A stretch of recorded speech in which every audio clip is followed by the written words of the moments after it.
And cutie pants. Yo.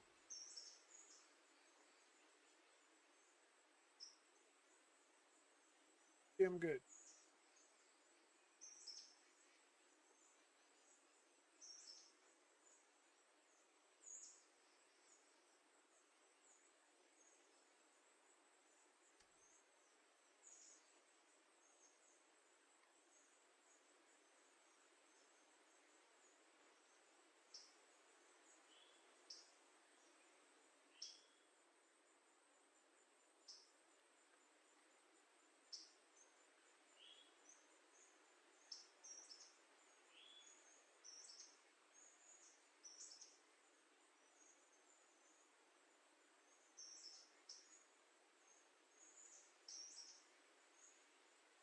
Boop, boop, boop, boop, boop, boop, boop, boop, boop.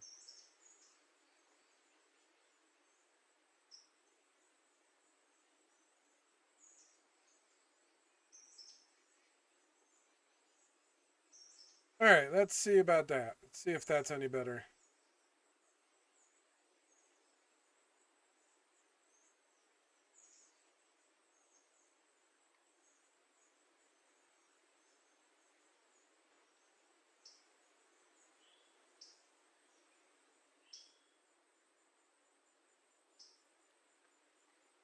All right, is unstable.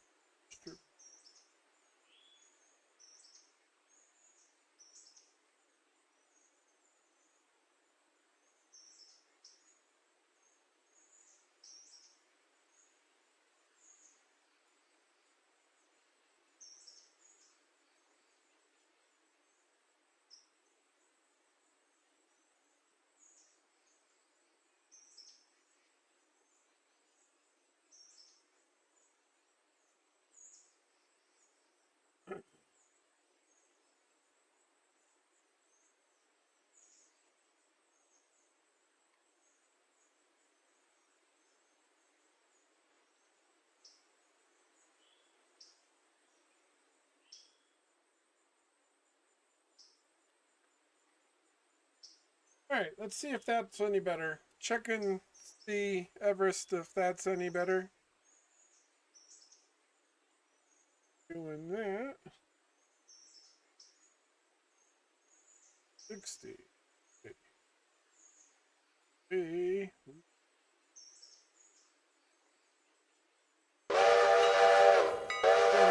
Passengers that aren't going to make it, but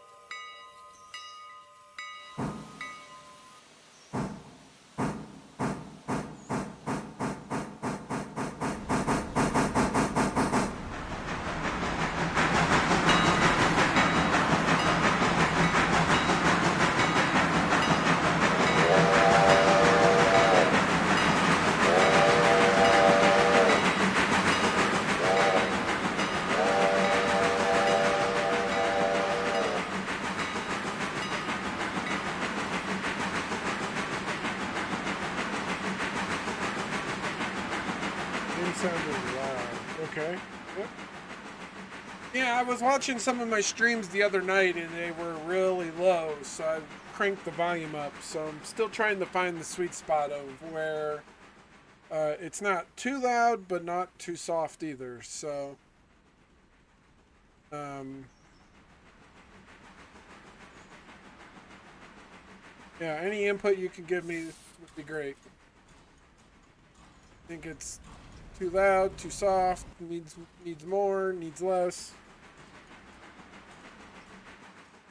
I mean, obviously, it's also based on how close you are to the engine. If you're super close to the locomotive, it's going to sound a lot louder if you're far away.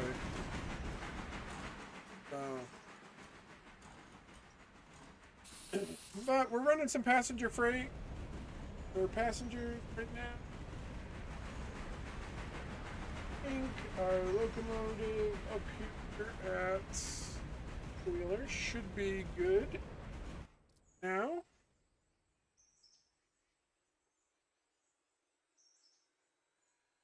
The repairs should be good on this. There, sweet deal. open.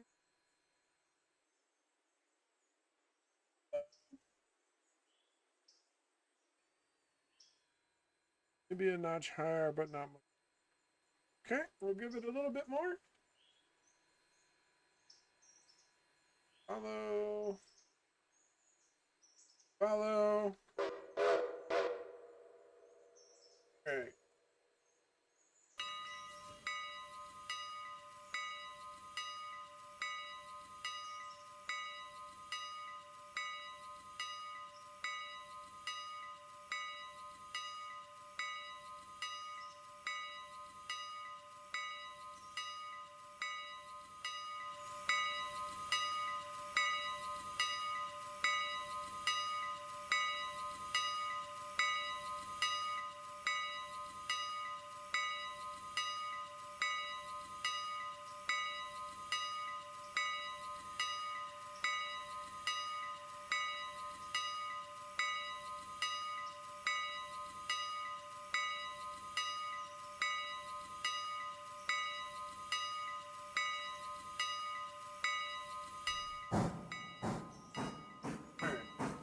Put her out on the table, turn her around,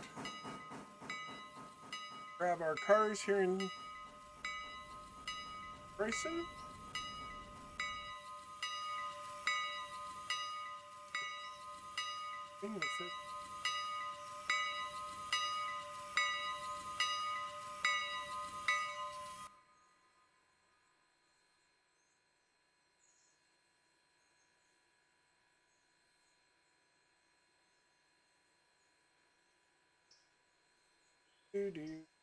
Locomotive.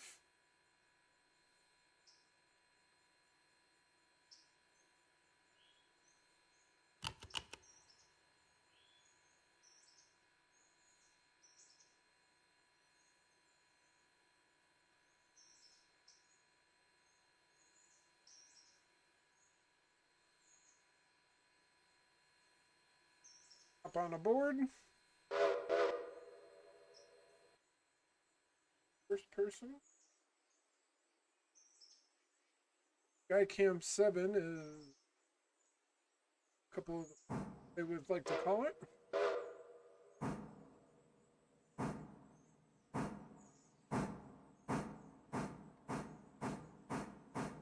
Water through a full chute.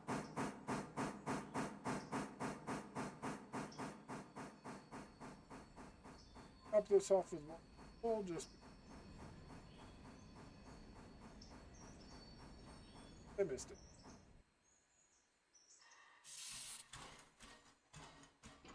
Microphone stand is like right in the way of where those controls are.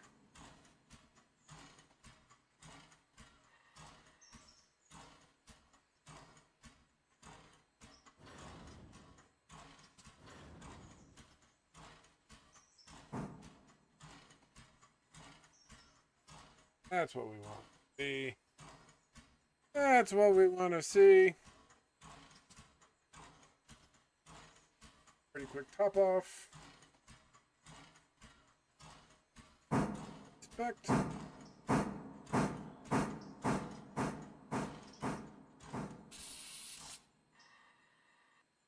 Top off. Alright. So, now what we're going to do is come down here.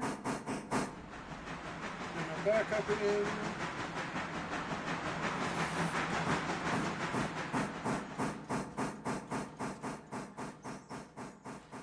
To our full car there.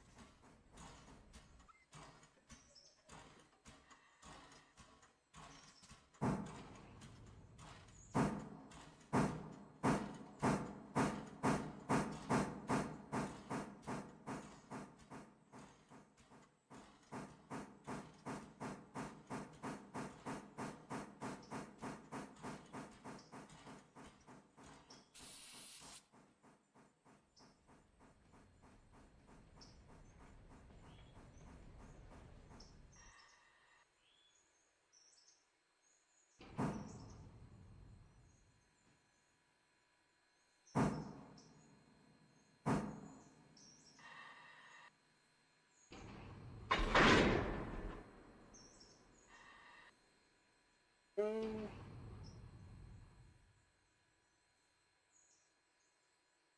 Pick.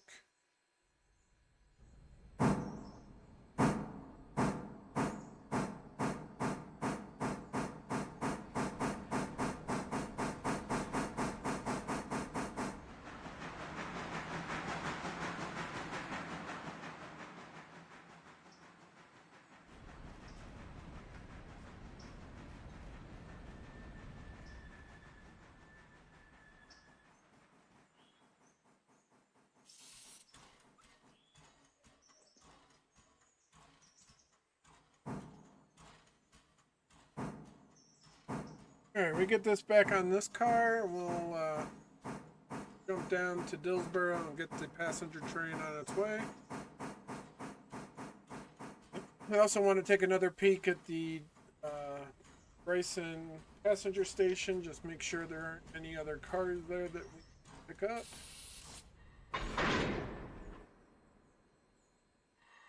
A couple we know about.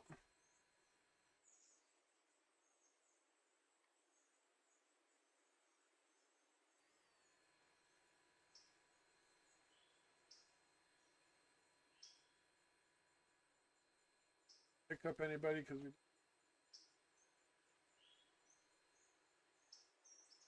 have to run a couple more.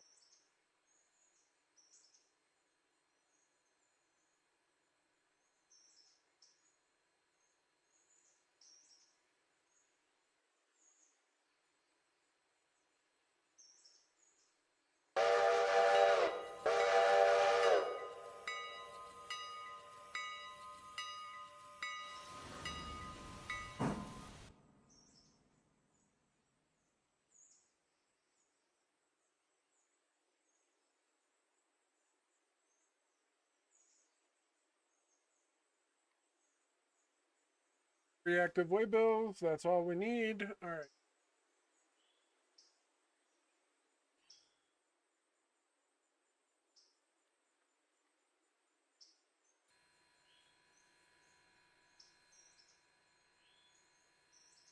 Alright, back to sky view.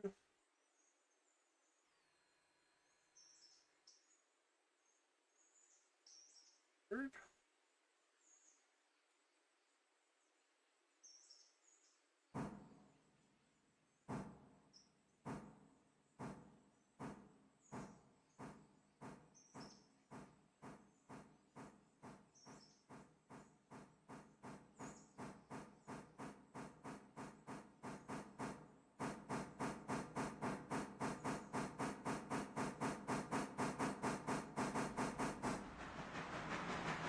Alright, so we'll pick up our couple of cars here for Bryson headed towards Selma. We'll get those picked up. Everything else appears like it's going to be spending another day here.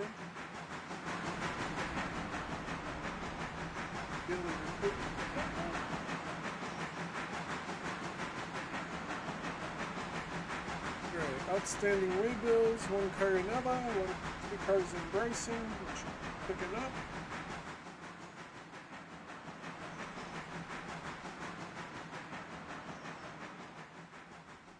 I'm headed to the station.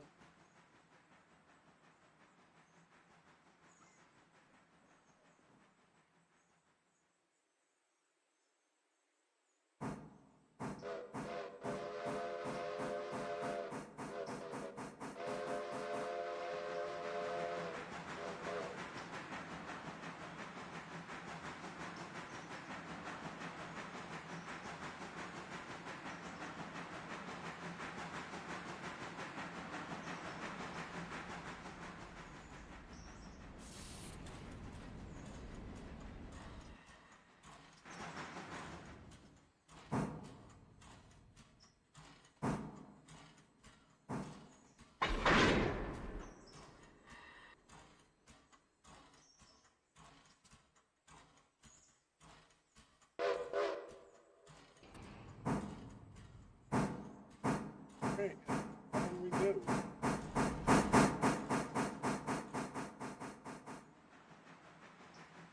Guard ladder, that kicked.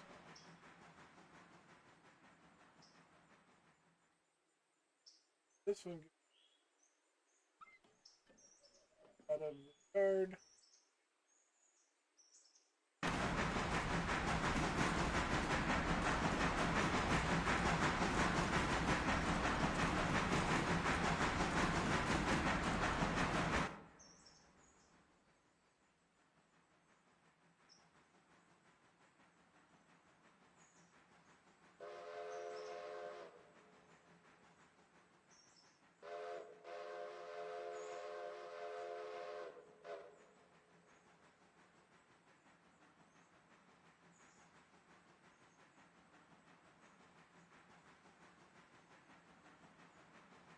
Oh,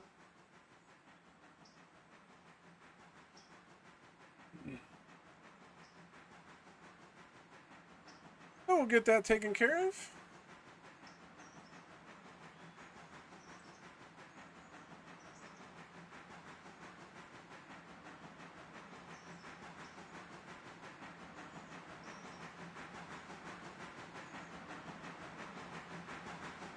Get the switch thrown back so that our passenger train can come screaming into the station without having to worry about switches.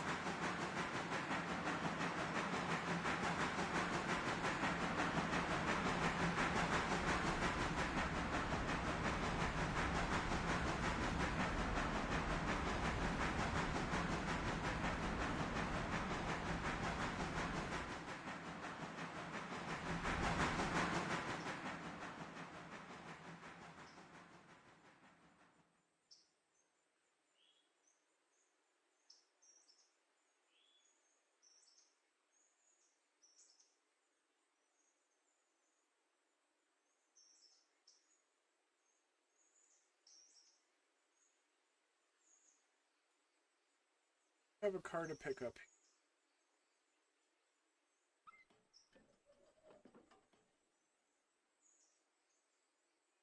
Good mode.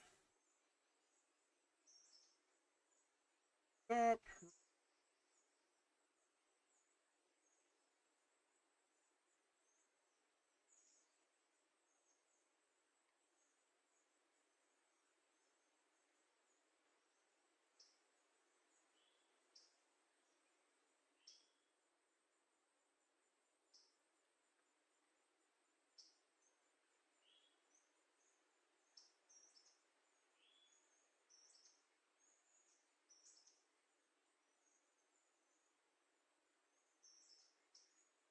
I think we really need to get another passenger car. We're getting to the point where we have enough people making the trip that I could fill 3 passenger cars.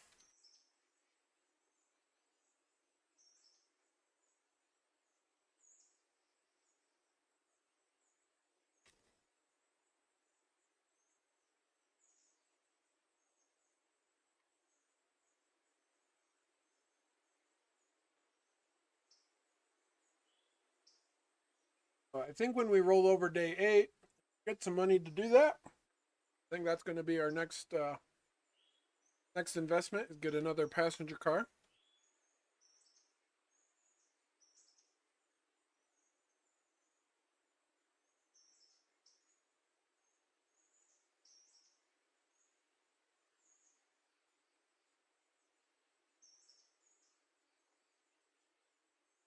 That'll hopefully, if I could talk,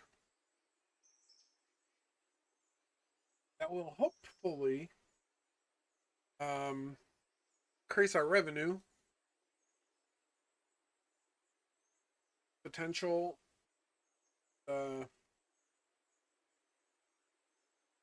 Deliver 1 car to Eastwood. Your cars will be served. Car to Bright.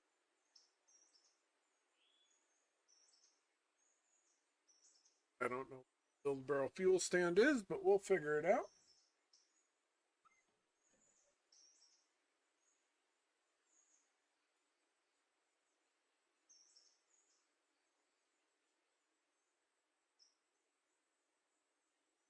Okay.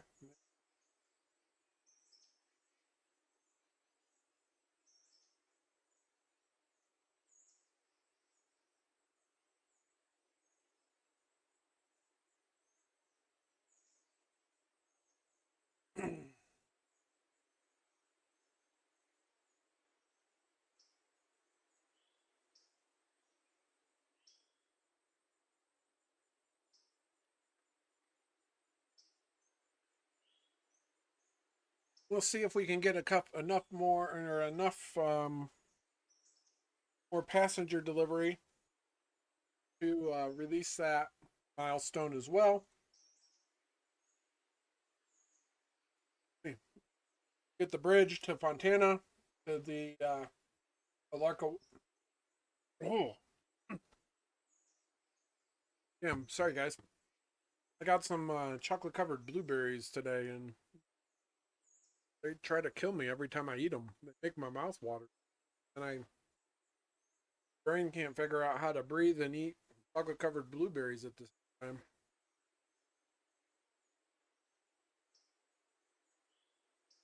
They're good though.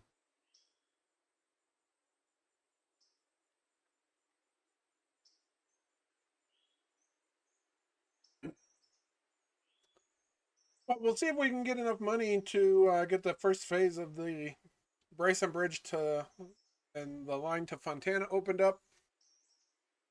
If we can, that'll give us 2 runs to make from Silva to Bryson tomorrow. We can get that line opened up. That is what we're gonna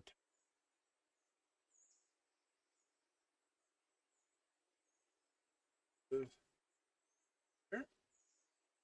Also getting close. Train headed back to Silva.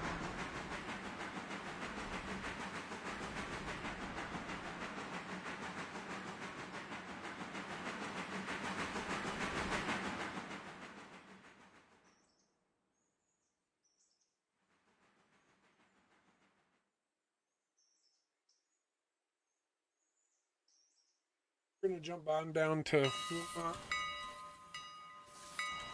that cranking along.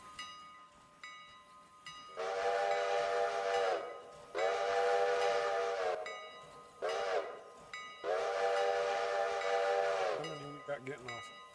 4. We have a lot of people that could have been going. Yeah, we definitely need another passenger car. So I think what we're going to try to do is maybe do an exchange. We'll sell these 2 cars and jump up to 3 80-people cars. So I think once we make a run up and back, we'll push those into the sell station, sell them.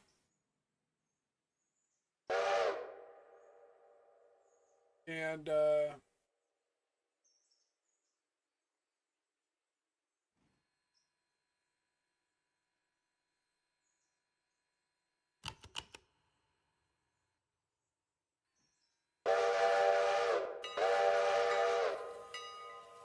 spot for that is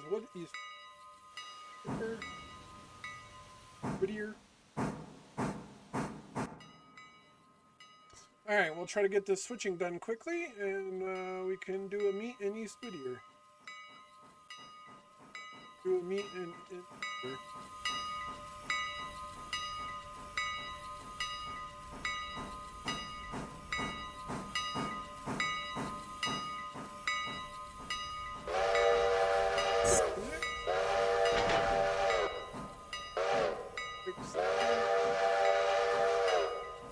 This over into manual mode.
Good. Ooh.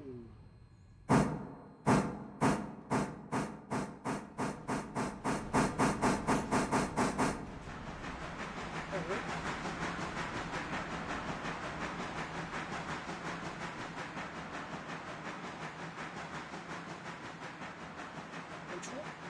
Rubber?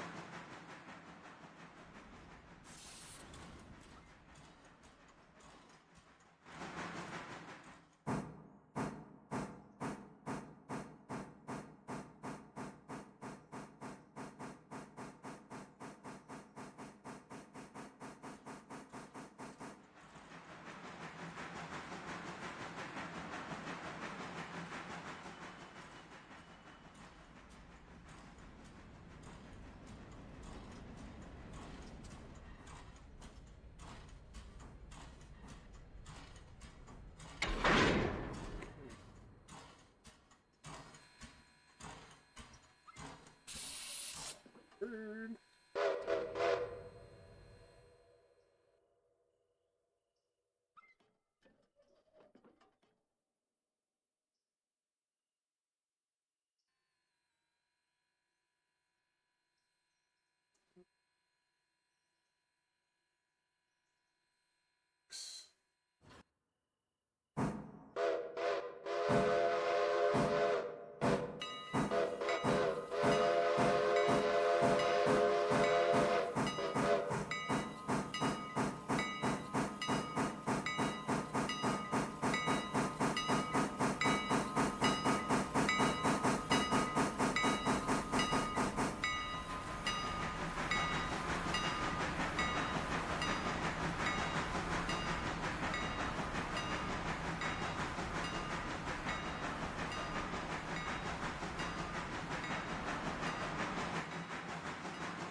Alright, so we jump on up over our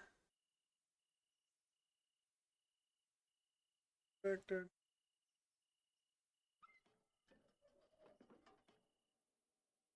Wait a stop here.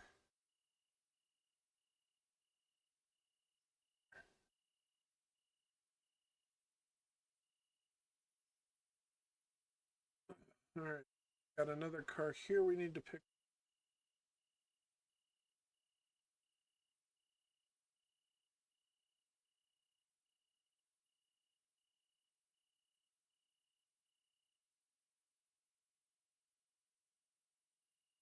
Three at the interchange.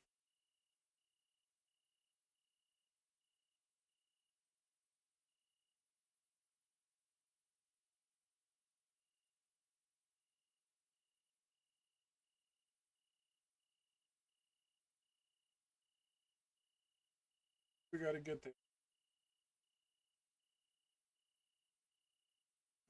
Let's stop here.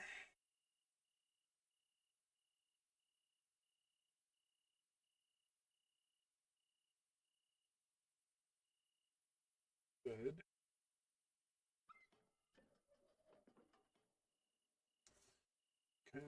That whole. Okay.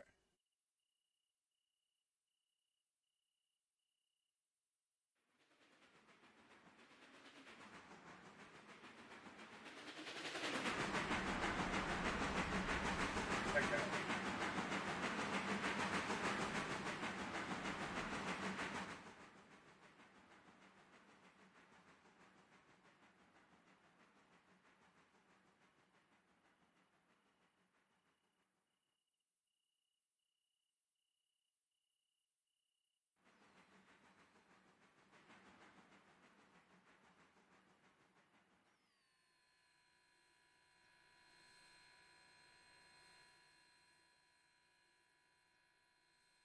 Let's grab this guy.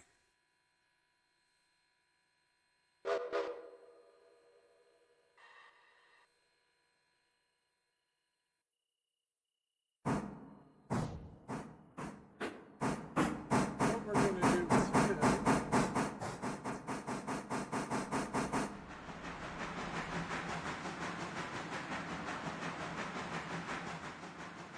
we're gonna come out, grab that car, drag that down to the other side of the sawmill track, so that I can drag him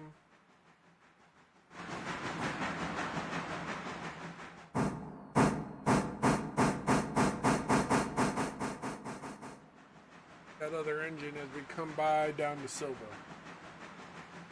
That is the game plan.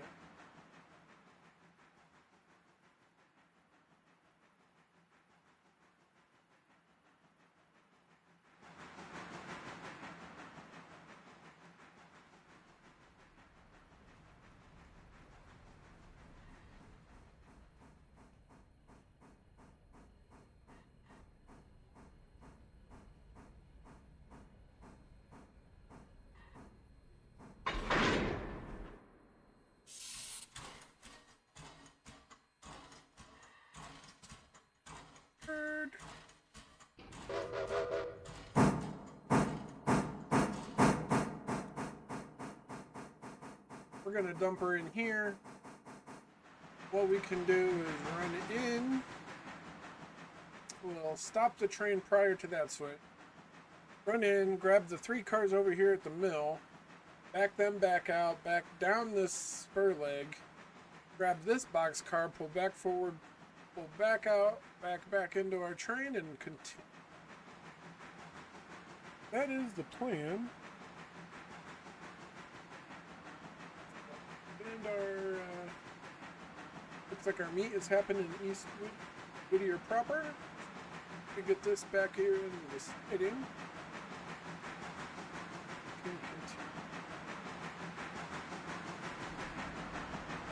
This.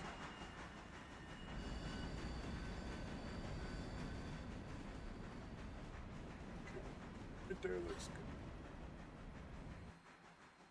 good. Drop that.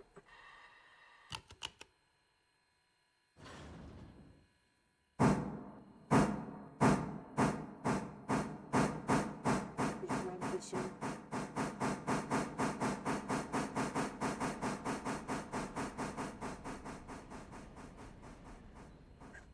Good enough for now.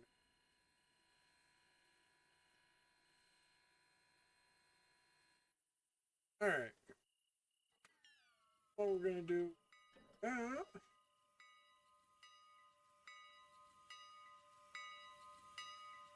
Good with passenger freight.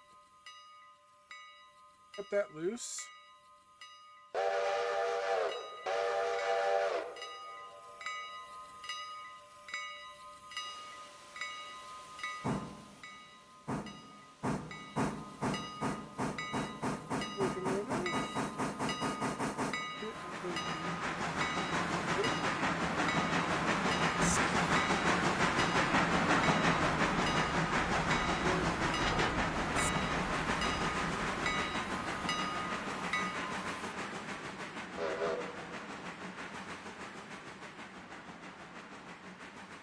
Build the cars.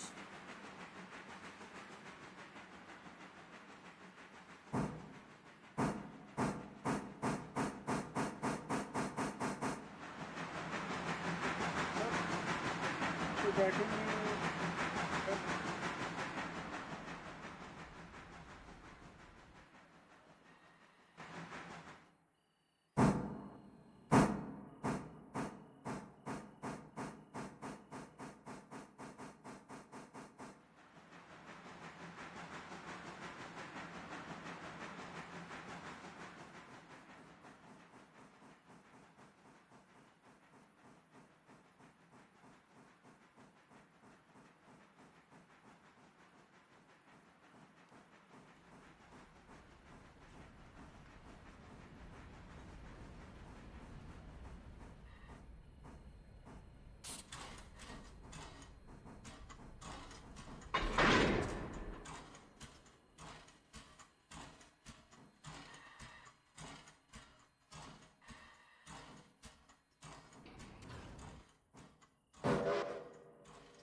Twich along against the other passenger train there, so we that.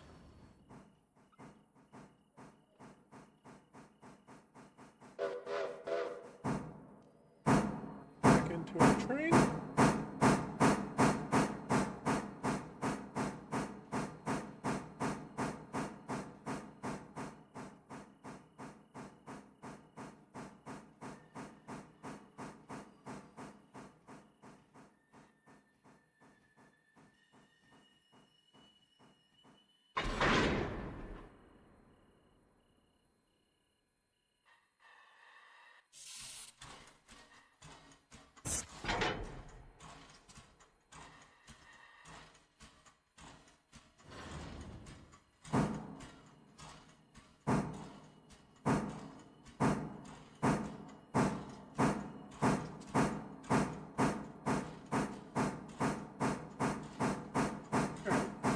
Let's push back into the spot again. Continue on down to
here we go.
Alright, I'm getting some people off our train at Ella. Thank you. Good amount of money.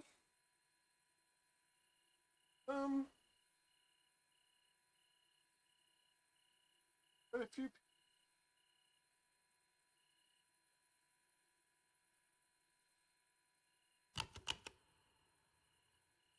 $4, not terrible.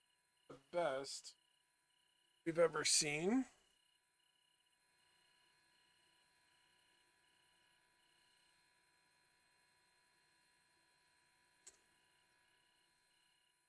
Direction?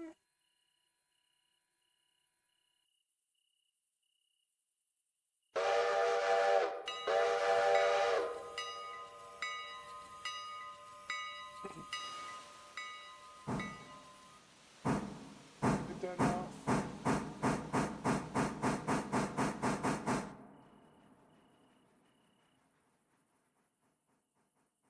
Over to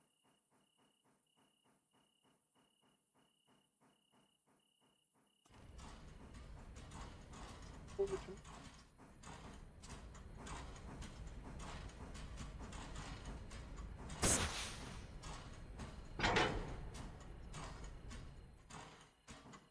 brakes.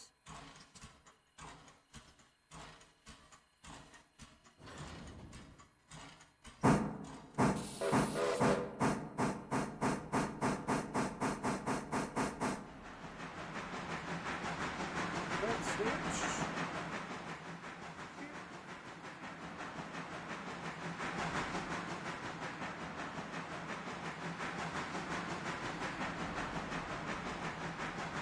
That switch.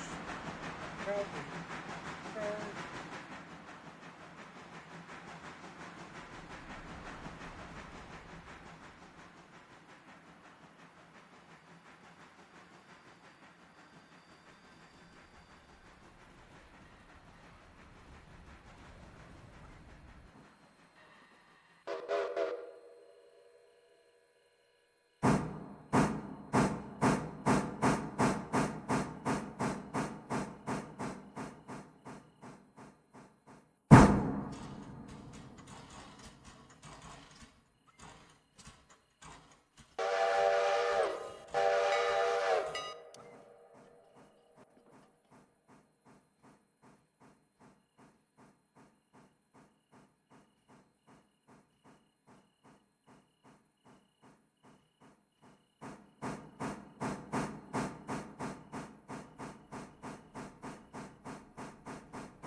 So get these guys backed up to the siding, grab this other boxcar here, and there we go.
Alright, so get these guys pulled up out of here.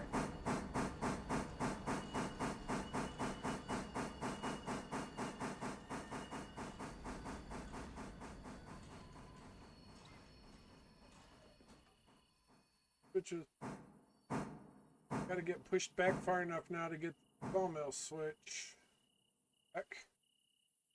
I think should be doable.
So we got one car left to pick up down in Dillsboro.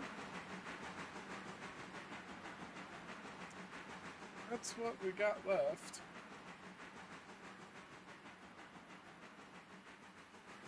Waiting for our passenger train to make its way on Grayson. Send it back to Sylvia. While we're waiting to get to Sylvia, I think we can do a quick run move, quick flight around move in Sylvia. We can just go on down to the, we'll go on down to the paper plant. We can do there.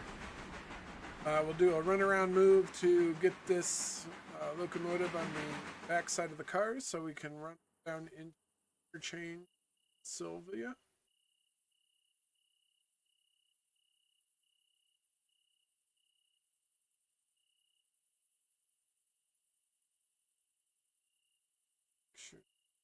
Change for another day.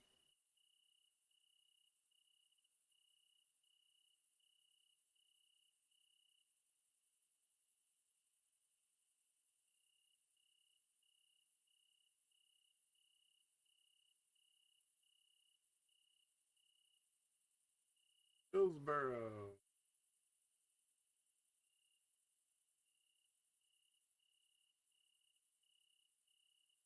That one car. Go with it.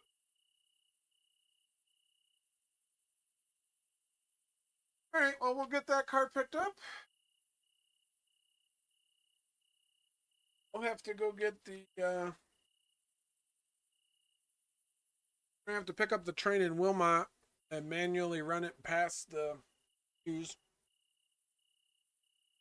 Being that the fuse is on the main for the passenger train.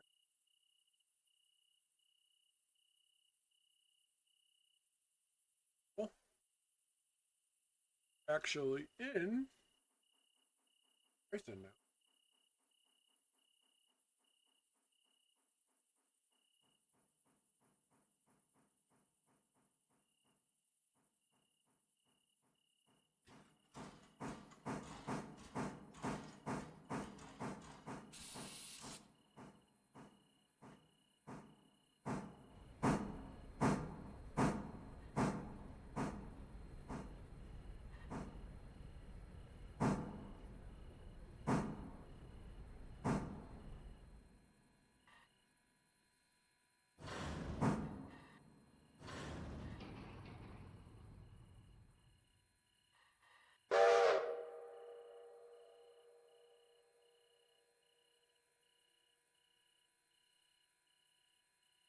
All right, so we're gonna let all those cars or I'll let those couple passenger cars unload.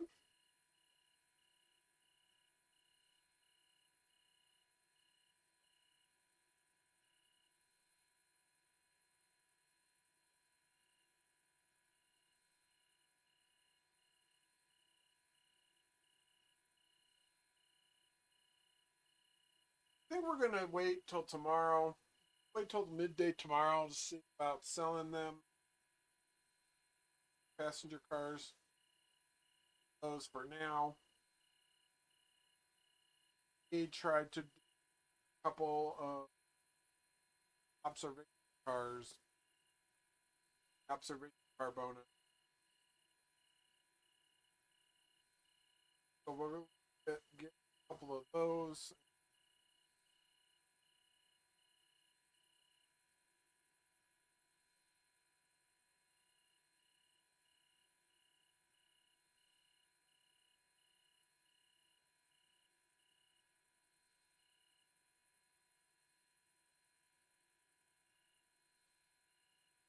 Should get a pretty hefty sum of cash for this, I think.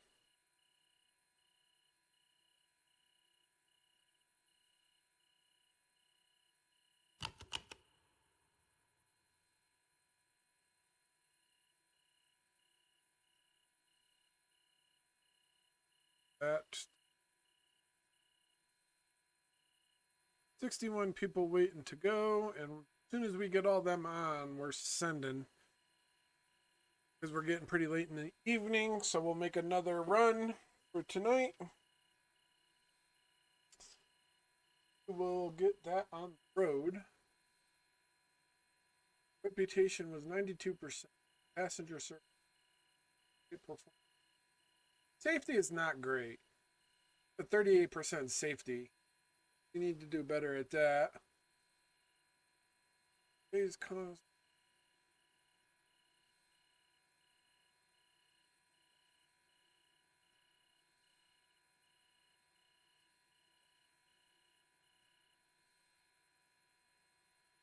Wait, delete.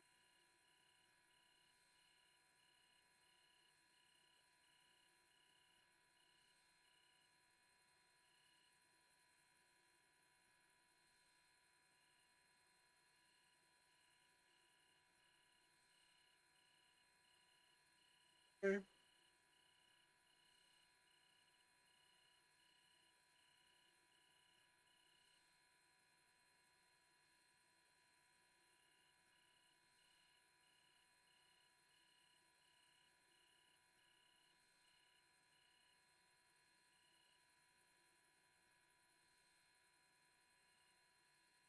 31.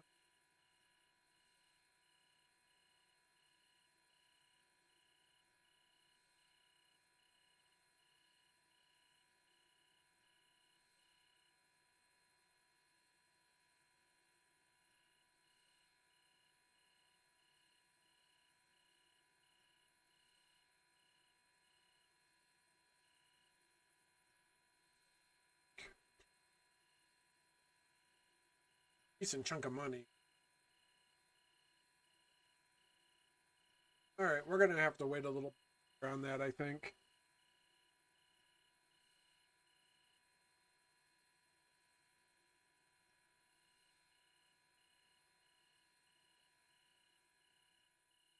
Board.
Alright, and then...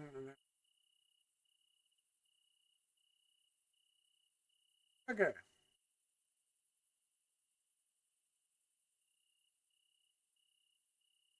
Alright, guys. Well, we're waiting for that. I'm going to leave you guys with the locomotive, and we'll right back. Let you guys ride along here, and be back in a few.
Yeah, it helps if you don't mute your microphone. Ah, hey man, how are you? Good to see you. I was just saying that I just opened up the bridge to Montana, so I'm expecting 13 cars for that, plus my normal stack of like 10 to 13 cars. So if you're up for it, we can jump over and do multiplayer in mine, or I can just save and deal with mine when I get back some other time, and I can jump in and help you move freight on yours. So you have quite a bit more real estate and a lot more freight to move. So either or, it doesn't make a difference to me, but we can do either. I only have a little, I mean, I've got 13 cars that are going to go to Bryson, and um, I have 13 cars that are basically going to go on a destination run up to Bryson. And then I'm going to have another set of cars that are going to need to get switched out on their way up to Bryson probably. And then the passenger service to run back and forth a few times between now and between the day too. So I mean, it's not a ton of work, you know, for two of us to do. So it's up to you, man. Whatever you want to do. I'm more than happy to come just move more stuff on your railroad if you want.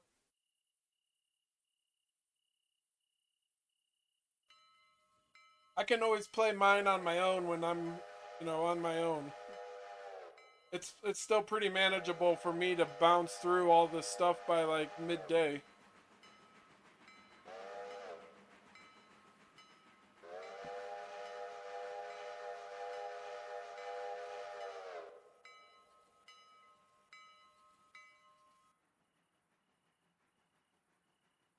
Well, why don't you fire yours up, and I'm gonna roll the day just to see what I get. How much of a mess I get, and then I'll save and jump over. So why don't you fire up multiplayer on your side, and then I'll jump over to you. Um, you've got a lot more stuff to do, and I would rather, I think, do that than just grind the crap I've got. I can grind my crap on my own, when I'm playing by myself.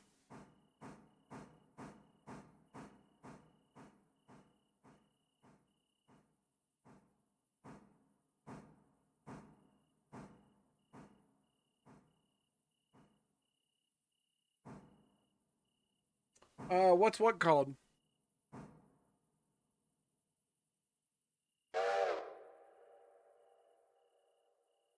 Ah, yes, it would be.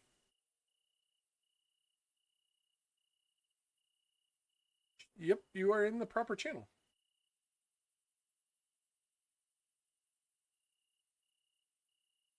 Uh, what's my? So I'm not in multiplayer at the moment. So that was why I was saying I'll just save mine and jump over to yours since you're just jumping on if you don't care. Okay. We can stay in this Discord if you want, or we can switch over to Legion for you, whatever you want to do.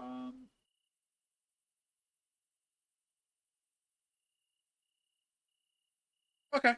You might want to. So I don't know if you're planning on doing a lot of multiplayer, which I mean, it's kind of seems like in order to really progress the game, you really got to have a lot of people playing with you to be able to move all the freight that you need to move. You might want to set yours up so you can have road crews and people in different channels like this one is set up. Just a thought, but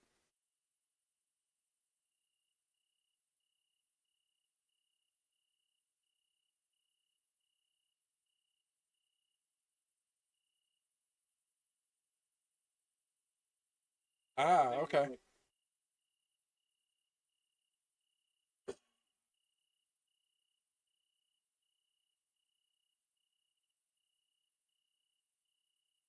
Hmm. So we're I'm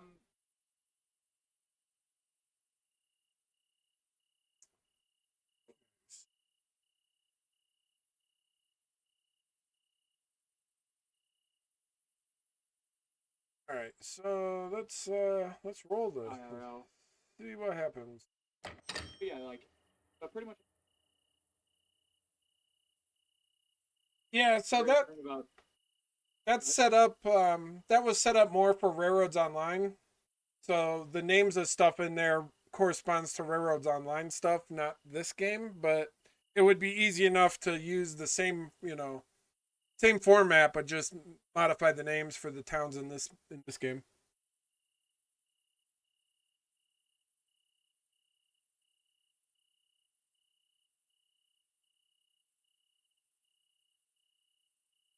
Give me 5 seconds. I'm just taking a look at what I just got dumped off at. Holy God. Okay. Yeah, give me just a couple minutes to kind of run through this, and then I'll be over. So Cooling is tower. it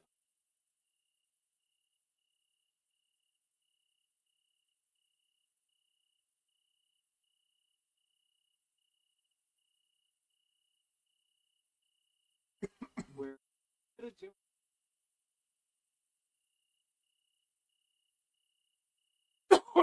We all know what the time is.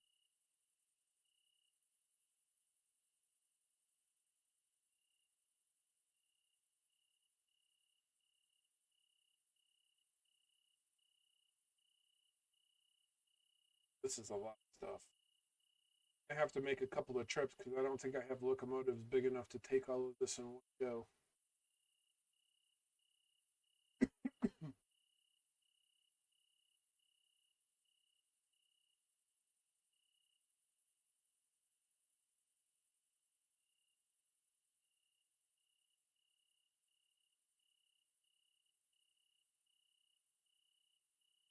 I'm gonna have to sort this too when I get down to get this because this is all jacked up.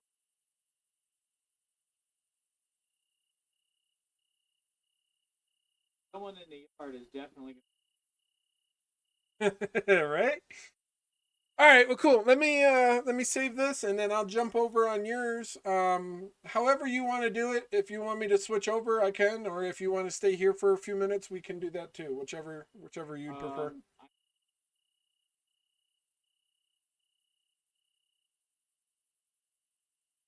Pretty much it's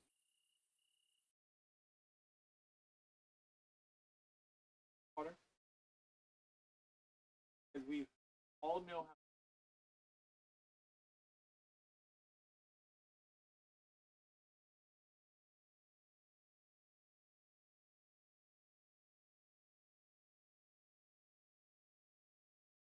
quick break and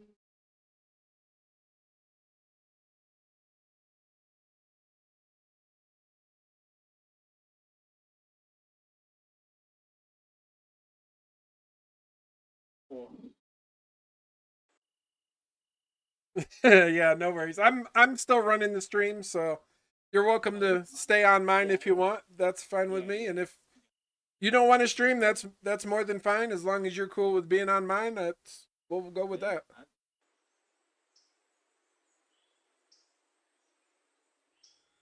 I got kind of organized prior to 8 o'clock. So what I was saying in the Railroader chat, in the Legion server, I kind of created a time frame schedule instead of a timetable.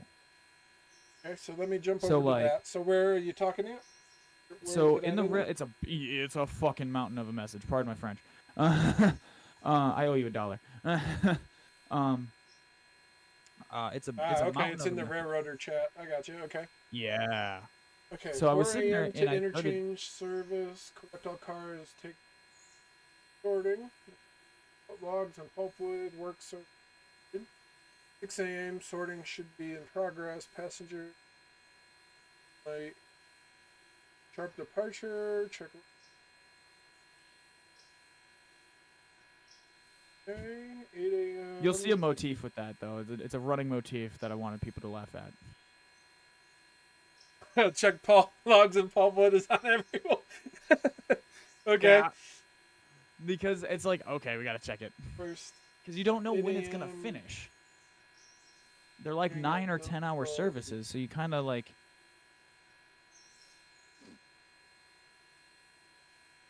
10 to 11, all freight departs Dillsboro Yard for destination. So Dillsboro, after all giving that freight a is- decent glance, is it Yeah. understandable? Like reading it, you understand what I'm trying to get across? Yeah, let me just read through the. I'm a slow reader, so you just gotta give me a second here. Yeah, take your time. Okay, so 10 to 11, all freight departs Dillsboro Yard. Destination. Passenger is still express, all freight. Okay. 12 p.m. All freight should have departed roughly. Red inter-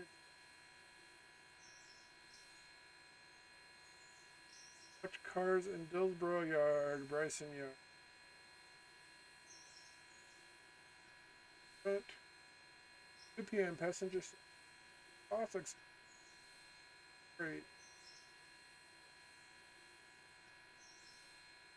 6 to 8 p.m.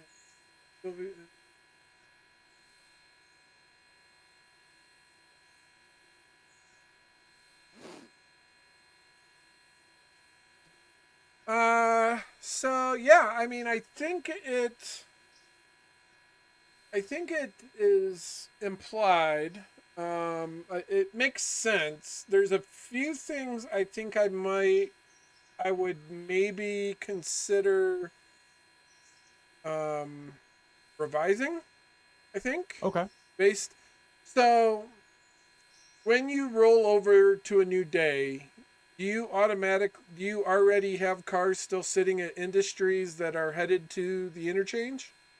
So, um, it depends on how I'm feeling. So, like the last couple of nights, we've been making like day and a half of worth of collecting cars. So basically, I'd sit there and have you guys go and dig out wait for every single car, and then dig out every single car. To make just the biggest freaking train on God's green planet Earth. Um, but normally what I do is, like, prior to getting, 70, 80 cars a day at the interchange, what I would do is I would just take all of my inbound delivery and deliver it all. And by the end of the day, um, like shift change time, think of it like shift change. I would try to have all of the cars that need to go outbound for the day collected. So try to Okay. do it same day delivery. If it's not same day return, do same day return if possible. The goal is kind of like Amazon Prime, same day delivery. Gotcha. Oh no way! This is only the second time I've ever seen this freight car. It is probably my favorite colored freight car in this whole game. So randomly, the EJ&E Railroad and I've had one as the New York Central. So I think it's all of them. They'll send you like a royal purple freight car. It's my favorite, and it's just shocking. Yeah, it's Throw a picture of it in the thing. All right, hold on. And then give me a screenshot of your map. I wanna just think through a few things. I was kind of and how do you sort out? I guess once you give me a screenshot of your map, walk me through what your sorting process is for Dillsboro Yard. Okay. So I can't give you the whole map, but I have. Yeah. Crap. All Yeah, right. it would be multiple. Is there there's a map somewhere, isn't there? Isn't there a map online somewhere? Yeah, here. Actually, it's in our Discord in the Railroader tab. I pinned it. It's in pinned messages. Oh, well, don't have to worry about that one. Don't have to worry about that one. Oh, well, that's in that one. Yeah, so go to Railroader and just click pinned messages, and it's the PDF. It'll download for you. Oh, it's downloading. I have everything east of like I'm finishing the bridge to Nantahala, however you say that. So like if you're looking at your map, I have All right, everything hold east on, of hold that. on. Let me get it opened up here because I want to kind Yep. of walk through a couple things and see what your thought process is here. See if we can optimize it. Oh, good lord. Okay, that's not helpful at all.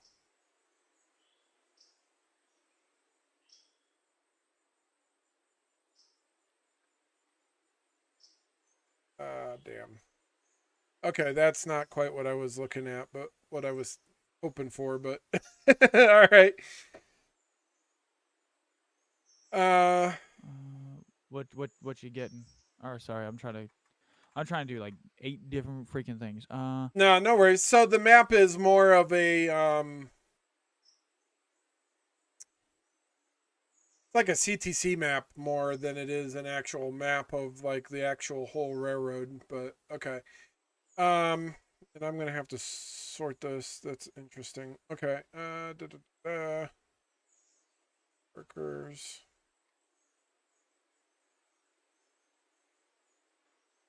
That is. Oh, okay. That's the passing siding.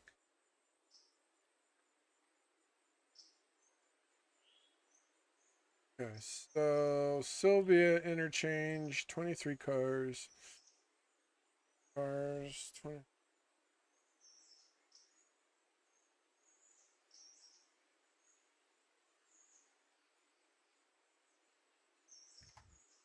There you go.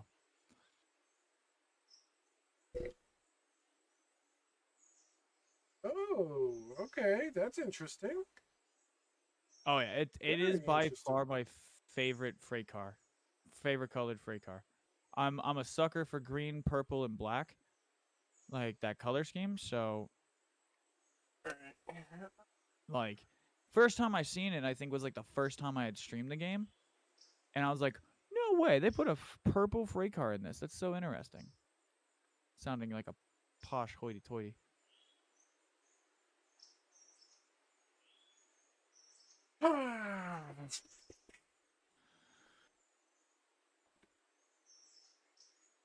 So let's walk through some of the. Let me share. I'm going to share my screen in Discord. Yeah, you're fine.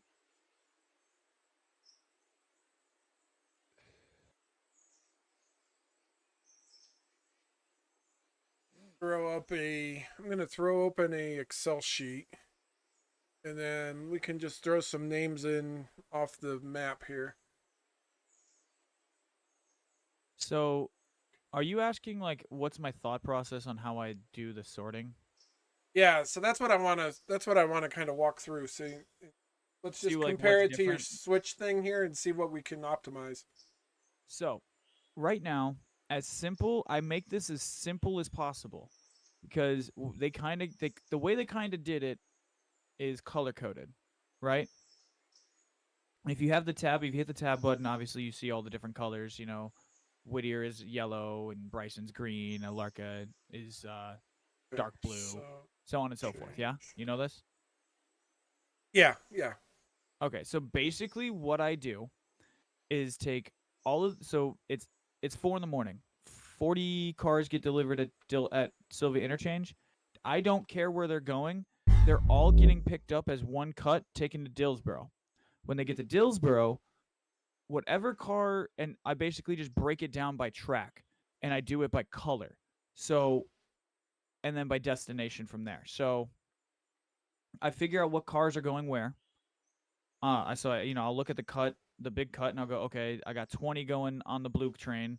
I've got so think of it as warm and cool colors. Is kind of like a color coding, and then usually the farthest distance drop off is at the very front of each of the trains. So like on my map, I have a train sitting in the siding waiting for more cars just in case, and it goes to okay, just a second. It goes to it's sitting in a siding, and it's got the Fontana Lake Bridge project cars at the very front of it, touching the engine, and then it's got the Alarka cars, and then the Robinson Gap cars at the back. So I organize it by distance and color. So It's I know that's probably not the conventional way to do it, but they kind of left it a little open. But give me a couple of minutes. I'll be right back. Okay. Yeah, I'll be here. I just got to tuck my son into bed. Okay, junction. Ready, kiddo? Yep. Cool.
Cars, that's that yard.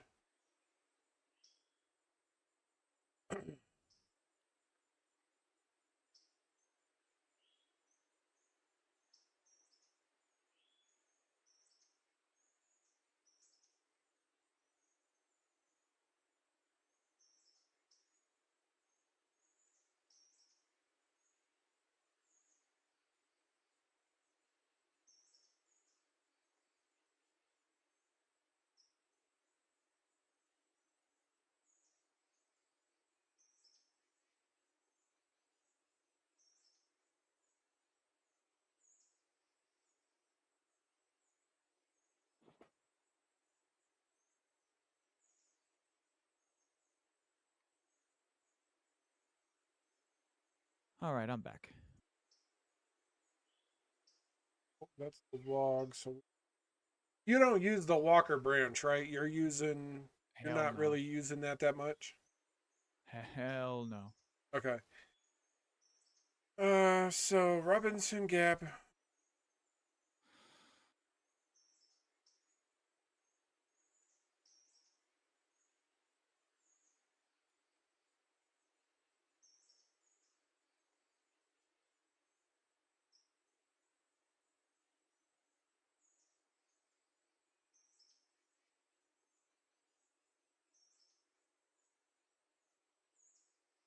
You haven't made it to the Andrews interchange, right? No, I haven't gone anywhere. Yeah, no. The one I will have Nantahala by the end of this operating day. Like I will unlock it Into today. Holla. So you go from Malarka Junction and you go west. Um, there's Brooks, and then there's like the gap between Brooks and Almond. So I'm doing that bridge now, which will unlock Almond Okay. and Nantahala. So if you really want to think of it like Oh, simplistically, okay. I have I see it. Yeah, Nantahala. Okay. I have just east of Almond, all the like that whole side. I have everything east of Almond except Walker. Walker's the only thing I don't run right now. And I've only ever been up there in Skycam. I've never taken a train up there. Never even tried it. Couldn't be bothered.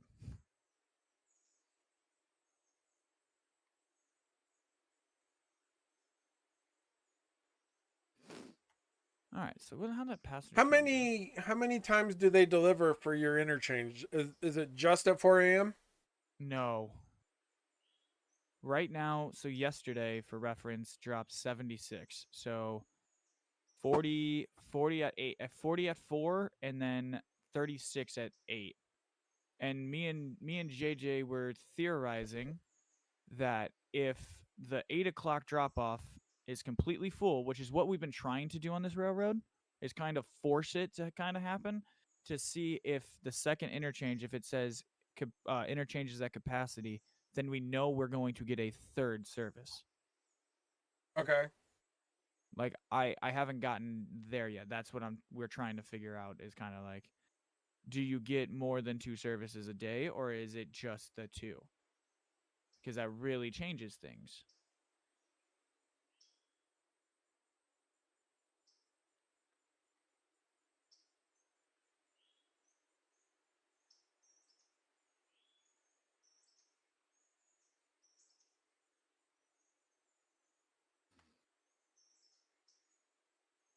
And typically, the interchange for me, sometimes it's fucked, but like the way they deliver it, and then sometimes it's like, oh, okay, I can live with that. That's not too bad.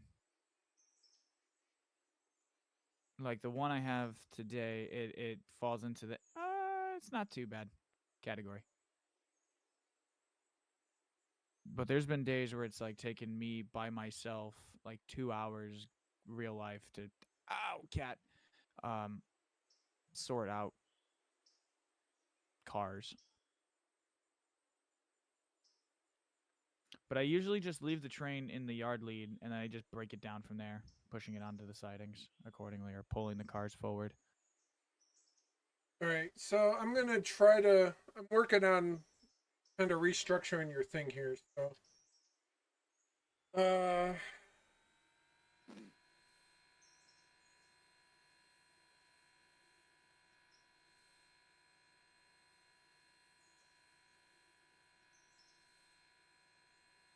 Hi, pussycat.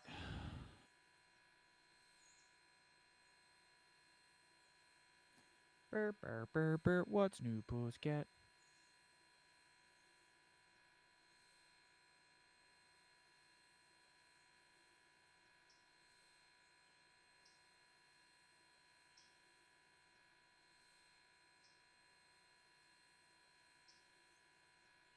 okay.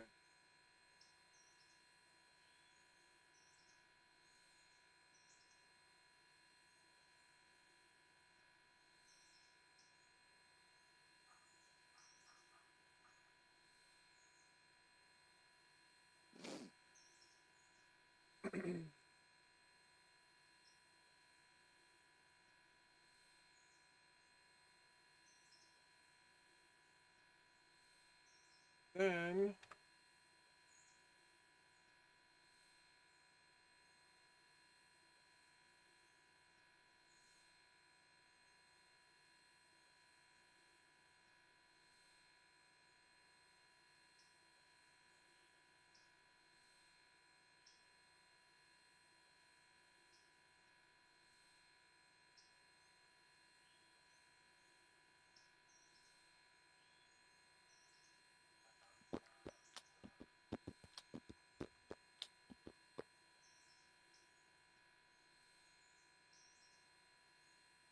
So, like, I have 9 cars right now for the Whittier sawmill, like freight cars and flat cars.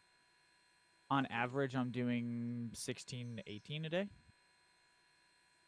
So I know I'm going to get a second cut of them. okay. So it's just like recognizing, like, and everyone's railroad is going to be different because everyone's going to be on different days and have their contracts at different levels. Like all my Alarka stuff, just like from today when the day turned at 4, started being level 4s. So that's why I left those trains, that train down there.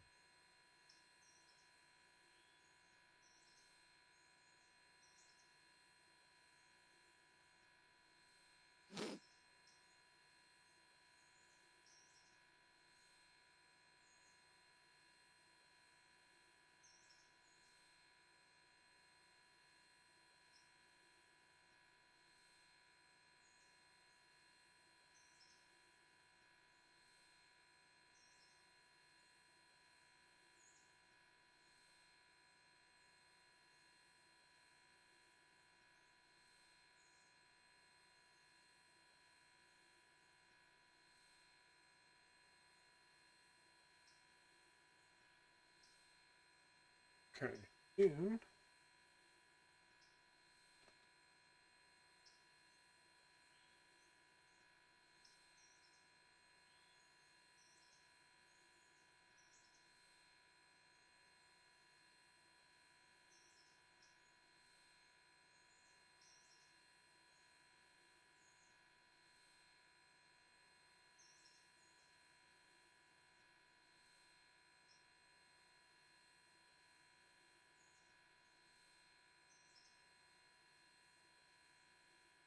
Sucks in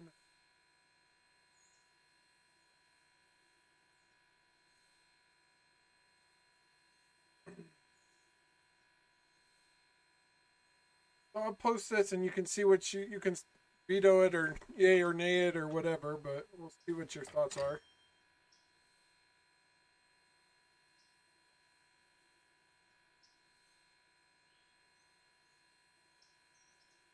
But right now, honestly, the thing I'm doing is I'm creating switch lists for the different crews. So that way, when people are playing on the GLR and they're like, what do I do? What do you want me to do? What do you need me to do? I'm just like, okay, there's a switch list, join a crew. Pick a crew, join a switch list. Do the work on that switch list. 16.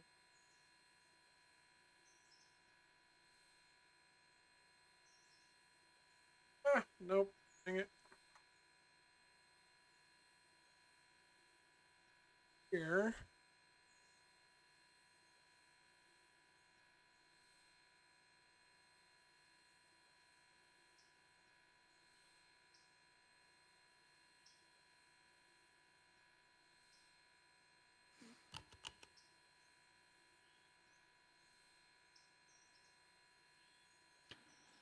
I see what you did.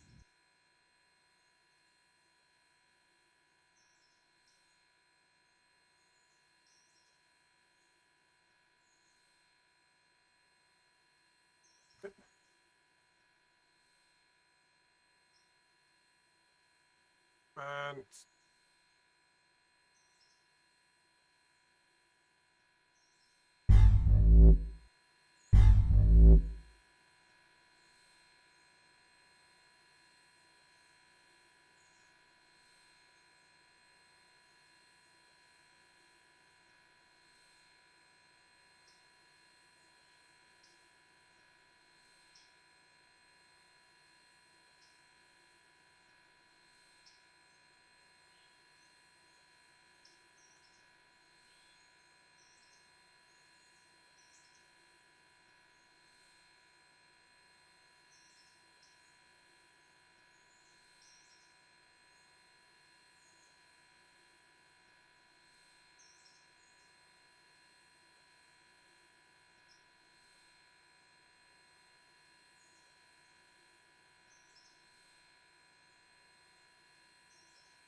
I think I just manually went through this whole ass list.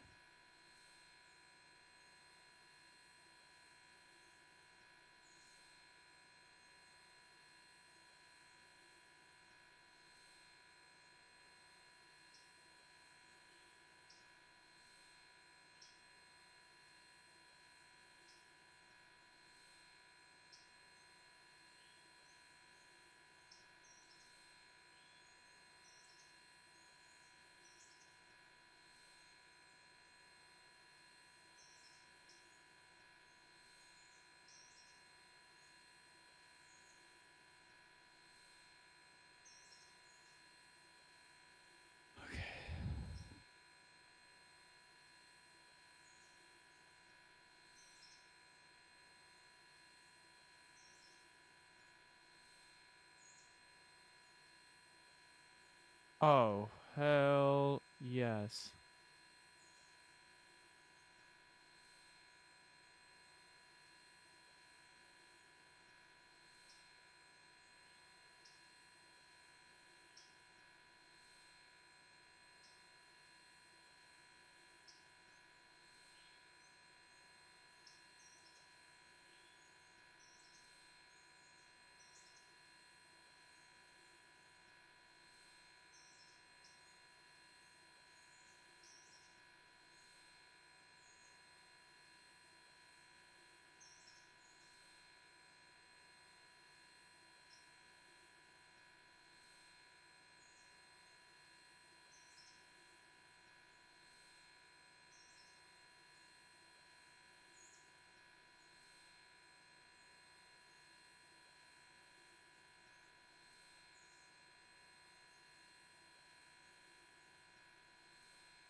I oh holy shit.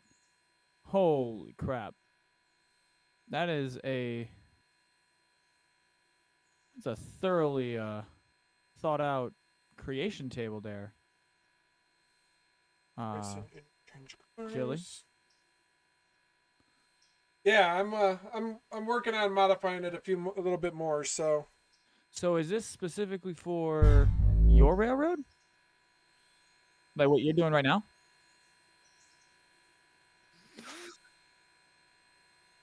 Holy crap.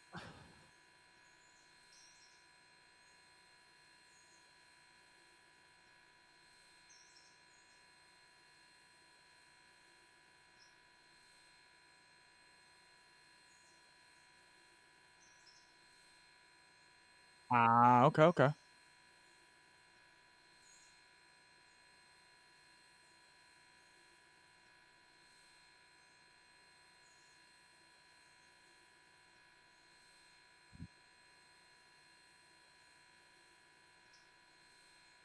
You're fine.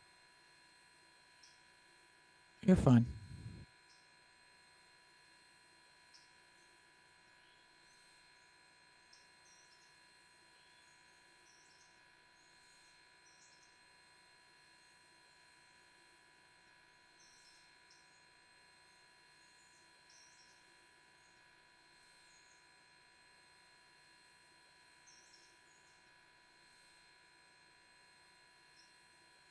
Yeah.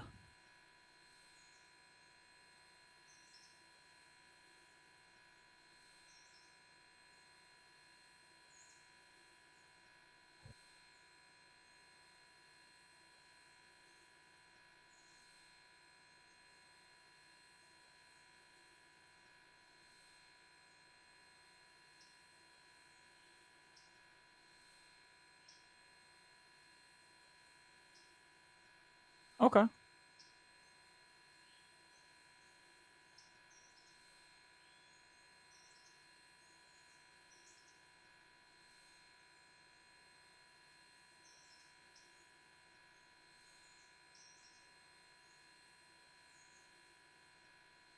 Yep. And then along the line, if so say like the East Whittier sawmill cars, instead of once they're done, instead of bringing them all the way to Bryson, I usually just leave them in that yard and it's a pickup.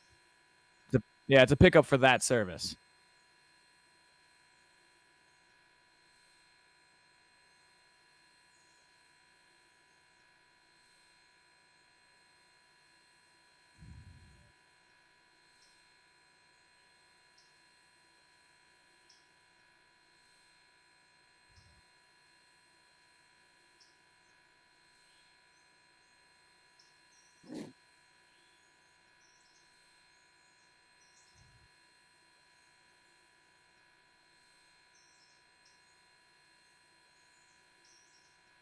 Yeah.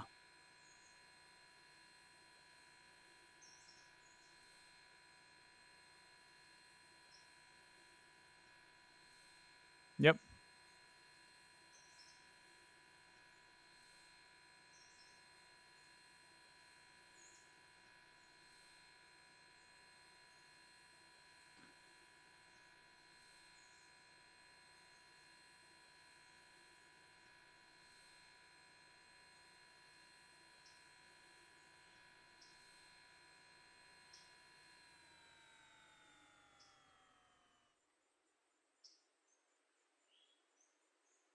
Okay.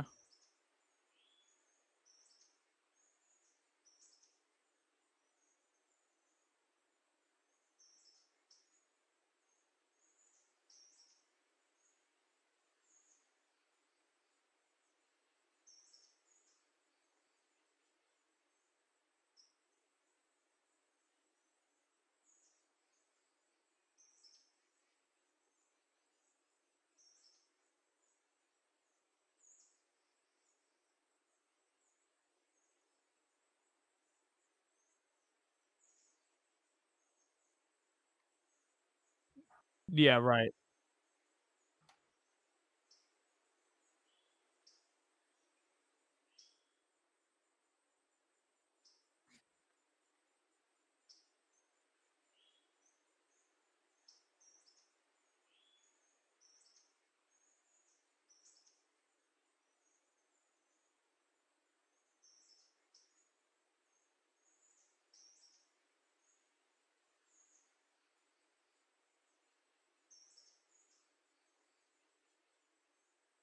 Okay.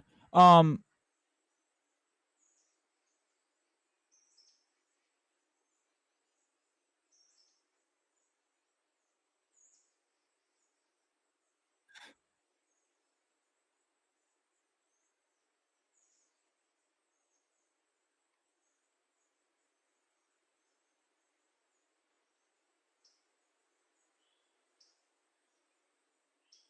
I like it.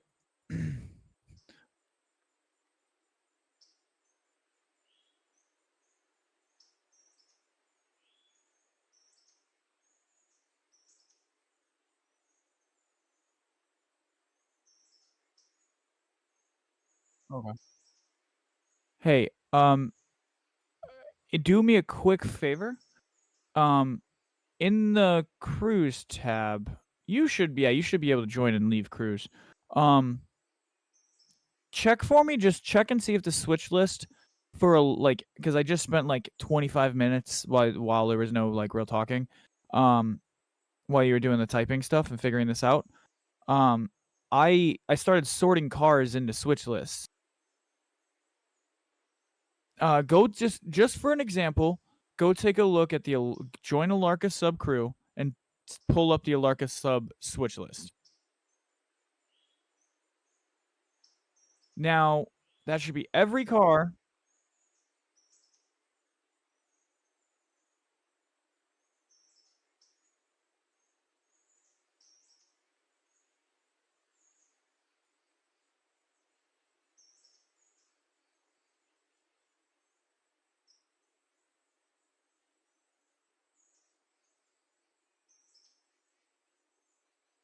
Yes. All cars should be in silver Dillsboro for that train. Okay, I just want to make sure that I was doing it. I was setting up the switch lists right. So like I'm also doing that too. So like I need to figure out how to get the cars like can the cars be on multiple switch lists or is it only one switch list per car? Because if I could say, the the heavy drag, which would be the Silva Highball, you know, put them all on the switch list for the heavy drag. So the crew that's running the heavy drag hauls them, and then but they also appear on the Alarka. The Alarka cars appear on the Alarka branch, on the Alarka sub. You know what I mean? So they appear there.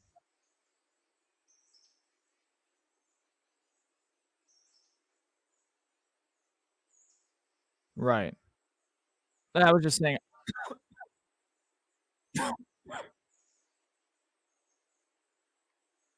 Okay.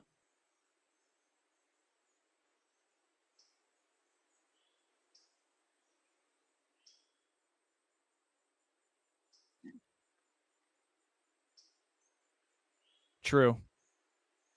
Yeah.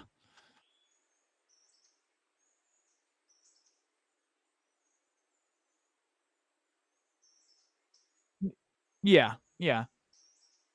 I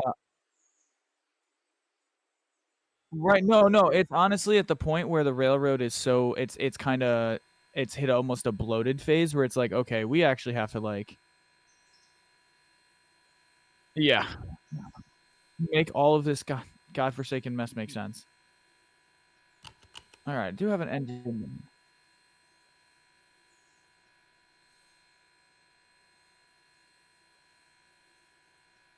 Probably.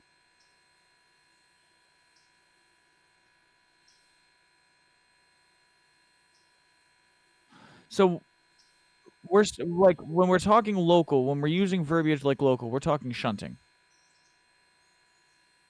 Are we talking passenger? So, like, that's the problem I'm having.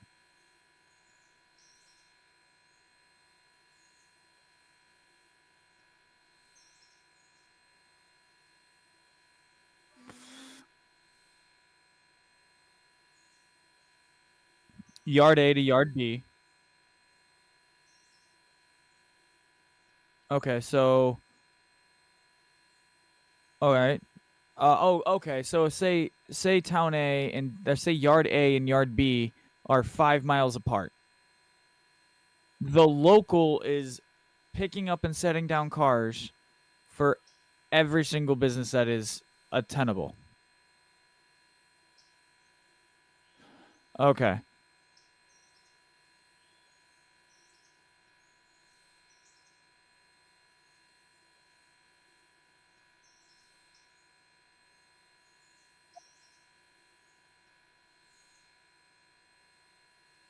Ah. So like,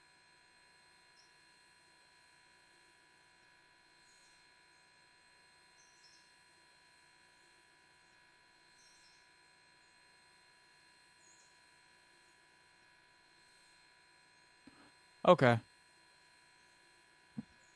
Okay. That makes sense.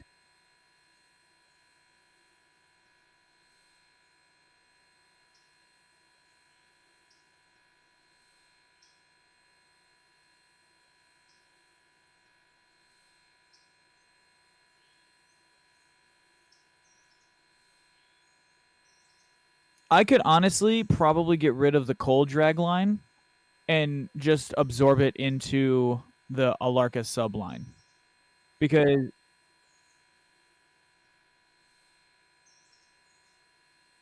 with the cruise. Okay.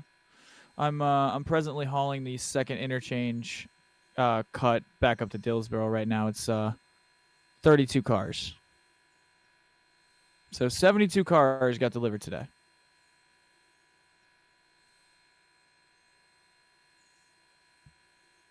All right. I am also I'm going to drop down to the Legion chat for a couple of seconds. Uh, if you want to join me down there, you're more than welcome. Yep.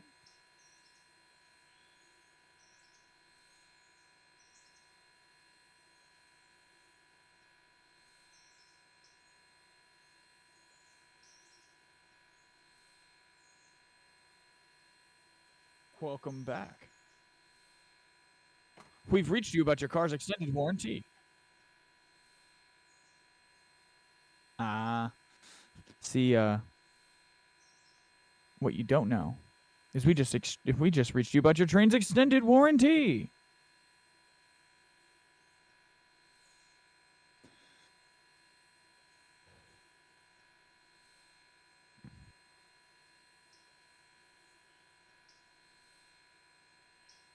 Ugh, I don't want to go to work tomorrow.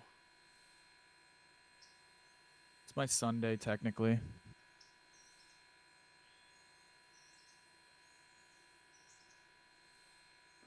So yeah, the local passenger, that train makes sense. That crew doesn't really need to be messed with.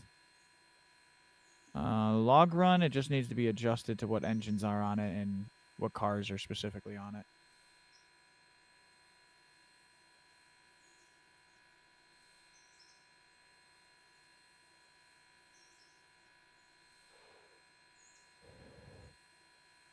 Yeah, no, I don't have like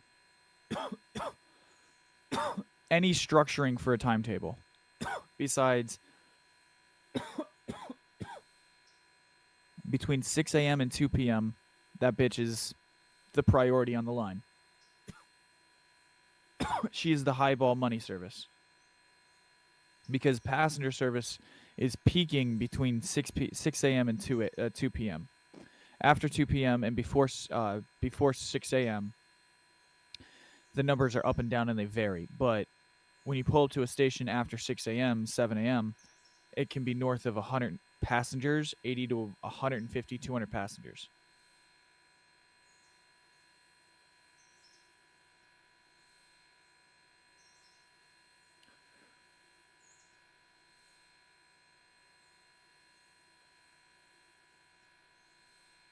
Oh, hey, Everett Pike is saying you have the wrong scene turned on.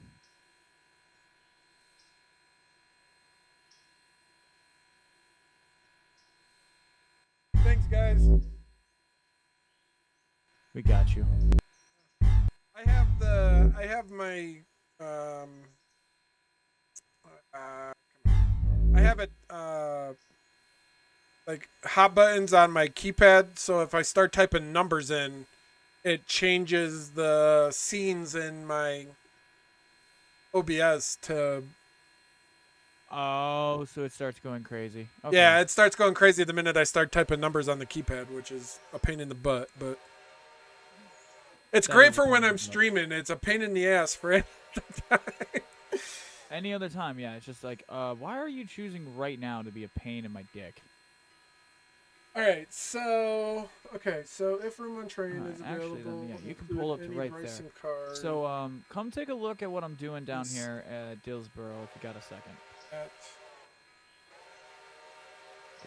I think I've got the engine on the wrong end to do it right, but I'll do it doing this way for the first cut. But all I do is I just kind of ladder it out, pull it up, use the lead track, and I just kind of let them do their thing.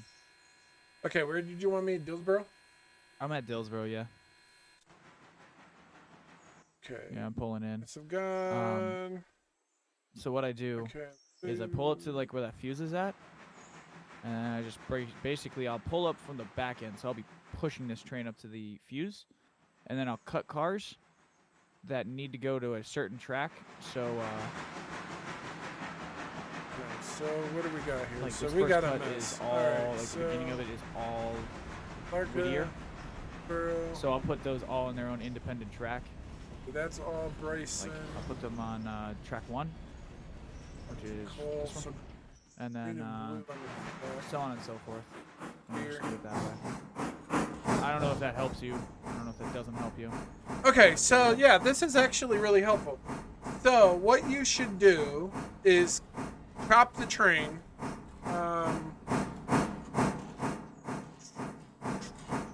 So what I would do is pull all the way forward and drop. Oh, that's right. I can just do this from the back end. Well, so it's actually Yeah, even easier than that. So if you look at what we were just talking about, right? Yeah. So let me spin around here so I can see your yard. Okay, so what I would do is I would go straight up the track you're on, straight up to number 2, and drop all of the stuff on the back, all the green stuff, green and the light blue, off the back. Yep. In one go. Yep. Then I would push all of the Silva stuff, the orange, the Slade mica schist, all the Silva crap into the number 3 track up at the very end of the yard. Drop all of that except for the 2 blues in there. So kick all that crap off. Then put the Alarka copper on the back of the or on the front of the green. And then push all the Whittier stuff on the back as well. So actually you could push all the Silva stuff in on the Silva, on the couple cars there for Silva. Put the orange on the 3 track and leave that with the Whittier stuff. And then push the Whittier stuff in on the back of that Silva schist car. And then basically you've got what you need. Sounds like a plan. So the Silva stuff is going to get switched back down into Silva. Yep. The Whittier stuff and the mica schist is going to be the local to Bryson. And then all your Bryson and Alarka stuff just goes highball straight to Bryson. And then you can resort it there in Bryson. Ironically, so what I did, which is kind of cheeky, is I waited for the Bryson stuff because I have Bryson stuff like I have like Robinson Gap and Alarka stuff. I was waiting on the Bryson stuff, so I was waiting on the rest of it. So these cars only have to go to Cowie. The train for Bryson's sitting at Cowie, so I only have to run them up the yard. So I even planned it that way. So I planned out that first cut and got that train basically highballed up to Cowie and then put it in the siding, waiting for these cars. Trying to Okay. Trying to keep it like trying to be time sensitive, I guess, with it. Kind of attacking time. Kind of trying to get in the, not an attack on Titan, but an attack on time. Okay, so I'm gonna switch back over to what I was messing with. Yeah. Handle your business. I handle your business. um, Okay, so 8 a.m. depart Highball to Bryson. if it's easier once you're ready to start hauling, um, while you're doing that, if you just want to run that passenger train, you're more than welcome. Okay. So 8 a.m. We depart for Bryson. Sort all the local locations. Like, Oh yeah. I just don't want to be. Bryson. I want 10 to clear a.m. the site. depart. Once complete, pull any remaining interchange cars and Silva sort train. Bryson. Okay, 10 a.m. Depart for local industries on Bryson. Once arrived in Bryson. Silva. Okay, so what we're going to do, depart from the Thanks, game. You're a swell pal. select. I was about to say, do I get 2 purple cars today? Because I will nearly shit my pants. Not literally, but completely figuratively. But we. Ooh. All right, cool. We do get the nice white gondolas. All right. And these are the coal gondolas. I like them.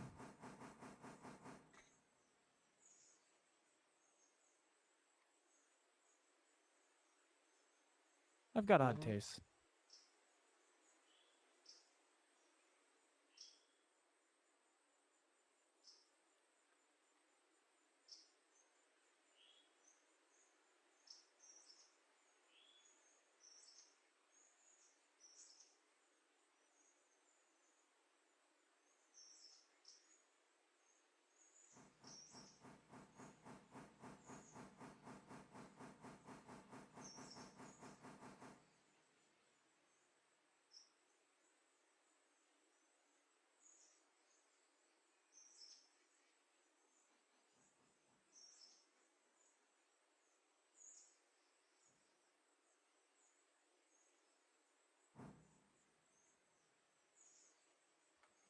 Serve mill pulpwood work. Okay, 12 p.m. Ball train.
Okay.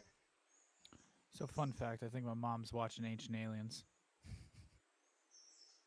I don't have that. That's a movie. I take it, or a TV show. No, it's the famous meme of the of the Asian guy holding his hands up going aliens with his hair blown out, Don't know looking that like I've Elmer Fudd taking a shotgun blast to the face.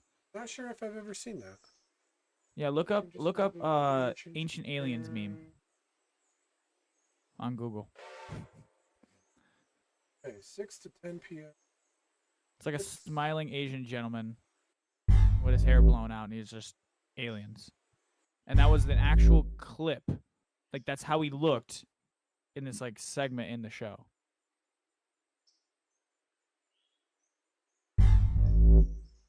Supposedly is the original.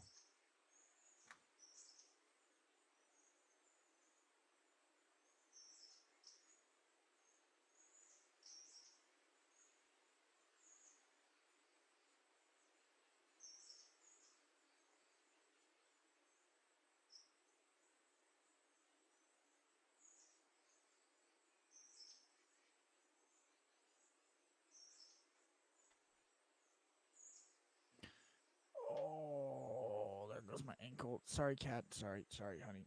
Yeah, all right. Yep, there you go. Yeah, I know. I'm sorry.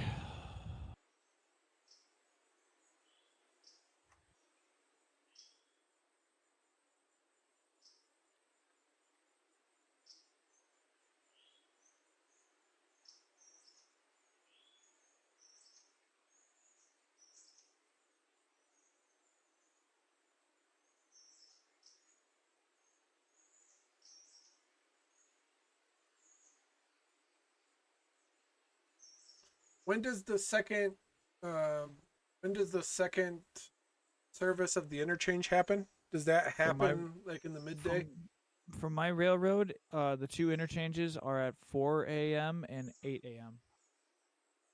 Can you change the time on the second No, service? it's always 4 hours after your first one. So that's like a hard code, Gotcha. Okay. game code, or what it. Yeah, there's nothing I can do about that one.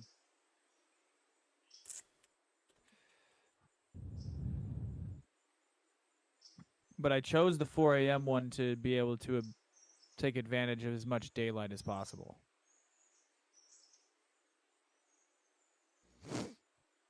Okay. So. Okay.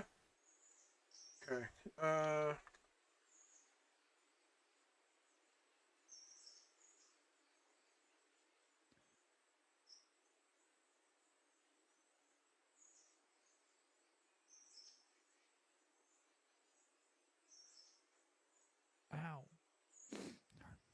Scratch my nose.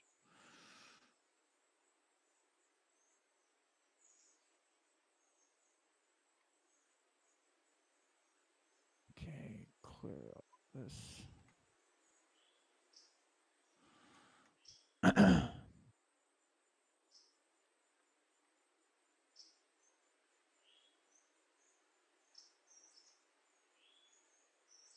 Bryson interchange car. Okay, Bryson Yard. M. All to Bryson.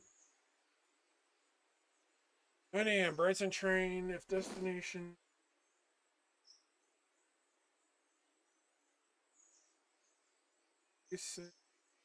Ball.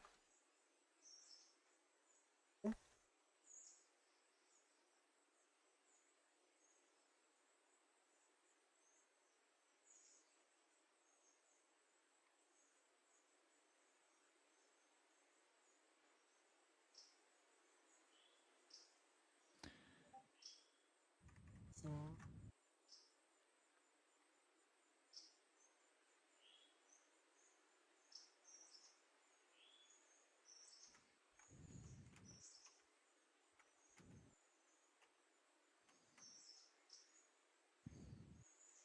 Okay.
All right, the passenger train is highballing its merry dick away. You're streaming, so I won't sing the song from the very famous movie Smokey and the Bandit.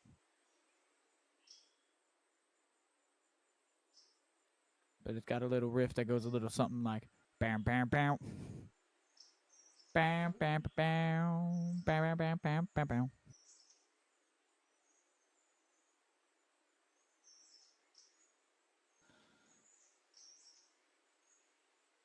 Also, Chili, I know I'm just kind of talking in the ether here, but because uh you're focusing on what you're doing. But thank you. Honestly, I hadn't had a chance to say, thank you. I appreciate it. I Yeah, no appreciate the worries, man. effort. I'm gonna use the same thing as my friggin' like template for mine when I get mine up and running and get this crazy. So I'm gonna try to use the same template. So I'm wondering, like, I'm going to assume though, in comparison to you adopting yours, in comparison to my railroad, is mine might, like mine might have a couple of teething troubles adopting to the schedule because of or the style because of just I've run things so poorly. I think once you kind of get used to it, I think it'll make sense and you'll like really enjoy it. Yeah, it'll But take a it's day or just a two to get matter. adjusted It's going to to it. take a day or two to get you in the habit of like, okay, this is what I need to do. All right. Let me see what else we got here. So it's 11 a.m. 3 local trains depart if engines are available.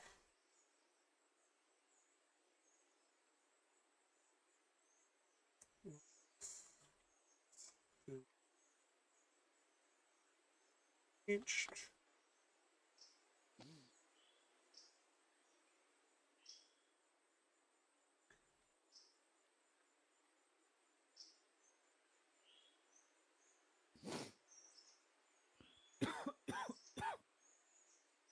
Excuse me.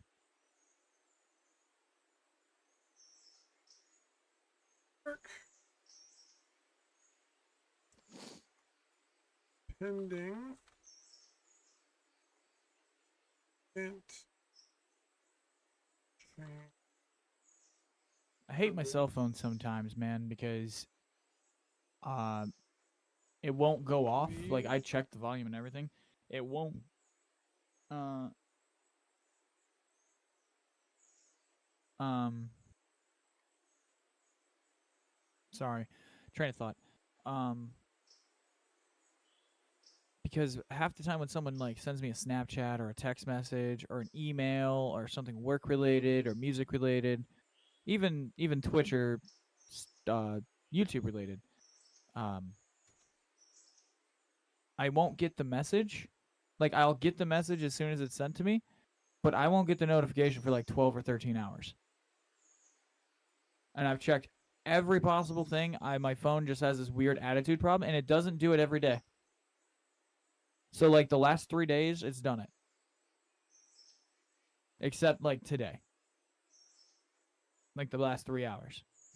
It just I've just been getting everything as soon as it is even thought of and sent to me. It's just the weirdest thing.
Okay. All right, Chili, I got to know. Plate of pizza rolls or a turkey sandwich with Doritos? What? I'm about to make myself a quick, like, late dinner kind of thing, second dinner, like a snack kind of thing, like a sandwich. So I'm either thinking a plate of pizza rolls, quick, easy, or I take the time and make myself a uh, turkey and Dorito chip sandwich. Turkey and chip. Like It's a crushed up unique. Doritos on a sandwich with turkey? It's a Midwestern thing, yeah.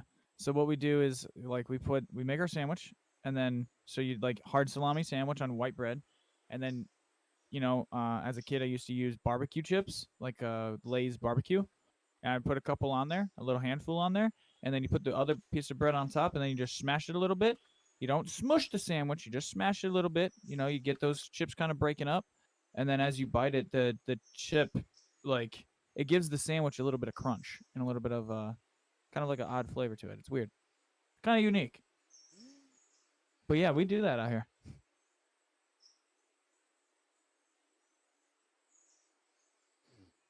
At least that's how we yeah, as a kid getting out of the pool, like in the midsummer, like during summer break, yeah, like Grandma would come outside with a bag of chips and sandwiches, and we'd grab our sandwiches and put some.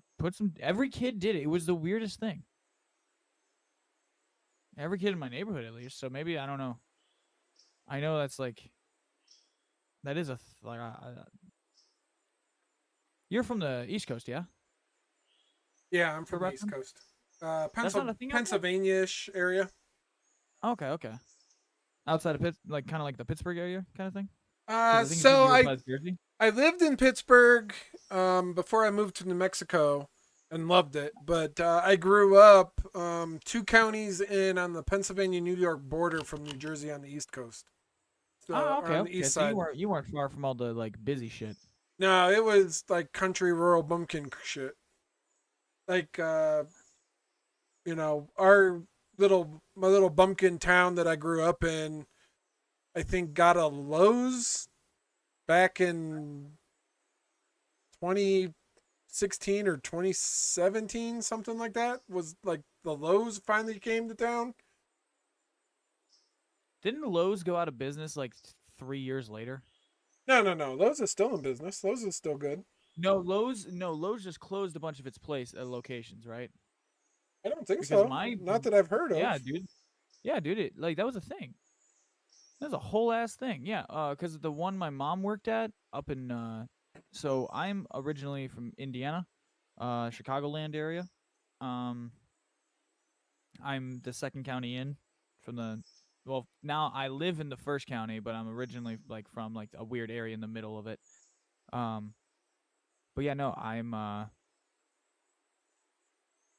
first county, and then I've lived here basically my whole life. Call us region rats, and because we're more tied to Chicago than we are Indianapolis, so it's kind of like it's very weird up here. The way I describe it, Indiana is two Indianas. There's Steel Mill, Indiana, and then there's Cornfield, Indiana. I'm Steel Mill, Indiana. That should explain it. But Yeah, my I get mom it. lives up. My wife is from Northwest Indiana, so she's from No Steel kidding. What Mill. town? If you don't mind me asking, what town? Portage. No shit. No shit. Yeah, so I'm up there all the time at Christmas time. We're in Portage, Gary, Dude. Homewood, all those places. Ah. So okay, so I lived in Portage, for basically like 25 years. But I'm originally from Whiting, Hammond, Whiting, right around there, just west of it. It's like the last big towns before you get into Chicago area on the Indiana side, and then I work in Gary. Oh yeah, okay. Her stepdad is the fire chief or something of Gary. No shit. Yeah, I think it's. I'm pretty sure it's Gary. dude, small, dude. All right, hold on. All right, small world shit. That's some small world shit. But yeah, I always look forward to go. We always look forward to going up there because we get Portillo's in Homewood. So we'll hit up Portillo's for some beef sandwiches and some dipped beef sandwiches, Italian beef, and then we go to Aurelio's all the time in in Yeah. Homewood for pizza. Like Aurelio's is our jam. Yes. And then occasionally we go over to Giordano's in There's one in Cherville, and then Ma- there's one downtown. yeah, Maryville? Maryville. Yeah. It's over in It's, Maryville it's weird. Yeah, it's weird when people look at it. They go Maryville, and like I'm like, no, it's pronounced Maryville. But then they look at you and they go, no, that's spelled Maryville. yeah, right? But I'm like, no, it's Maryville. All right. So yeah, Like hi, it's almost Bob, like one they to spelt two, it wrong blah, on purpose return to to fuck with people. Silva. So if you live in the area, and I don't know if you know about it or not, but there is a kick-ass model railroad club over in Elmhurst. Have you ever been over to Elmhurst? No. Okay. But it's like the Elmhurst. It's like Elmhurst Model Railroading Society or something like that. Or is it a Yeah, I think museum? it's Is it a model museum? Elmhurst Model Railroad Club. It's right along the tracks in Elmhurst. No, I think I seen a layout video from one of the people from it. Yeah, if you've never been over there, you should definitely go check them out. They're friggin' awesome. I don't know if you're into model railroading or not, but So basically, the reason why I am so physically addicted to this game is because it is one of my life's goals to own a model railroad. oh well, Simple goal. nah, I dude. have very simple life goals. Yeah, Because they're dude. Don't even worry. Don't even bother with that. Just go over to Elmhurst. Just go be a member there. I think the dues are like maybe $300 a year. no shit. And you get I would assume you get a key to the place and just go in and run trains anytime you want. Like the place and it's huge. Like you can run trains there for hours and like So I it's wonder huge. what's it modeled after? Like, what is the scene? Is it local? So it's like not quite Chicago, but kind of Chicago. But it's Let me like take a look. Midwesty themed. So it's a lot of farmland and industries and yeah, you need to just go check the place out. It's massive. It's my holy shit, dude. they I have would be a multiple member in a routes? heartbeat if I lived anywhere within an hour of that place. And I think you're like, if you're in the Gary Portage, like that area, you're like 30 minutes from Elmhurst, 40 minutes with traffic, maybe from Elmhurst.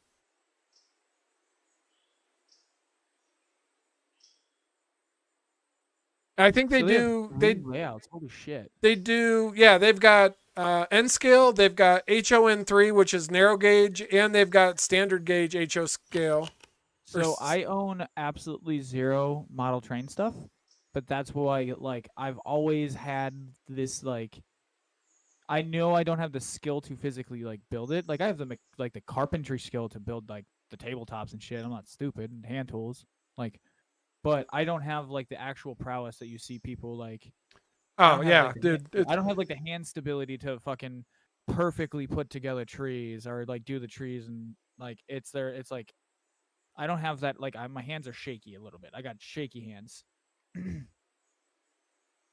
Dude, this is incredible. I've lived here my whole life and never knew this existed.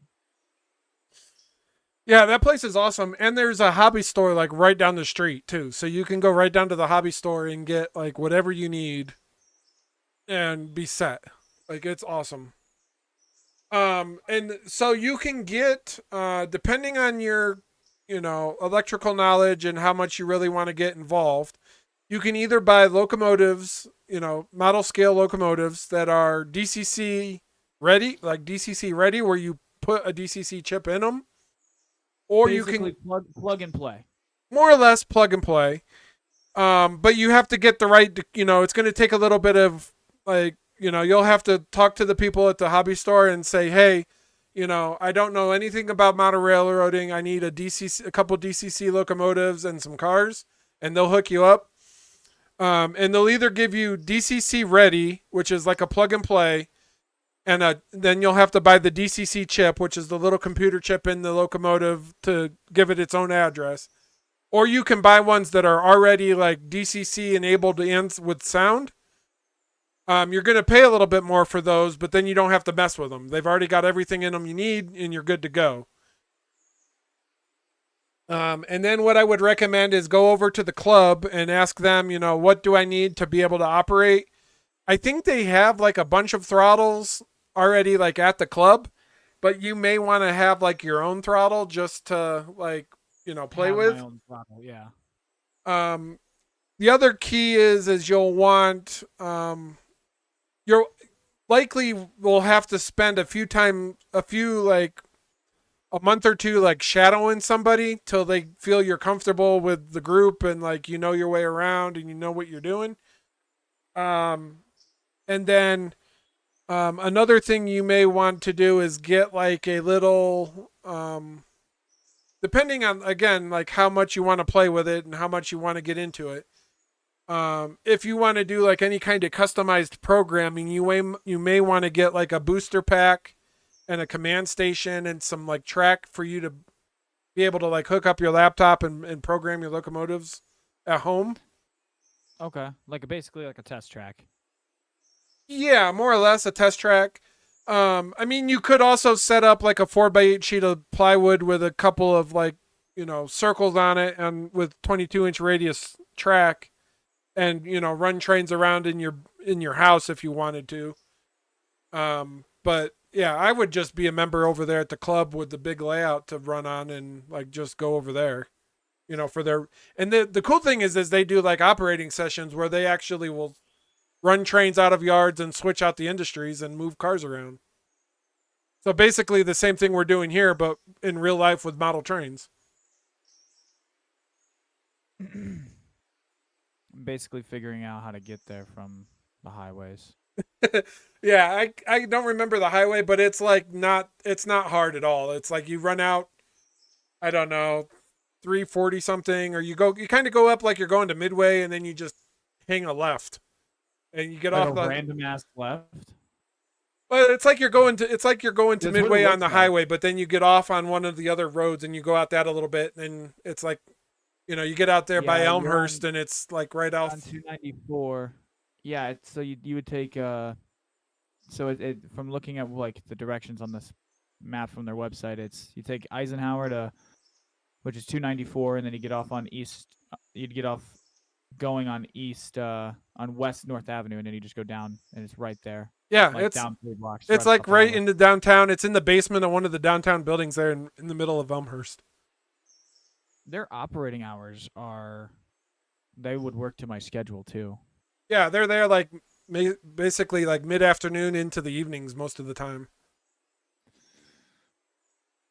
I might have to do this one day. Yeah, if I make it up to Chicago again later this summer, if you haven't gone yet, I'll snag you. We'll take a ride out there. Dude, hell yeah. Hell yeah. I'll get your cello. We'll meet up in Portage there somewhere and snag you. We'll go out, stop and get some Italian beef, and then go on out to Elmhurst. Dude, hell yes. Or pizza. Hit up Aurelio's, snag some So now I Aurelio's, gotta and figure go out do what, model like, trains. What model railroad stores. Yeah, it's literally like right down the street in Elmhurst. There's a place right down the street. Holy crap! There's a place in Crown Point. Yeah. I didn't know that. There's a train store in. Sorry, Crown Point's one of the towns near us. Oh, okay. Okay. It's how do I say this politely without sounding like a jerk? It is for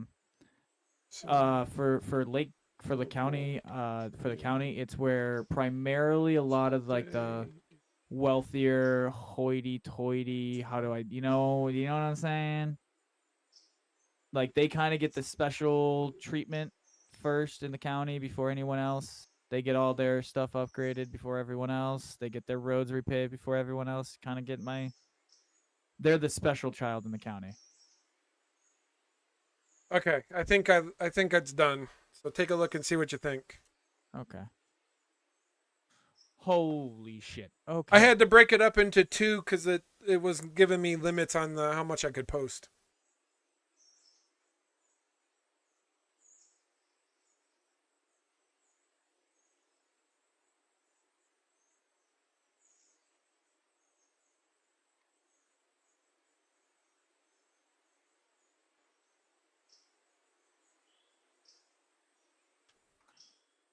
Simple answer.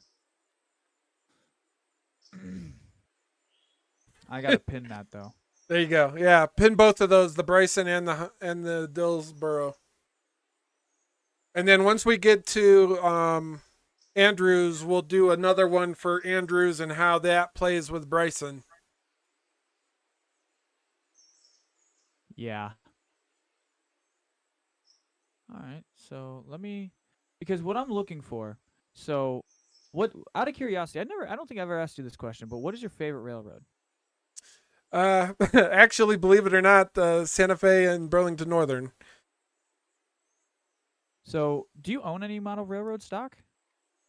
Uh, If so, where did you get it from? Like, did you get it online or did you get it like direct from a company? Like, did you from a stock. website? So you mean like, do I actually own model railroad stuff? Yeah, just in general. Like, like everyone owns a guitar, but like, yeah, do you actually own like? So when I initially started, I bought a lot of stuff through a hobby. Well, actually, 90% of all my stuff came through mostly through hobby stores, but that's because I bought a lot of it back in like the early 2000s before the internet was really a huge thing. Right. Um, For reference, I grew up on the I Love Toy Train series that was out released in the late '90s on VHS. okay. So Okay, so you know what that was. I kind So of know what it is, but I don't know that I've ever seen it. I actually so I think we were the ones you were the one talking about like Shining Time Station and Thomas the other night, right? yes, I was a big Thomas the Tank Engine fan growing up. Okay, so on PBS when I was a kid in the mid 90s, um it was like Shining Time Station was on, I don't know, 9 or 10 o'clock in the morning Saturday mornings. The following program at 11 a.m. was a show called Tracks Ahead. It was like slated right behind Shining Time Station. And they did like a combination of like real excursion railroads, model railroads, and model railroading, like product and like companies that are coming out with new stuff. Um, And so I watched that and they would talk about like all these people's model railroads. So that was kind of like the big bug that got me into model railroading. And then the guy in the town I grew up in, the little local hobby store, built custom railroads for people. Like people would like hire him to build them a railroad. So he would use like a hot glue gun and like the pink insulation foam, like the 4x8 sheets of pink insulation foam, Okay. to like cut and build like these big model railroads. So I remember like walking into this little hobby store at like, I don't know, 10 or 11 or 12 or 13 years old, and he had this like 4 foot tall, like 5 foot wide by like 8 or 9 foot long, like quadruple decked model railroad in his shop where he was building it for somebody that was cut and like modeled out of foam. He made all the foam look like rocks, but the like train started on the bottom level and then like helixed up this like, 5 foot by like 9 foot model railroad until it got to the top level. Then it did a reverse loop and then went back down on itself. So it was this like really cool like logging, like geared locomotive themed model railroad that sat in his shop forever while he was working on it, which kind of got me in the bug of building a model railroad. So what is so So the short answer is, yeah, I have a bunch of model. I have like 6 totes, like 6 plastic, like 26 gallon tote, 26 liter totes, out in my garage that are full of like train cars and engines And some of it I've bought through so I was a member of a club in Pittsburgh. And so Okay. when members passed away, their wives would bring in their collection, Okay. and basically the members of the club would get first crack at buying up like cars and locomotives and whatever else, this person had. So I bought like shoe boxes full of cars for like next to nothing. So if I wanted to, because like what I want to do is I want to build kind of like a local representation. So like I guess you go in Elmhurst would be cool in a way because um it's local and it would be a good representation of what is going on at my what I want to do in my railroad. But I want to pick up a Indiana Harbor Belt. But I Okay. they also have Gary South Shore. So you Hell can, yeah. yeah. So what I would do if you're looking for something super specific is you're going to want to get on walters.com. That's exactly what I got. Exactly what I found. So yeah, I just Yeah. kind of want to build like a local, get a couple of local Indiana engines with like to start because my favorite railroad of all time, is Burlington Northern. Okay. And then it would be probably Union Pacific, but I wanted to, on like YouTube and in like the model railroading world, my local area hasn't had much love given to it. So from what I've known, but which is odd because I'm from near Chicago, so it's like the second city. So it's like we have such connections to the railroad that it's just odd that Yeah, so it's kind of weird. So being an East Coast kid, my love has always been like the West Coast railroads. So like the Durango and Silverton, the Durango and or the Denver Rio Grande and Western, the Burlington Northern, the Southern Pacific, the Union Pacific, the Burlington Northern, Santa Fe, or mainly just the Santa Fe because I really love the War Bonnet paint scheme. The silver and red is just such a gorgeous paint scheme. Like it's an amazing paint scheme. Um, but I grew up in the one of the main hub locations for the Lehigh Valley in Pennsylvania. So railroading was big in that town back in the late '70s, early '60s, late '70s. The early era was big for that town, but it died. Basically when I was a kid. Then Conrail took it over, and now Norfolk and Southern owns it. But, so yeah, I've always been a kind of a big fan of the West Coast railroads. oh wow, the N scale is significantly cheaper than the HO scale. Well, okay, not all of them, but some No, of them. the price is about equivalent when you scale it out. But the size of it is half as small, so it's a lot harder to deal with. Right. What do you usually run, HO? I tend to run HO, or I used to tend to run HO. I actually have gone to G scale now outside in the backyard because No shit. I live in New Mexico, and basements aren't a thing here. So I went to G scale Aw, in the backyard to be able to have a train. I like it. So you have your But own like but garden yeah, field G where you, scale is like 4 times more expensive than HO. It's insane. yeah, the hell with that. Yeah. But So yeah, yeah, no, HO's an awesome scale. HO's like a perfect size. Perfect size. because of the size of my house, I would never really have like I'd always be fighting room for right now. Uh, we're gonna do a couple of expansions here in the next couple of years, so we'll have more space. But I was thinking because of space, I might be limited to like N scale I mean, because HO you can build a little you can build a layout on HO or on for HO on a 4x8 sheet of plywood. Now, obviously, the more space you have, the better it will be. For a loop layout or just a circle layout, a 4x8 sheet will work. what I would do is kind of like, have you ever seen the image of the one where it was like a 4-tier layout, but it's only in like a little corner of a living room, but it only comes out like 6 feet. So it's like a 6x8 layout on a 6 by p, but it's 3-tiered.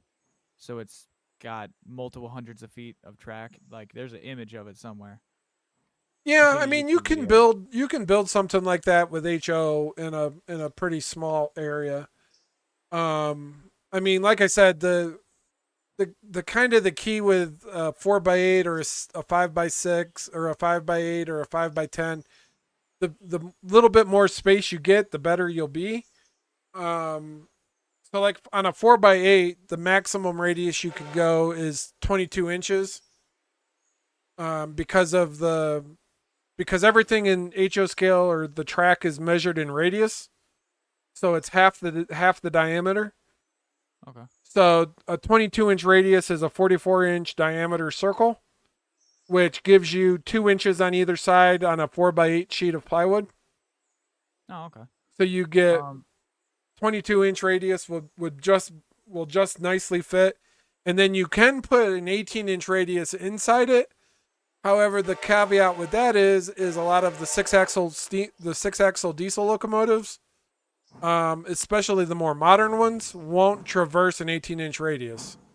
all They'll right. they'll derail because it's too tight for the six axles. Just out of curiosity, are you over here in the yard? Yeah, I am. Okay. I'll let you take control of this situation if you're good to go. Yeah, I can do that. All You right. want I'll to let you finish. finish getting those coupled up, and then I'll grab it from there. Yep. She's coupling. There you go. I'm gonna All head right. back and I'm gonna finish getting some of that passenger service just hauled. Okay. I'm gonna Because of my finish switching this out. I'm gonna kick those couple of Larka cars off to the Bryson one, and then we can run the Bryson if you want. okay.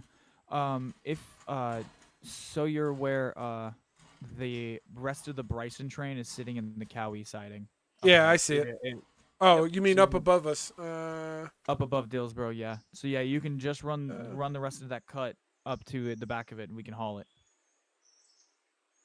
Holy crap. Okay. Yeah. Wow. All right. That's a big ass train. Yeah, Uh, I parked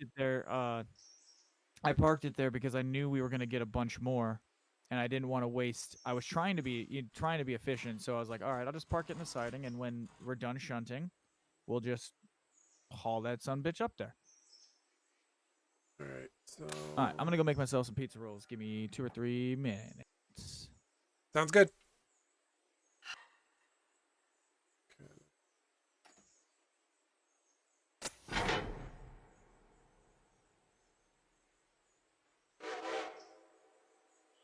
Thanks. Thanks.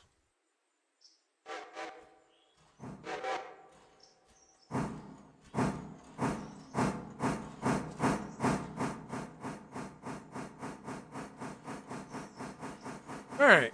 So guys, we're back on moving here, and we're gonna get this stuff shuffled. I'm gonna just kick these over since we're gonna push that whole slew of cars up to us anyway. We'll catch these at the top end when we get up there, so that I'm not having to kick the whole train back down in there. Since he really didn't pull that up like I was hoping he would. But we'll make it work. Kill that throttle. Brakes.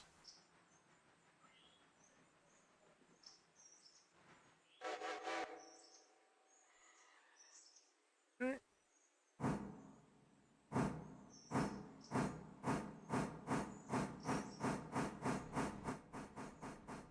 Since we got the game audio coming through the Discord audio, we'll kill that other one. Do. That stops. Brakes.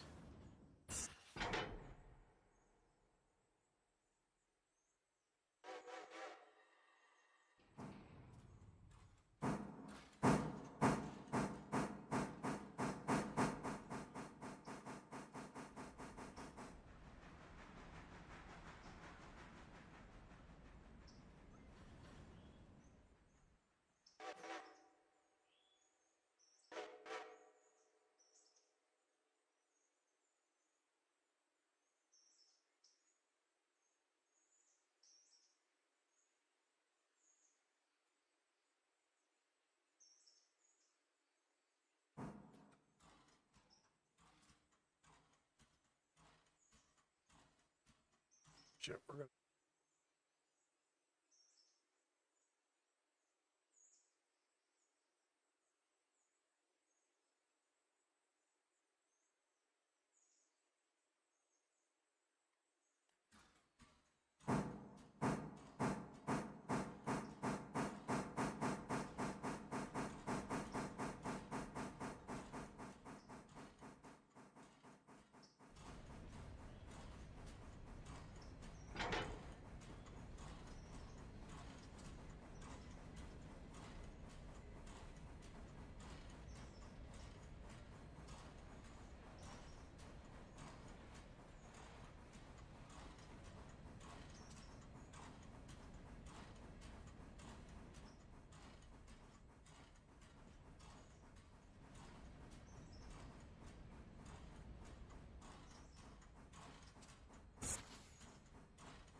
Oh, dang. We might actually.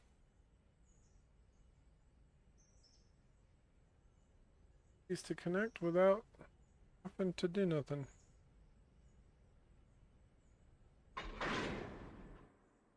Wait.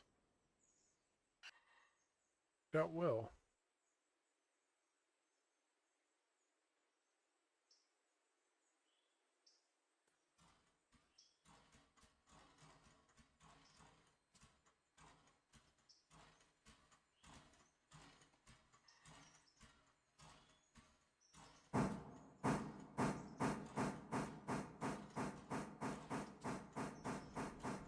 Yeah, let's get this big thing over to the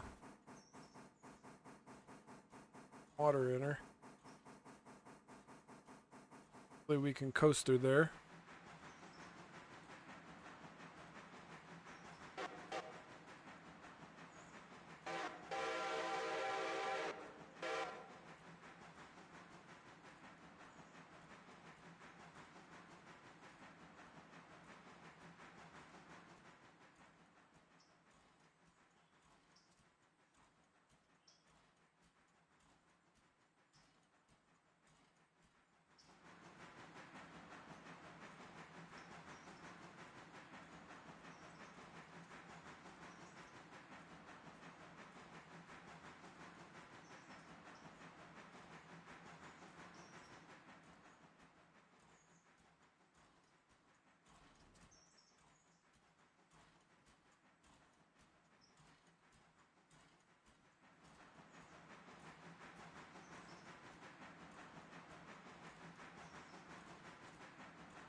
All right, plate of pizza rolls is secured. Nice. Yeah, I might need to go heat up some soup here in a bit.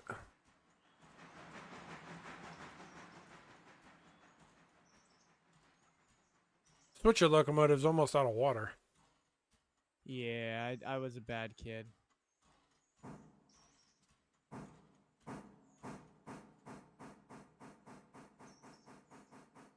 See, but like if I was gonna do Burlington Northern, I would do. I'd either get like a modern kit or I'd get something from its like. Sorry, going back to talking about model trains. I'd get something from like its Streamliner era or like its heyday. I'd have to like look into it and figure out what they ran a lot of.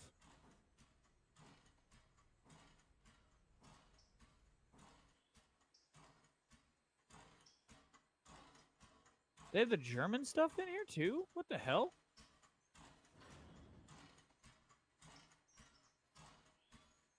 Oh yeah, I mean, there's everything. I mean, if you wanna get crazy, look at Is that a Rivios. website? It's a brand. So if you go to the steam locomotives, I think Walters carries them. It's Riviosi, Rossivio, something along those lines. They actually make a Southern Pacific cab forward. What is it called? River. Uh, Here, hold on a sec. Let me find it.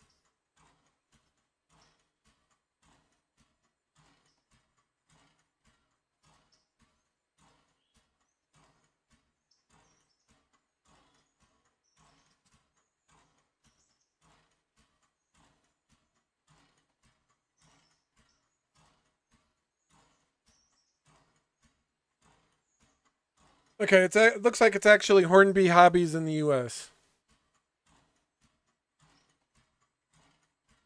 Oh,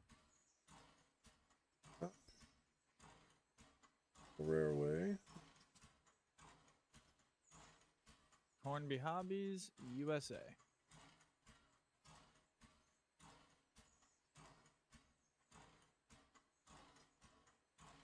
Searching locomotives.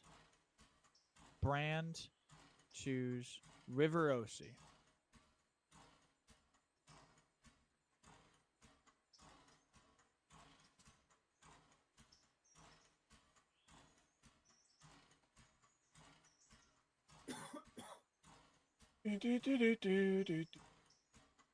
I do not see it. The cab forward.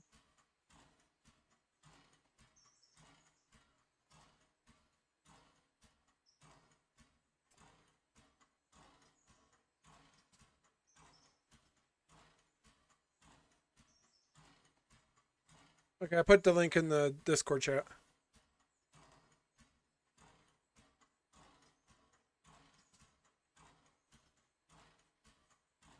Oh, no shit. I think it looks cool. Yeah, it's the Southern Pacific's attempt to compete with the big boy.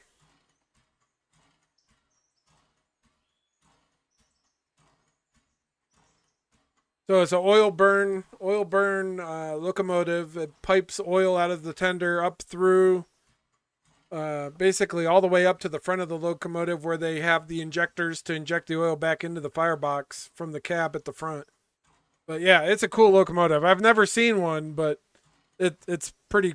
I bet that thing was awesome to see rolling, thundering down the track in the old days. Oh, yeah. Because, like, all right. So outside of, like, U.S. model railroads, my favorite model railroads to see are, like, the European, right around the time of World War One or like, right before the outset of World War Two, or um, interwar, that interwar period, where it's like, I don't know, man. There's like a certain like beauty to it. I don't know. Like I've Yeah, always I like the European locomotives. I think the black with the red is a sharp color contrast. Um, just I don't know, something about European stuff just doesn't do anything for me. That's I just my don't think personal they're preference. electric. What was that? I don't like their electric train sets. Besides like the ICE and the TGV, but no, I'm talking like I seen one where it was it was the Great Western Railroad, um, with the its interchange to whatever was the other one of the big four British ones, and it was like of that specific. Like, I don't know. There's just like I like it when you can get very specific. Like like how hyper specific you can get if you really want in the hobby. Yeah. Oh, I mean, there are guys that have like complete like European, British or European um, railways. I mean, that's all they model is that era or that style, and yeah, there are hobby manufacturers that support the European only brands.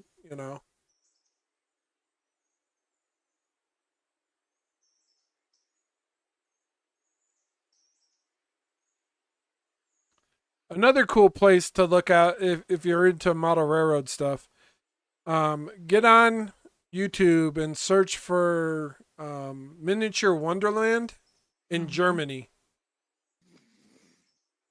So that's the video. That place is when I eventually go to Germany. Yeah, it's on my list of the minute I get inside German borders, I'm going to Hamburg. Like, that's the first freaking place I'm going. Spending a whole day. A whole day. Yeah, yeah, for sure. Shit, I'll plan 2 days. Yeah, it might take 2 days. That place is gigantic. I'd love to work there. That place would be a dream job. Dude, I try to make it as simple as possible. I'm a 27-year-old dude who pays his bills and just likes to play with toy trains. Yeah, I mean that Nothing wrong with is that. that's what I did when I was 27. I was playing with toy trains. I couldn't Simple. barely afford my Simple. freaking monthly dues at the club I belonged to, but I didn't have much money to do much other things. But it's kind of sad because now I have a lot of disposable income, but I can't. There's like no good hobby stores or hobby train places or anything here in Like New they're all Mexico. starting to die out. Well, they like just don't Chicago- exist in New Mexico here. As the people here are too poor or something. I don't know.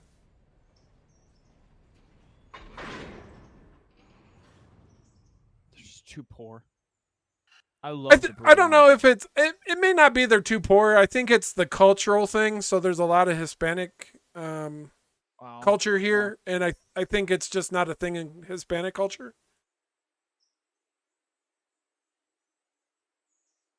I would I'll ask Tito next time I get a chance to talk to him. Yeah, ask him. If model railroading is a big thing in Mexico. I would doubt that it probably is.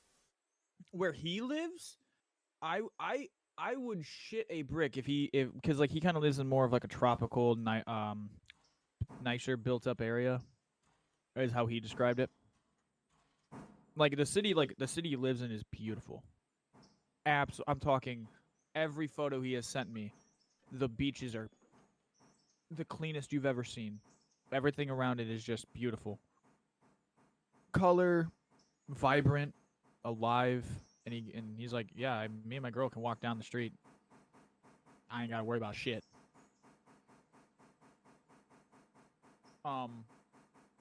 He owns some property with his dad, and he rents out. What he does is he rents out his properties to older white couples, like older American couples.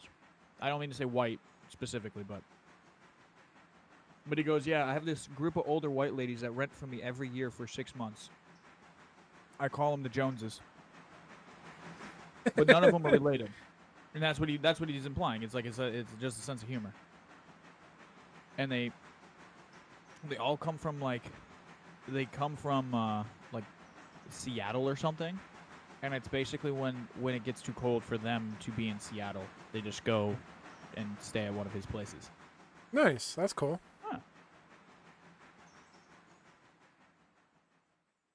Nice little gig, but I'll ask him because I'm curious. Now, I know in like Europe now, our European buddy, Obito, he lives in Croatia, and I'm going to highly assume no. I don't know. Model railroading is pretty big in Europe because they've got a lot of train history in Europe. You know what I mean? Yeah, like there's a lot of railroading history there, especially in relation to like the wars. Yeah.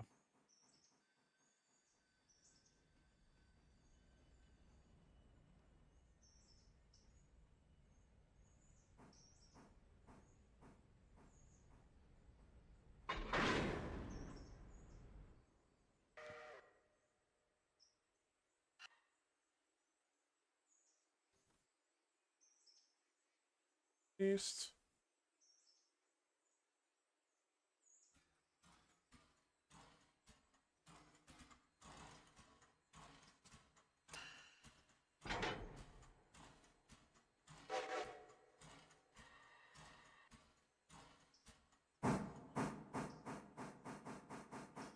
Yeah, so I think they've, between the wars and the history that the railroads played in Europe, especially after the, couple world wars, and the history behind like the Flying Scotsman and the Flying Dutchman and a bunch of those other, railroads that had the like, specialty named trains.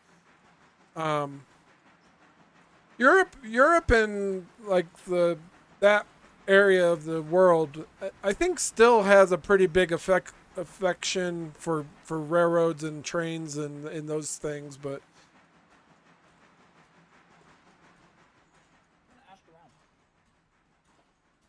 it would be interesting to hear. I mean, the people that the vendors and the companies that make European model stuff are making it for a reason. There's obviously a market there. So Right.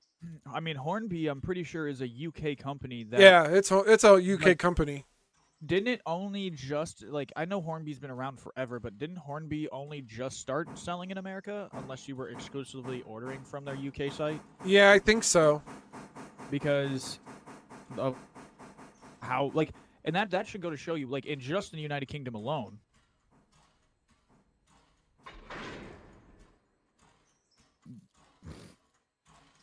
I think the model railroad I'm watching right now on YouTube, the series is called New Junction.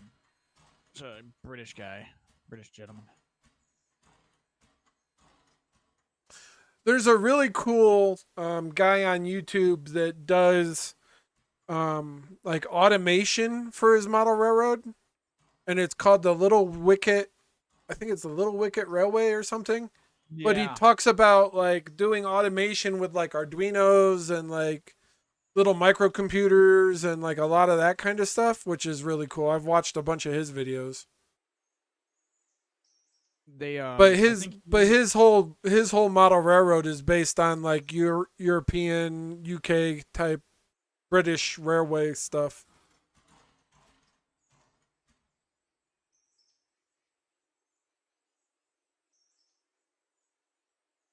Okay. Sure.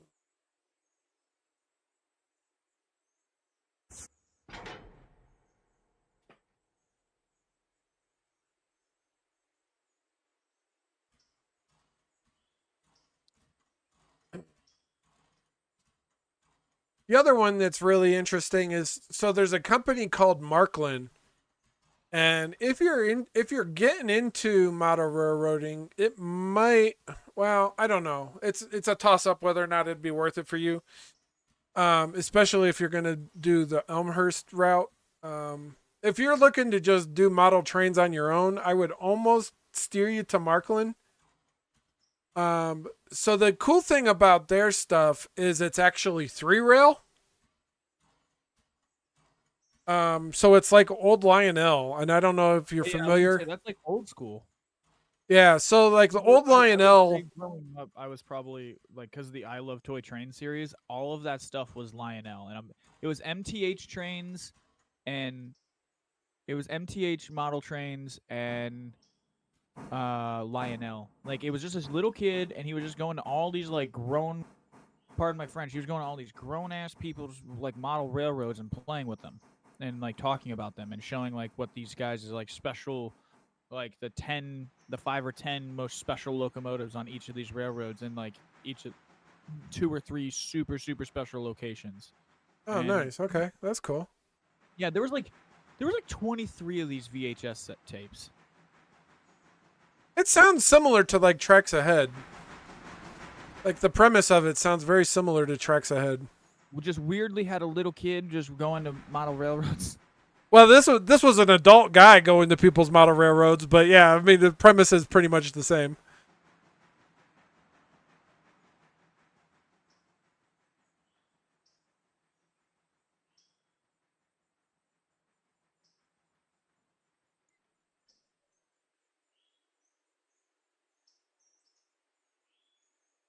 Because I'm pretty sure, because if I remember correctly, that's where I learned about Lionel's, like, I mean, assuming now, like, I'm 27, so this would have been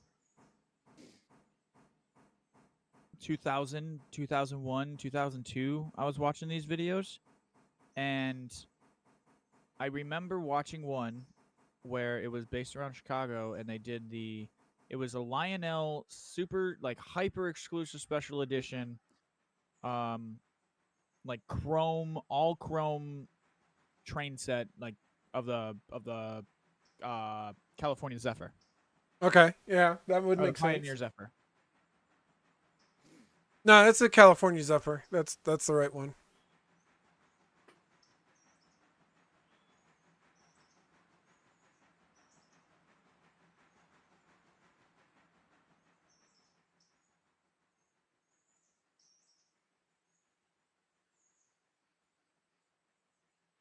Sorry, I'm stuffing my face full of snack cake.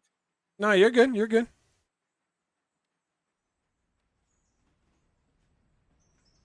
So Markland and Hornby would be, like, more for the European stuff, or, like, say, like, German stuff would be Markland, yeah? So I'm pretty sure Markland's a German company.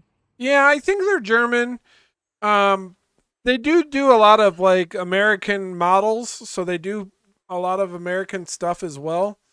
The interesting thing with theirs is you don't have to do reversing loops for their digital system because they have little pins that run down the center of the track that make the third rail. Oh. So the outer two rails are polarity matched, and then the third rail that the little pins down the center is the return. So you don't have to do, like, reverse loops and stuff.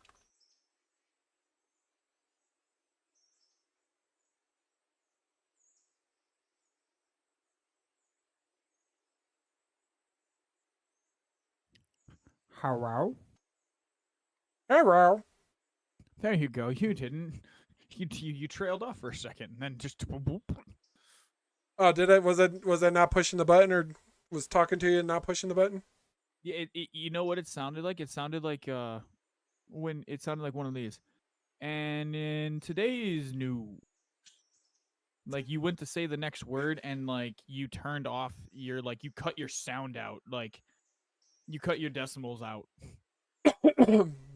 like you did, like, almost like a phase out. No, it's okay. I might have been reading. I was reading something. Somebody messaged me on Twitch so I was sitting here reading something while I was talking. My brain can't multitask apparently. Nah, it's all right. I'm not gonna lie. That shot of your a shot of Dillsboro Yard on your stream. I wonder whose railroad that is. Right? It's almost like a functioning railroad. All right. No, okay, so I've got Dillsboro pretty much set here. Okay. We need to get the Bryson out of here. So, would you like to haul that big sumbitch? Would you like yeah, to do that, or would you like to pick up would you like to pick up what I'm doing with the passenger train? No, I can do the Bryson if you want. All right. So for reference, then I'm gonna play dispatcher here for a second. You have green light from Cowie Siding to Highball, at least to Whittier. Contact me at Whittier. Okay. Do you have any fuses down on the main, or can I go road mode? Go road mode. You can go road mode regardless. There might be a couple ahead of you, so if you want. Okay, I'll just keep an eye on them. Yeah. Normally, what I do. What do we got for water on these beasts? Is if I see the train, like, start slowing down, I'm like, all right. First thing I do is I go, fuck, let me jump ahead 500 feet and look.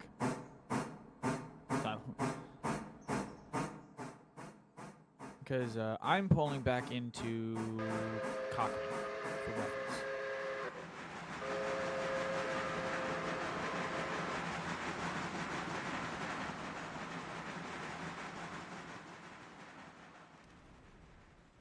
I might almost be able to pay this loan off today. Like on this service day. If I can really bust my ass and get a lot of shit done and I don't fuck around, I can get a lot of stuff done. I can make a lot of money. Primarily just keeping this passenger train going as many stops as possible. Because so on a busy day, so the one thing I have been doing is charting my finances. I use the report, the daily report, income report, even though that's off by it's shifted off by like 6 hours. In terms of what is actually incorporated, I use those numbers and work around, and then I'll go through the whole fucking finance list from the start of the day and pick up right where I left off. So like I'd pick up with 26, 21 would be my starting number, and I just start crunching everything, and I start breaking it all down.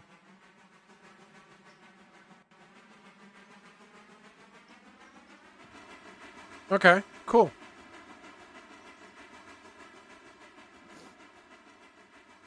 Why didn't you get on for silver? You're supposed to get on for silver. You fools.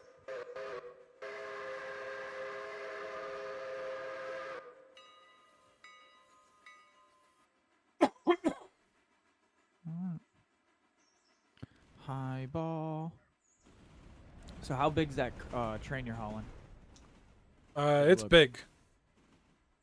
It says 51 cars, 2,387 tons. It's a big chungus. Yeah, it's we're moving some tonnage.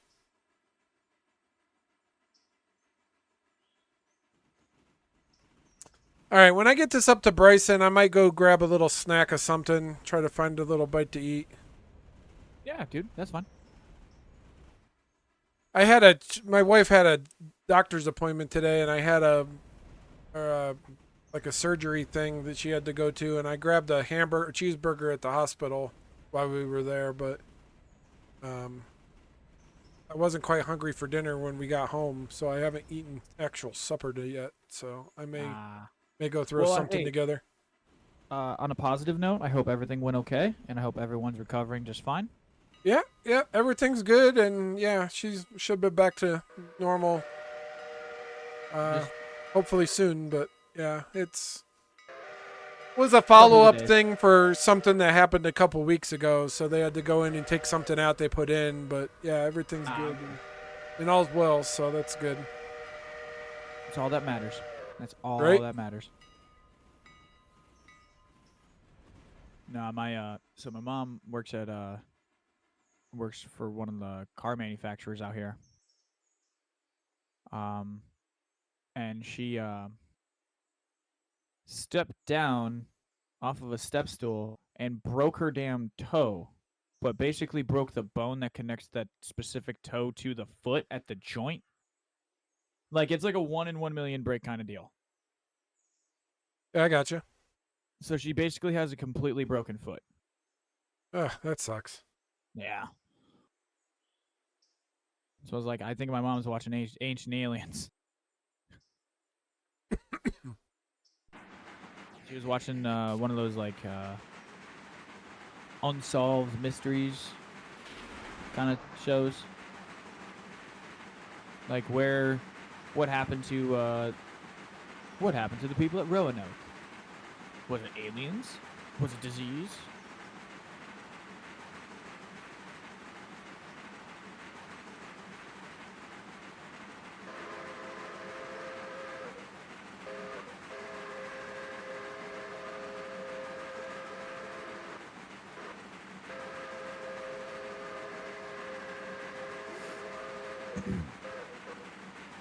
Oh yeah, that's a screen capture if I've ever seen one. What's that? Oh, yes. Yes. Hold on. Can I do the thing? Can I do the thing? How do I do the thing on your thing? How do I do the thing? Oh. Give me the thing. Do the thing that lets me do the cool thing for you. I'm trying to make a clip. I don't know how to do it.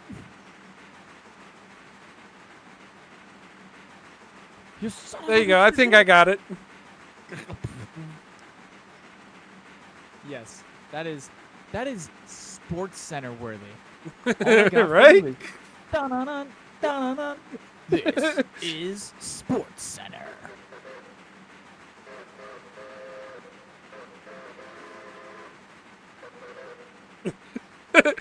Can't do it with the whistle. It's not quick enough to respond. Not enough pitch change. She said, hell no.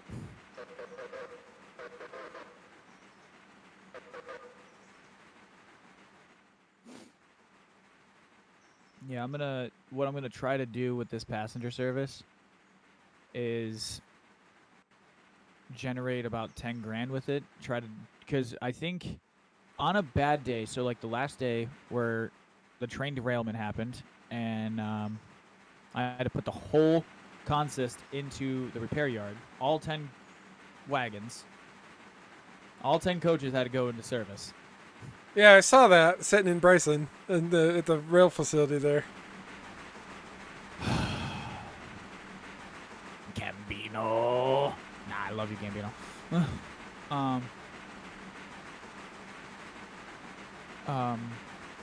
Yeah, no, I timed it, and I busted my ass at the beginning of this day, and was able to get this whole train reassembled, and departed. I aimed for 6 o'clock. I departed at 6:02. Nice. That's awesome. Yeah. Yeah, dude.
So I was just thinking about this, and I was just cracking the joke with a friend of mine. Of all the addictions anyone on this planet can ever have, I think the very, very safest one is railroader addiction. The only thing you're going to mess up is your sleep schedule. I mean, if you're playing the video game, yeah. If you're like a actual rail fanner, you could get hit. But yeah, as long as you're smart and stay off the track, yeah, it should be a fairly safe addiction, if that's what you want to call it. No. I'm talking this game. Yeah, then yeah, that's a definitely safe addiction. Because my friend messaged me and was like, hey, you want to do a lunch date tomorrow? And I'm like, sure, whatever. We haven't had a lunch date in a little while. One of them like, hey, I haven't caught up with you. Let's go catch up kind of deals. And I hadn't texted her in a couple of days. She's like, where the heck you been? I'm like, oh, just feeding a safe and healthy addiction to a railroader. And she goes, of course. Only you. Right? So like my friends know. Like I got some I play in a metal band, so I have a whole circle of friends and colleagues that are metalheads and are not one of them will hop into my stream, and he's a moderator of my streams, and he'll sit there, he'll watch my stuff, and when I hop into the Discord, he'll be like, "Train go choo choo." He'll bust my balls about it. It's a good time. But like, I know for a fact I could never, ever, ever get them into this game. I am honestly like, I'm surprised I was able to get Animate into this game.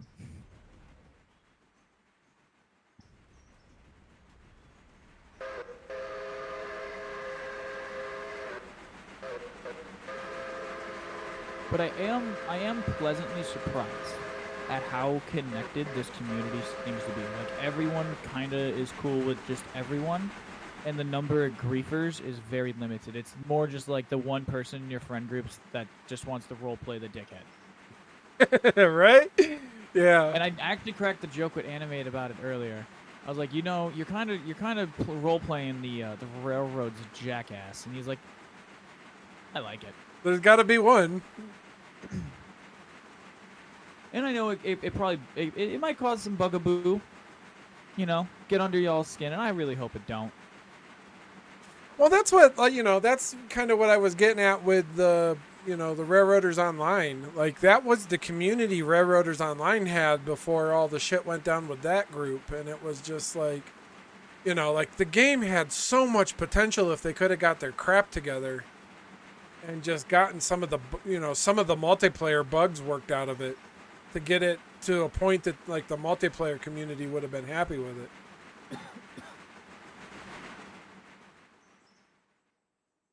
That's fair. And kept their, petty bickering and all the petty stupid shit, to a minimum. The game had tons of potential, and it still does have lots of potential, but it's just now it's at the point where they're getting stuff done, but it's kind of lost all of its community that was behind it initially.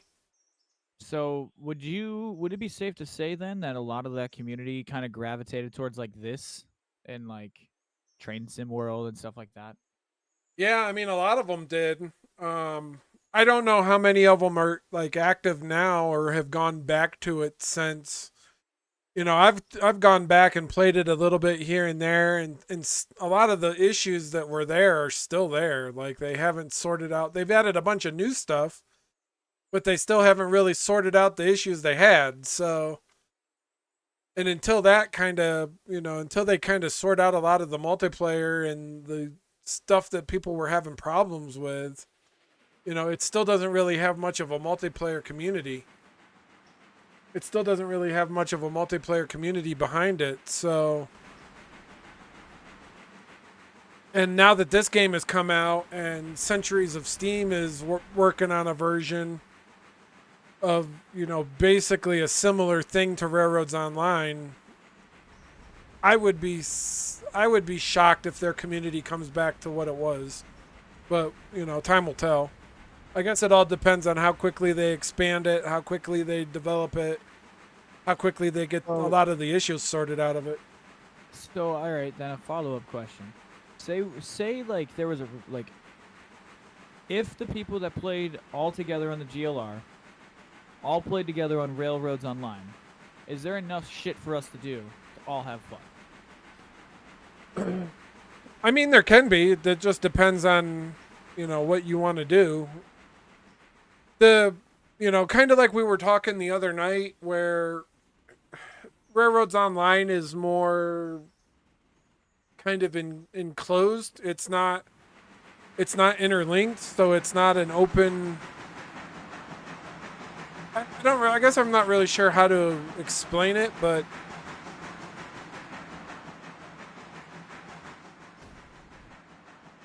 that's all right. It's more.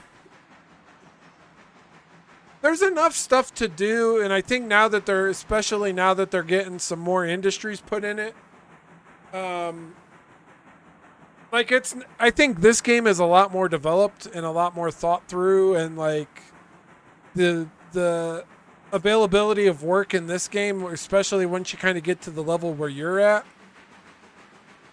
is a lot greater. So you can I think in this game would keep 10 people busy pretty much for hours on end, where like Railroads Online wouldn't be you wouldn't be able to keep 10 people busy that long, I don't think. Without them getting bored. I think honestly, if I look at it correctly, I think I have just enough work for me plus 5. Like me just setting points, like flipping, making sure shit's going, like helping people get help. Basically, 5 engineers hauling all the stuff, and then me just kind of playing the floater, where I go to you, and then go to JJ, and then and/or Animator Gambino, and so on and so forth. Now, the one I want to go play on is Mr. O's, because his is like 10 days further ahead than mine. Okay. And I kind of want to see where that's at. Like, I kind of, like, and me and JJ were talking about it. It's like, because he likes playing on mine because it kind of gives him an idea of what to expect. Yeah, And then, so what's coming up, what hassles you're going to have coming up. Because, yeah, and if we can limit the number of headaches, then, yeah, we're going to be all right. Which pretty much is where I'm at now. Hey, Kroger. Thanks, man. Kroger says this game is more interactive than other train sims, and I would agree. Yeah, this is a lot more interactive than a lot of other train sims, at least as far as I've seen. I've not personally played other train sims other than Railroads Online. I've thought about doing like Notch 8 or like some of the other train driving sims. But this definitely seems a lot more interactive than a lot of those, which is one of the reasons why I've been really excited about this game. I do feel that Kruger, that this game has, like, I described this game as an onion. Like, and on the surface, it just looks like a train game, basic train game, and then you start looking at all the stuff.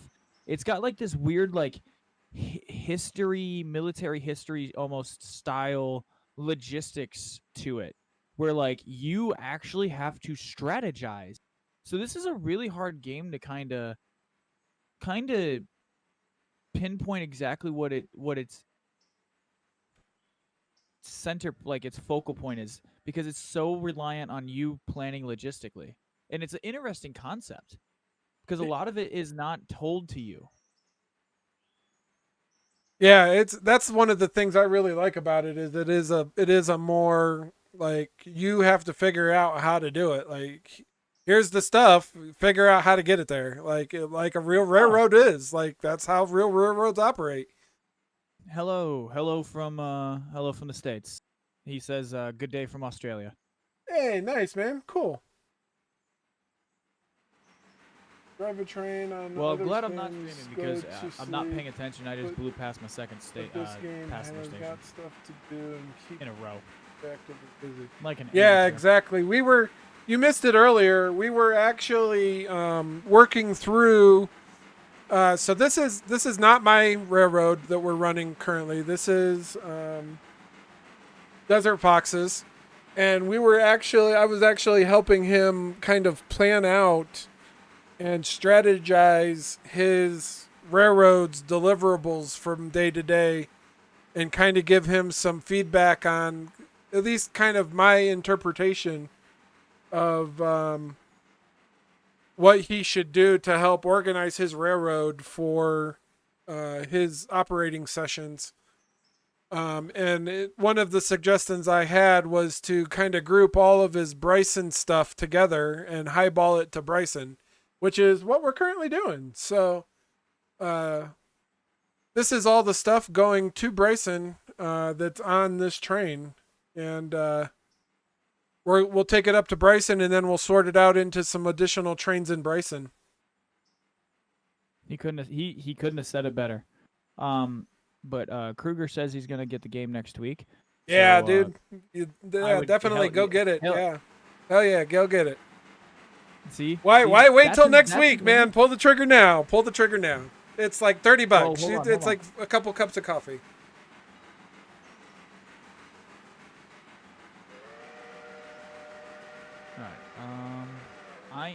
I was supposed to call you when I got to Whittier. I'm like in Ella. You're fine. I'm at Bryson Station, so I'm going to set your line, and I'm going to wait for you. Okay, yeah. I just realized I was supposed to call you when I got to Whittier, and I forgot. Fired. No, I'm kidding. Here Yeah, comes you the need to train report. wreck. Yeah, you need to report to Good day. medical. Drive. All right, you're gonna pull in on the. God, down these here. ladder track numbers I don't know yet 44 from based off of the Alvidal, map, dude. but I got the I main. got you, man. Yeah, conversion rate. I get it. I get it. So I got you set. So you'll be 3 tracks off the main. You'll be the first ladder track. Okay. Are we gonna all fit in there? Because that's a this is Just thing's pull in. You're massive. fine if you. Yeah, you're fine to foul. I want you to pull through, and then just stop once we make sure that the back end of the cut is out of the foul on the back end, because the back end is the stuff that's getting dropped. Yeah. Or do we have to shuffle? We have to shuffle. We're gonna have to sort and shuffle in Bryson, so we'll have to. You know what, then? I will. Then I'm gonna pull you into the. I'm not gonna pull you into the yard. I'm gonna pull you into the station parallel track. To the passenger station's parallel track on the opposite side of the passenger line, the main line. Okay. So Yeah. I mean, plenty there's of room to work with. the back half. The back like 6 go to Robinson Gap, and then the next big cut goes to. It gets shuffled around in Bryson. And then we've got a few other things to shuffle. Then some more Robinson cut, some more Robinson Gap, and then some more stuff to shuffle. So yeah, it's gonna be a little bit of shuffling around in Bryson. All right, then we will. Yeah, I'm gonna set you accordingly. And I mean, what I engine could cut half of it off over here in the on the siding in the island on the island, George Island or whatever. But Governor Island. No, oh, you're good. Governor You're good. You Island. can bring me Okay, everything. Because I got GLR. I got the shunt. okay. And then I'll sort it out here. I'm gonna go grab a bite to eat when we get in, and then I'll shuffle it into to the ladder tracks there in the yard. 10-4. Oh, so for Kruger, he says that it's 44 Aussie dollar dues. Yeah, that's what I was saying, that the exchange rate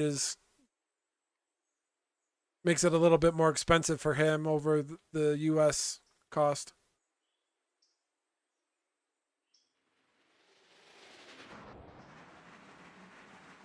But thanks for joining us on the stream, man.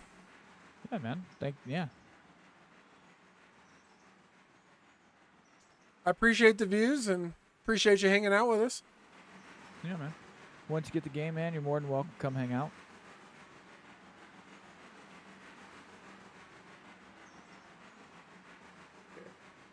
Okay. 12%. Yeah, joys of living on an island. It's a big island, but it is an island.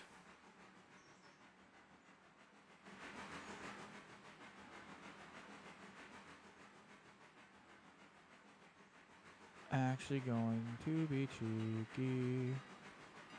One of these years, I'll get down that way and come and visit the Aussies. I want to come down and see the outback.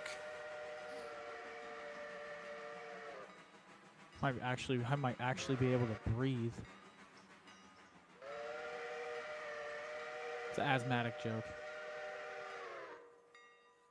Yeah, I don't know. I have pretty bad asthma too, and I live in the desert, and I still can't breathe. Oh, so mine's the humidity. Oh, okay. Well, then the desert would be perfect for you. Yeah. So like, I went to Florida, Kids Island. and it was like the way I describe it, how it feels is you've jumped in a pool before and you've had that sensation of water going up your nose. Yep. It is that, but it's pouring down your throat continuously. 33 degrees Celsius. It's that like really, and it's just super uncomfortable. It's hard to breathe. Like last year, 2 years ago, I was working for this company, and we were working outside, and it was like 105 out, and we had water. Like we were all taking ample breaks and such, but like I had to like go home at like 9 in the morning and we started at 8, and it was like because like I had collapsed. I just physically could not breathe. Like it was like I was legitimately doing one of like to get air, and then they got me into the truck and turned the air on. And that's when I was like, and I called my boss. I'm like, dude, I gotta go home. This is not safe for me. Yeah, that sucks. That's Yeah, not fun but at all. outside of that, but like so like up here, and I don't know if you come up here in the winter or have. Yep, I If come up every December for Christmas. Yep, yep. If the like we just had like the Arctic plunge Yep, I saw the hit. reviews for or the stuff online. Yeah. Yeah, so when that hit, like everyone would be like at work, we have a smoke deck, and I would go outside with my Carhartt, and motherfuckers are out there for 2-3 minutes, like, oh my god, it's too cold, I can't be outside. I'm like, yes, I know it's cold, but I'm willing to bear being like dangerously cold to be able to take like a full, deep, unafflicted breath, and it's in super dry conditions or in super super super cold conditions like that, where it's so cold that like it hurts normal lungs. My lungs actually go, hey, we like this. Like I've actually joked to a friend that I would be perfect to live in like Sweden or Finland. Why did this Be- thing just stop? I don't know. Why did you stop? I have no idea. He just came to a screeching halt. I don't see any reason why. Switches aren't set against us. That's weird. That was odd. She just had an attitude problem. Yeah, so I also have a shunter ready to go down here.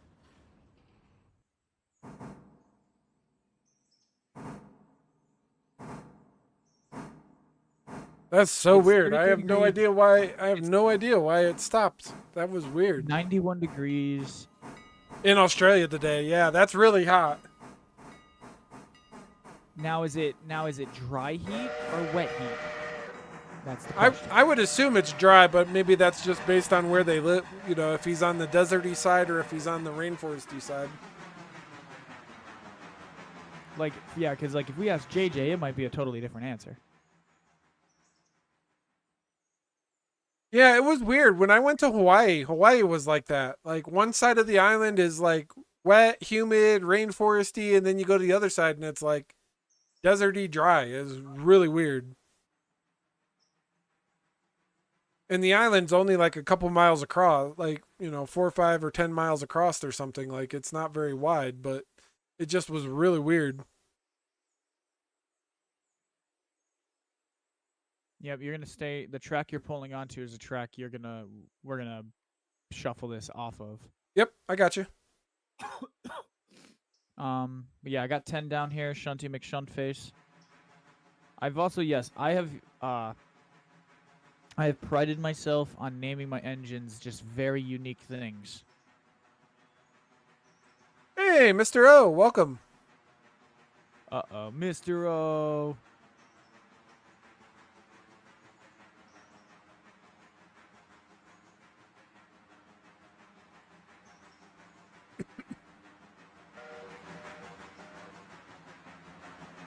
Sounds like we need to come visit your railroad one of these days.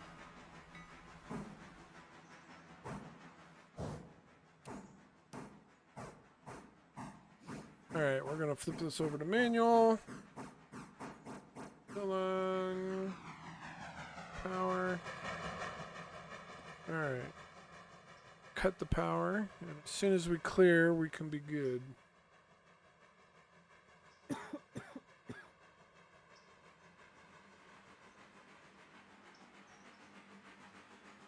Okay, start. All right, you're clear out of Bryson. Oh.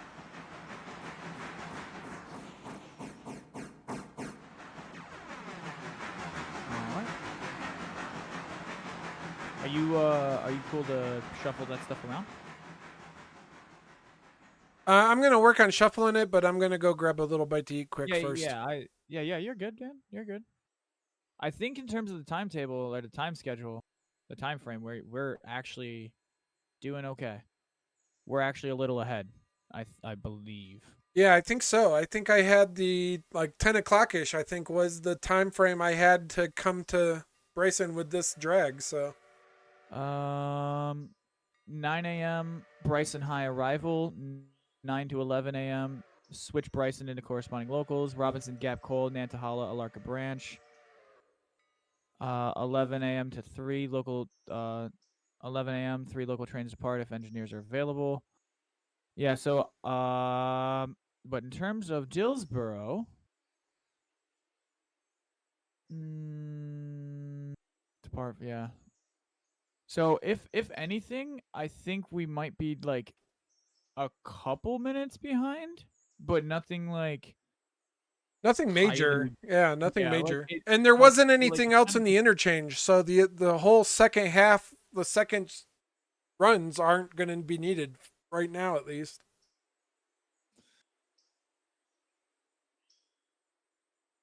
So, all right, well, cool. I'm gonna just leave this here, and then I'm gonna go grab a bite quick, and then I'll be back. yep.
Yeah, that would be awesome. Damn it, you put it. I just happened to have it. I just happened to sit down. Oh, sorry guys. Hopefully I'm not blowing your eardrums out. Mr. Opald? Oh, thanks, man.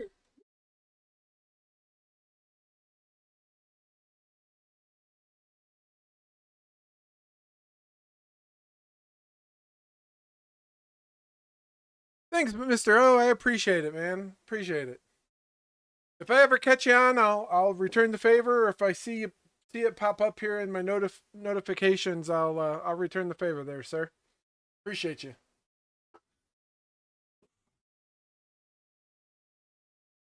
I got the snack of champions, a handful of grapes, 3 toasted marshmallow or s'more Oreos, and half a bag of Cheetos.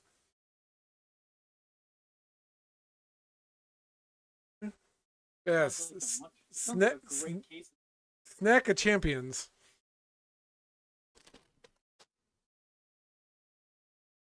It's too late for me to make a big bowl of soup. I don't want to eat anything that heavy that late at night. But so I'll just get a few munchies to snack on, just to tide me over till breakfast in the morning.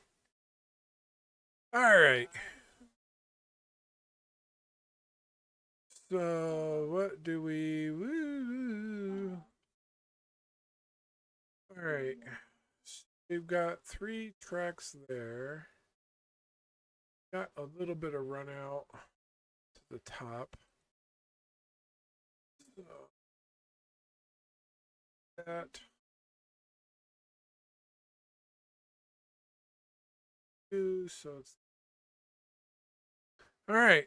Let's see how far up in here we gotta go to start organizing this mess.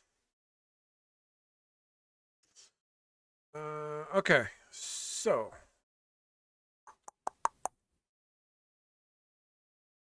I think I want to leave it in manual.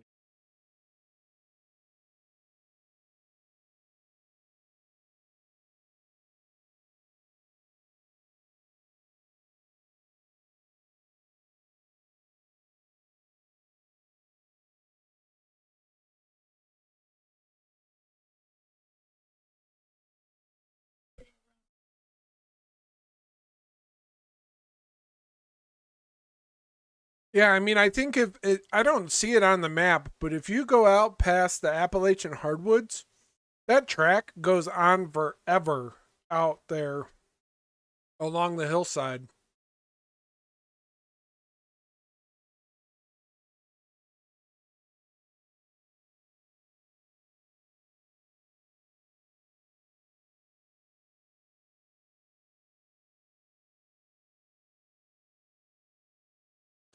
I think I would expect it to be like future expansion, like maybe as the game matures, they'll open up more area, other areas, but we'll see. Yeah, maybe, or another city, or another big, like another area like Bryson, where you have another big yard and engine facility.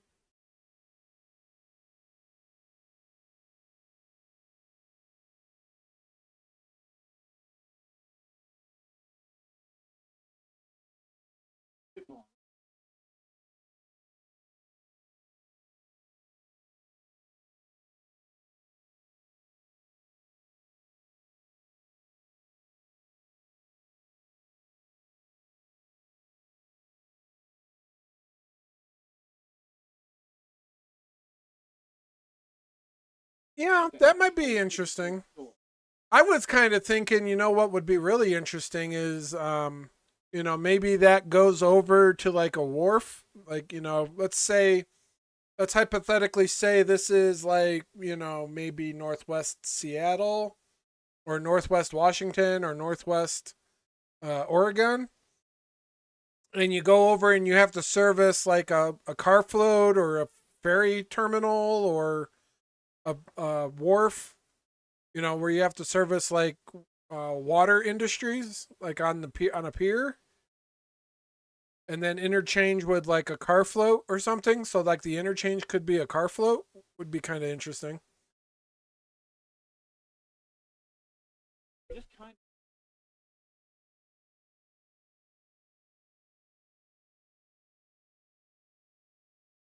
already have a coal mine. Is coal mine.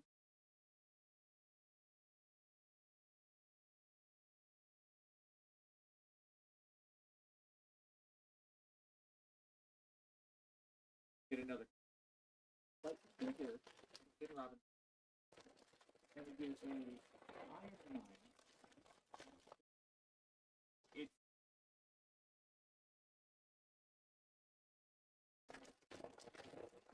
and they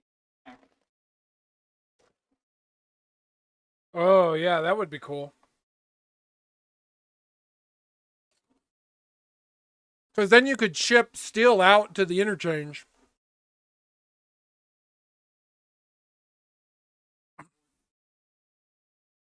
I mean, the other one would be that would be kind of interesting. It's to see like a power plant or something that takes material from the map on the map, like where you're just shipping stuff back and forth across the map.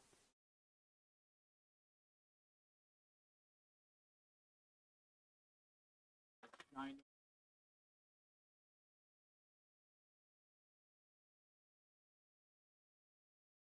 So of a new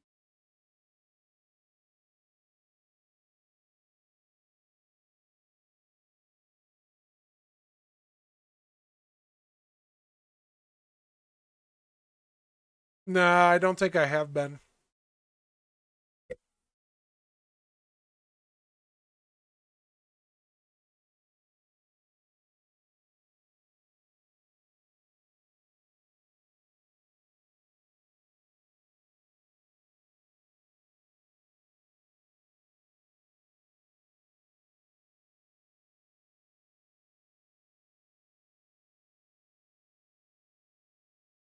Yeah, Mr. O said, imagine you have to send your empty coal cars to Robinson Coal Gap and then get a discount on the refills. Yeah, that would be interesting. old lake.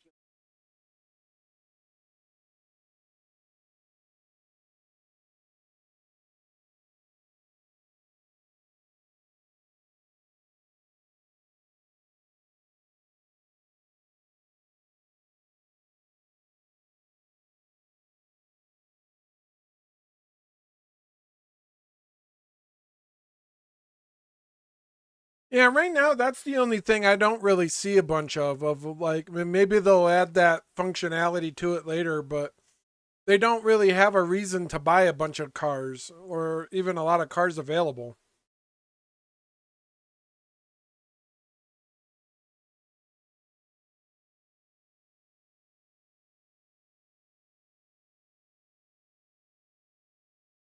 Sorry, I'm shoving Cheetos in my face.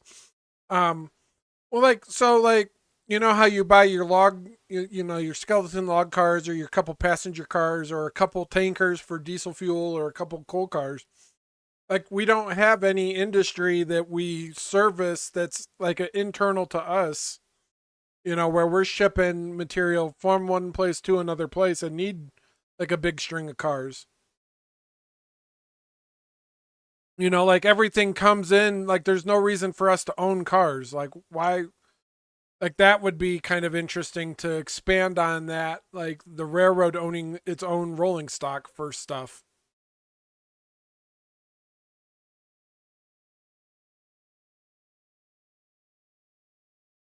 Fuel cars, yeah.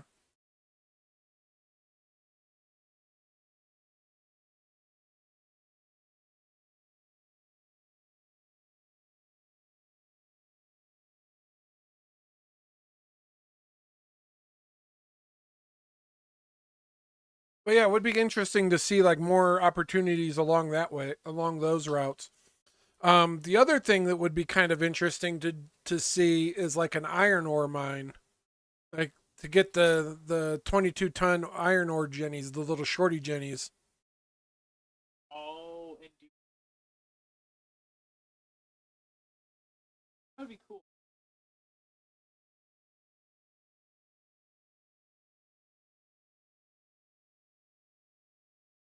our train.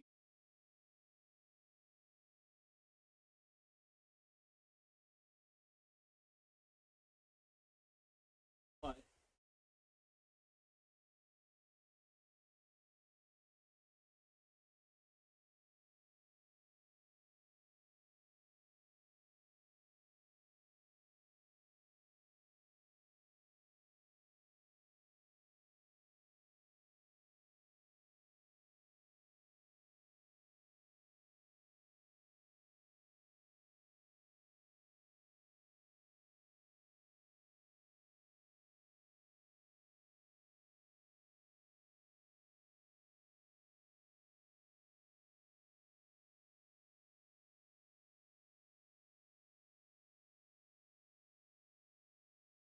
Man, this thing does not like re-airing up this 51 cars.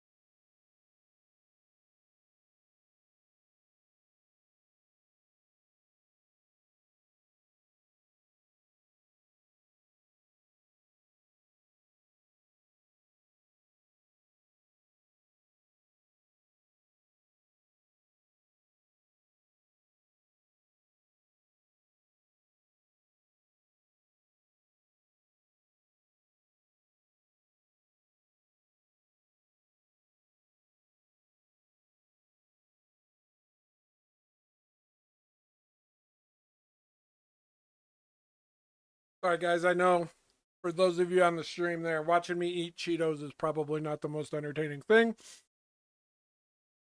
but it's a tasty snack.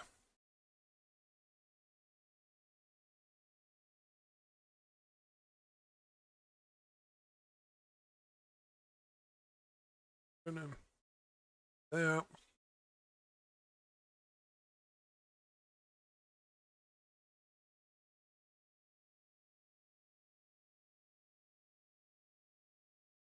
It's gonna take this thing a few. No, it ain't.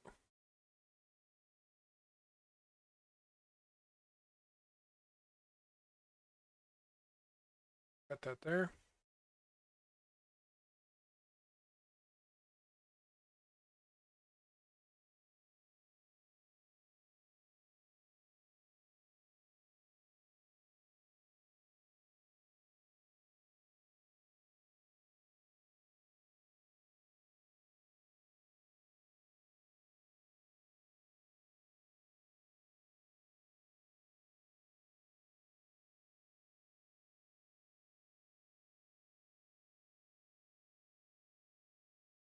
Here.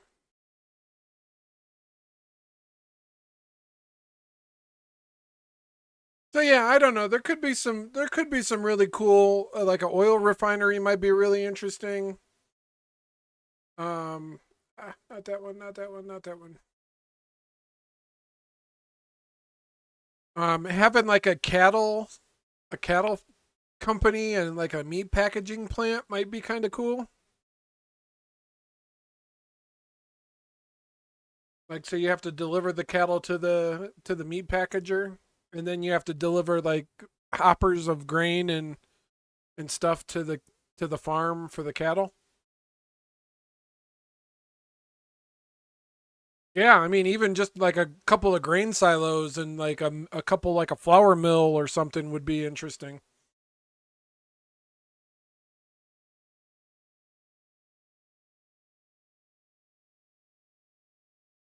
Yeah, exactly.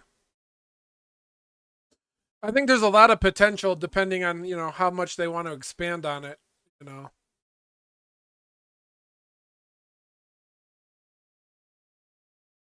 It was the same kind of thing with like the railroads online community. Like there was tons of, the era that they generated was like the era of heavy rail freight.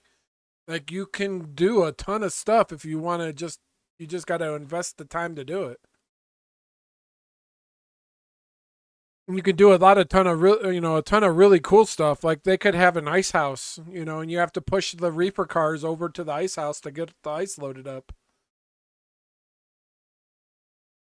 No, not yet. I mean, but like, the time frame that it was based in was that time frame of like having ice houses, and the reefer cars had to go to the ice house.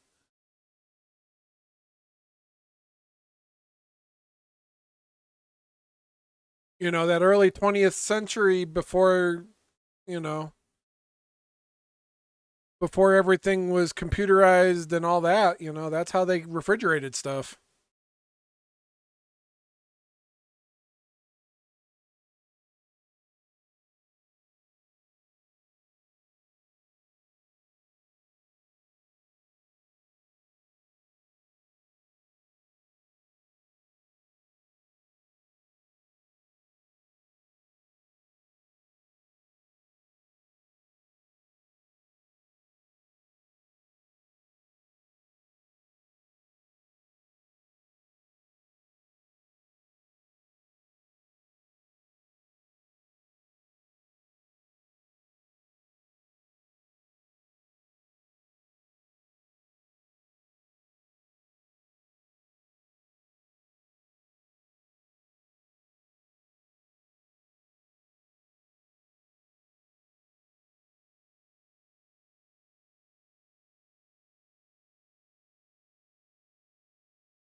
Nice. Okay.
All right, let's get back to this.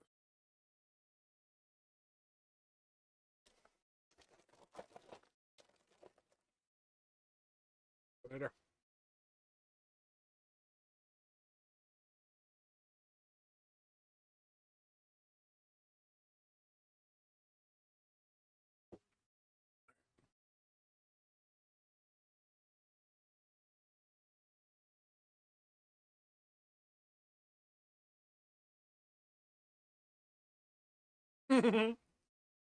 Right?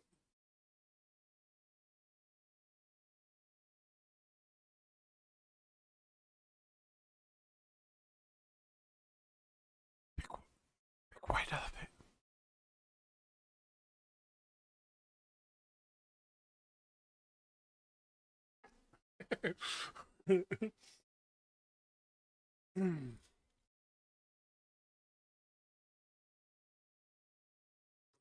All right, let's see here. Back it up.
Oh man.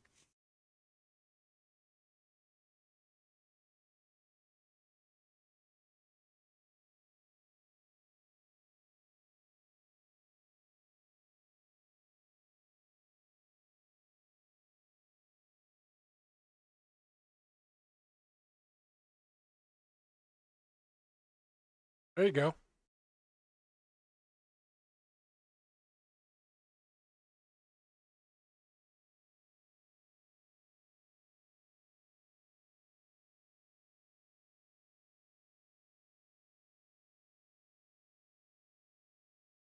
All right, where's the Fontana Bridge site? Is that on up past Bryson?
And there is a lot of slack in these cars.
All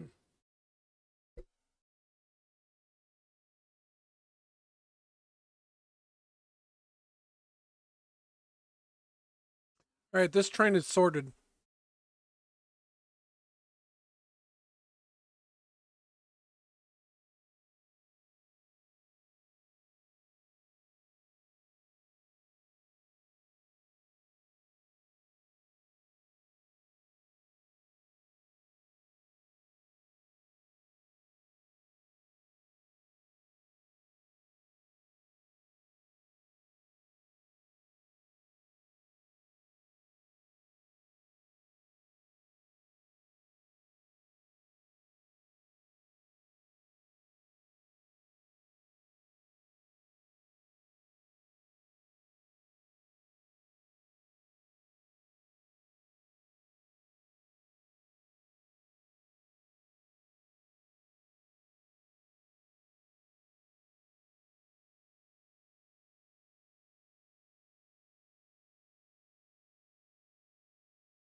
All right.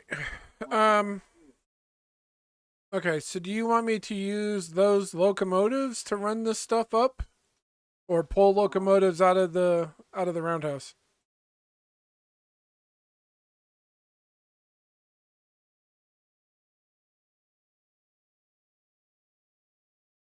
I mean, I've got 4 different cuts. Um. Oh,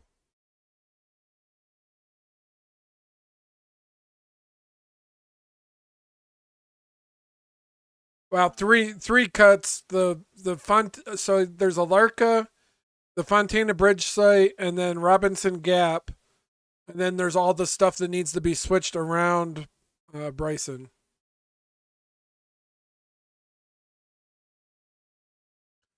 But Robinson Gap is going to be the biggest.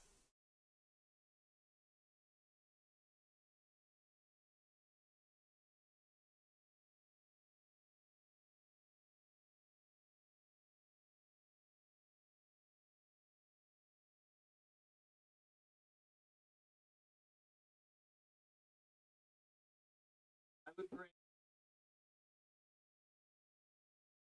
junction.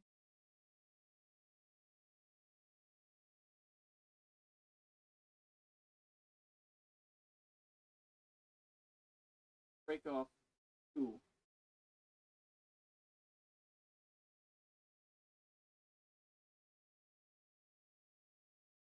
All right, so let me see. Make it easy.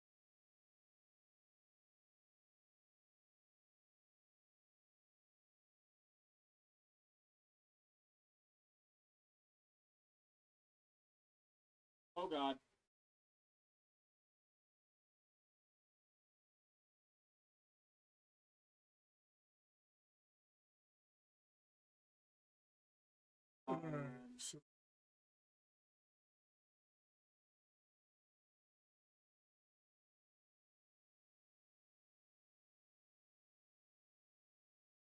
All right, let's look and see.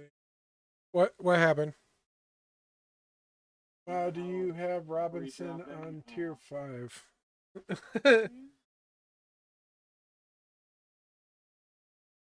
You dropped a train down the hill?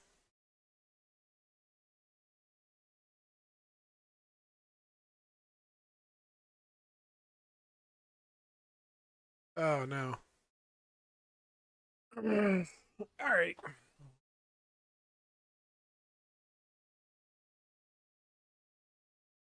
Do you have Robinson on tier 5? Mr. O, that would be an affirmative. Mr. O was asking if you had it on tier 5, so that's why I'm asking. Yeah.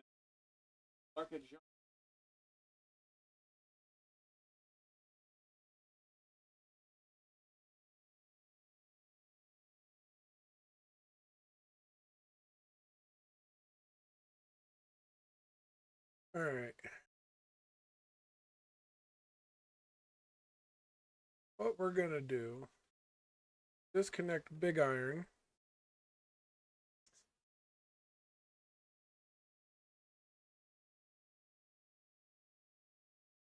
OMU.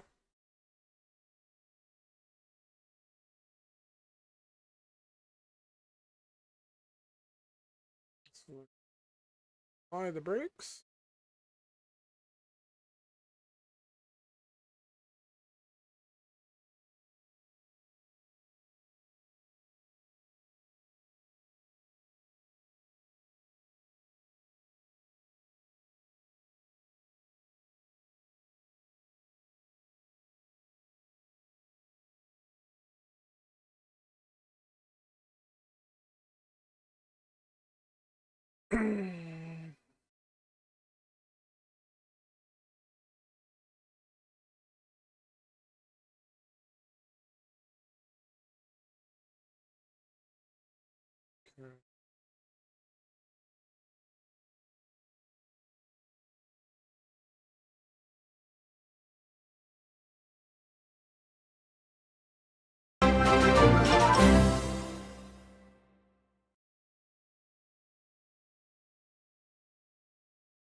Okay.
Can I not operate the turntable?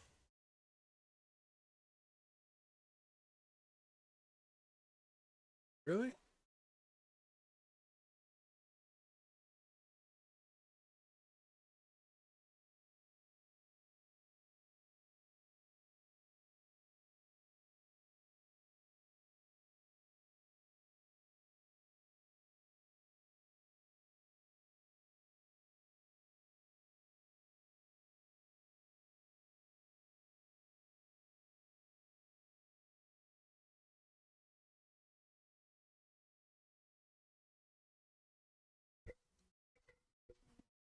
That's really weird.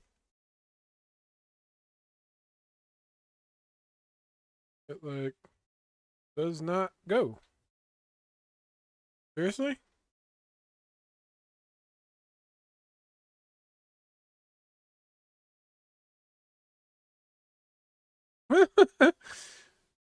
Is this locomotive too heavy? Is the locomotive too heavy to be turned? Is Big Iron not able to be turned on the turntable?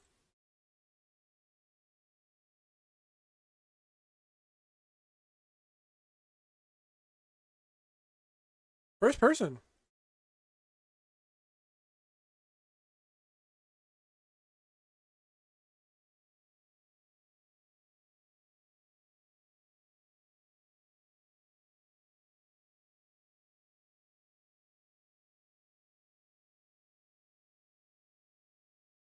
Yeah, I can't turn the turntable.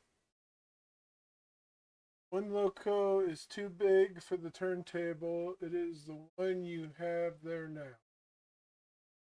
Hitbox includes coupler.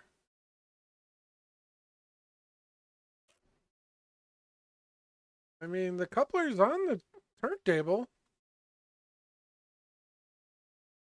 Could scoot it forward a little bit. Scoot her forward a edge and see if she'll turn.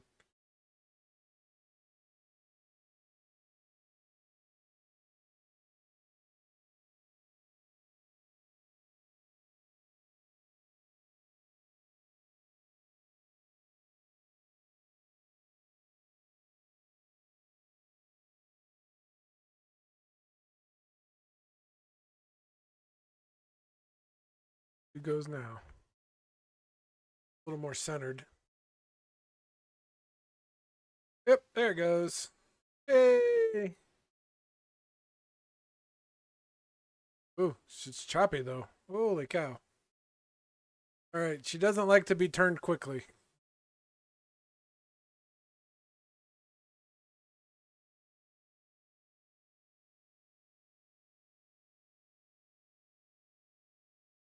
Jittery.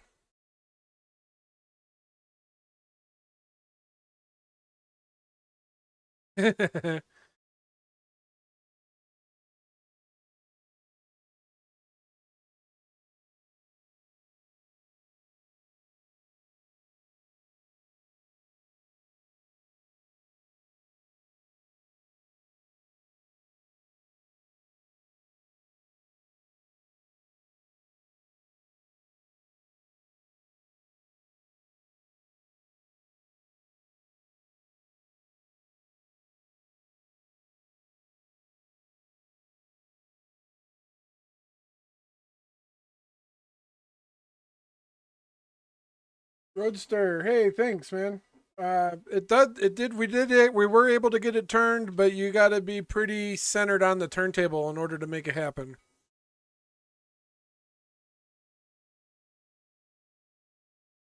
Oh, missed.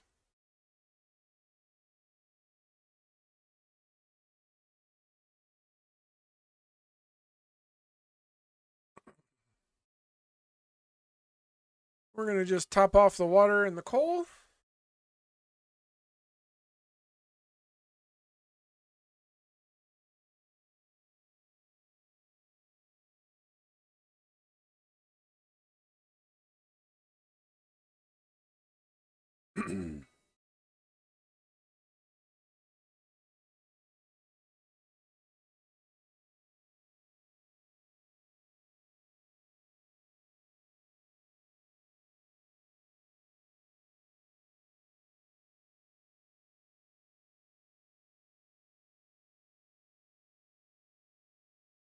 All right. Well, this filling these could be. I can work on getting the next one.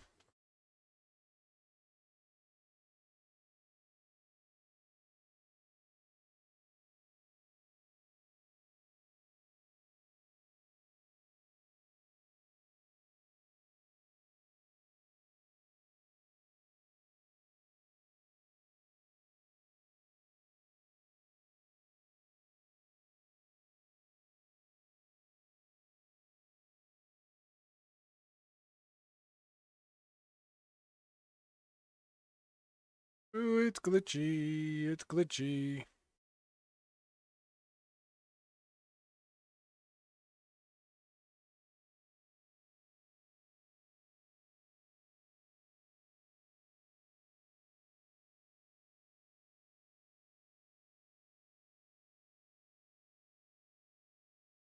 Yeah, it's a little glitchy.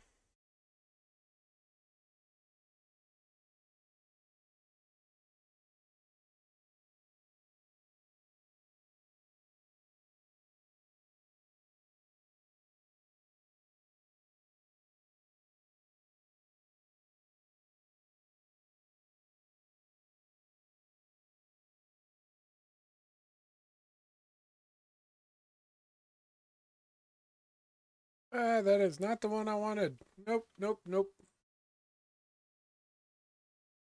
No way.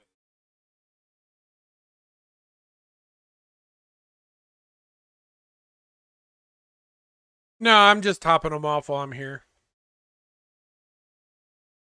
Oh, Why you're. not me? Like,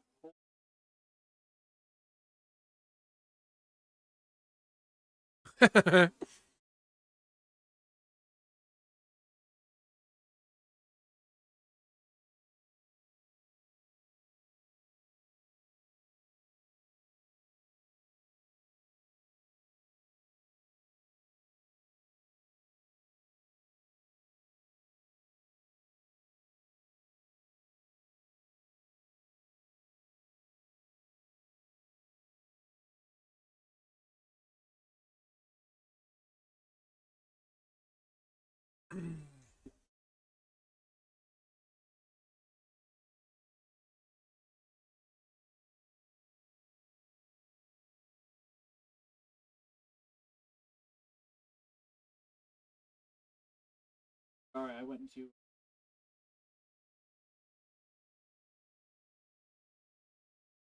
No, no worries, man.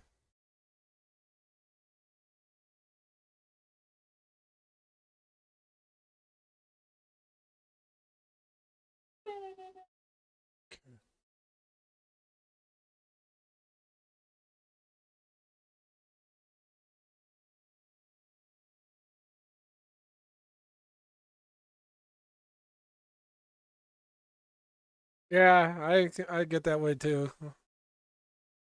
Especially when you've been playing this game for a while, like in the quiet. Like, come on, where's the stuff?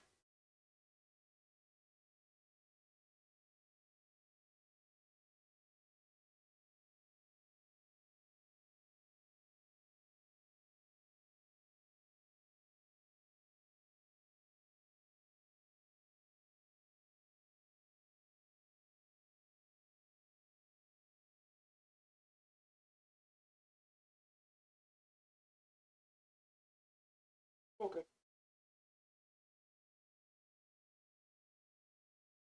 Mm.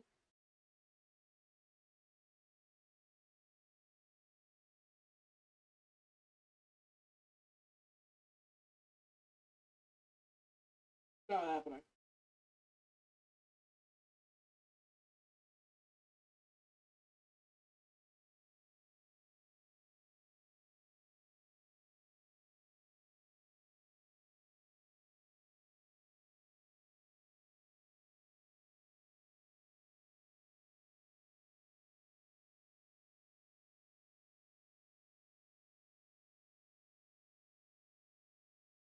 All right.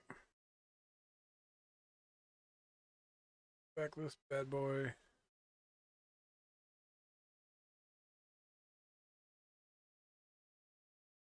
That's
that train?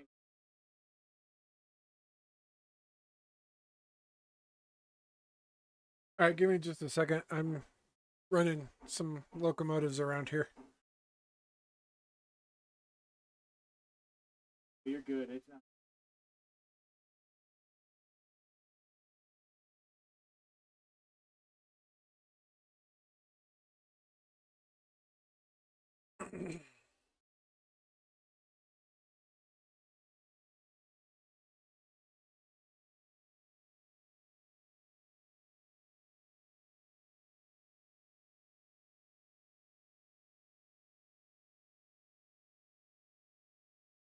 That was not what I wanted.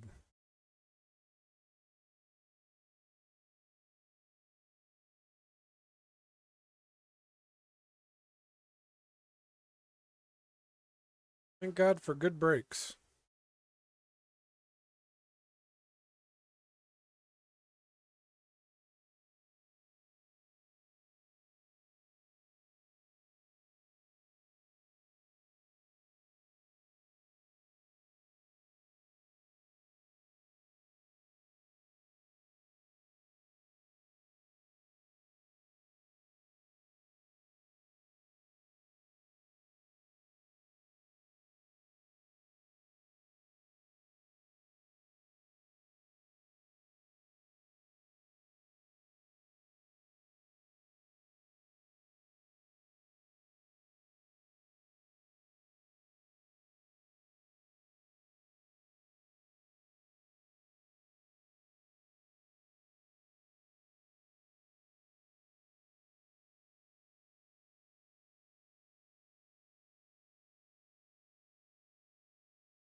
All right.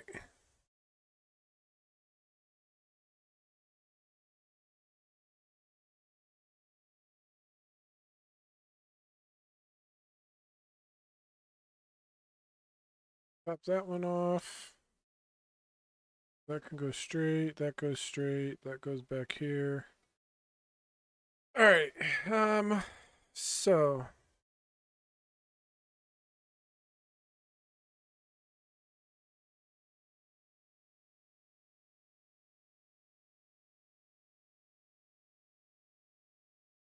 all right, there we go. Quiet down all the yard. Okay. We come up here. We come up here. We come up here. We come up here.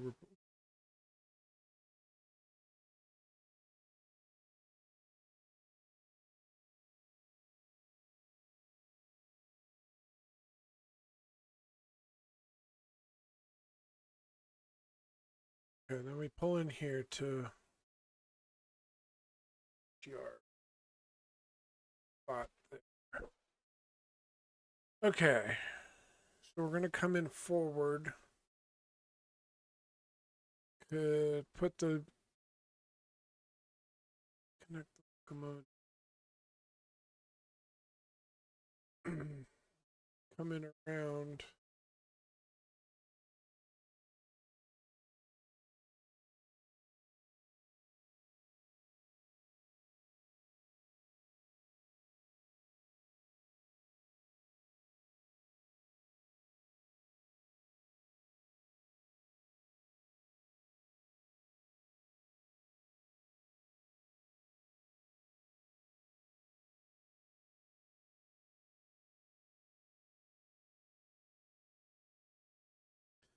Okay, so that's Robinson Gap. Okay, interesting, interesting, interesting, interesting.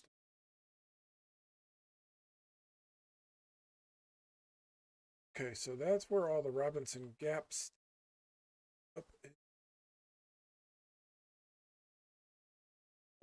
Okay.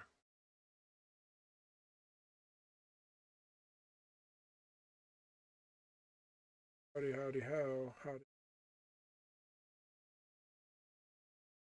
Okay, so we pull it up in here. Got to get all the Arca stuff up first. Okay, so I think what we're going to do, come up here, we come up here, we come up here, we come up, come up, come up here. There's a runaround track there. And that's the bridge site. Okay. So I got a plan. All right. So we're going to put all the bridge stuff at the front. Then we're going to put all of the Larka stuff at the back. Okay. Then we're also going to get Big Betsy. And we'll get the...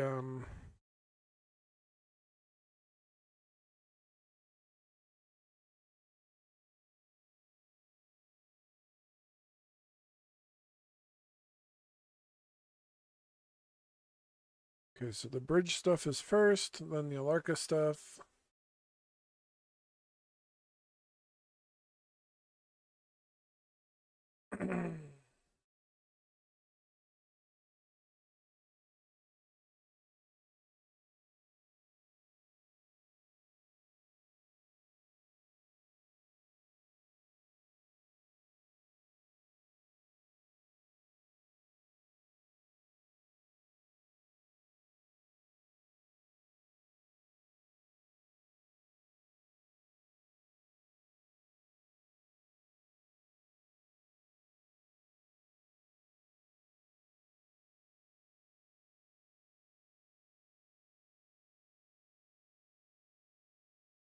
Welcome back.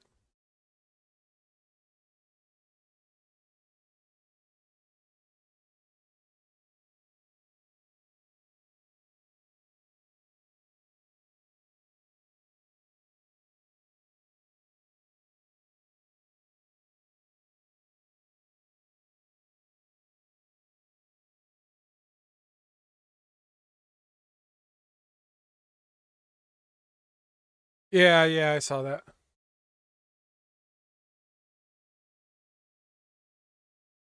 Yeah, you have to get these locomotives like real centered on the turntable. Like nothing can be hanging over, otherwise the turntable won't move.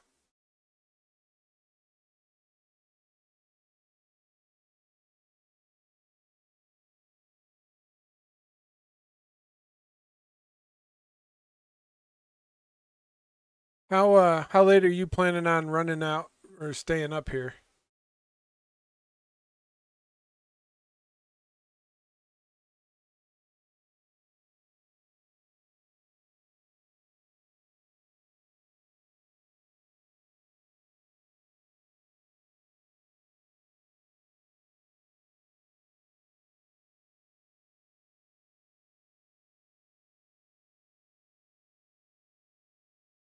I just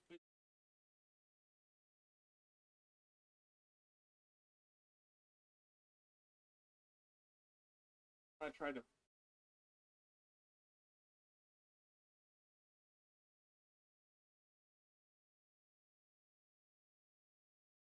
I guess the question I'm getting at is, do you want me to try to run this stuff up, or do you want me to just get it staged and ready to go?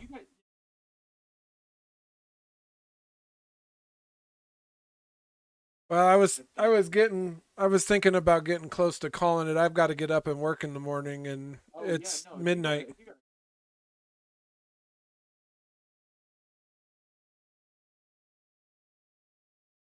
I mean, I would love to stay and play more, but I do need to go to bed.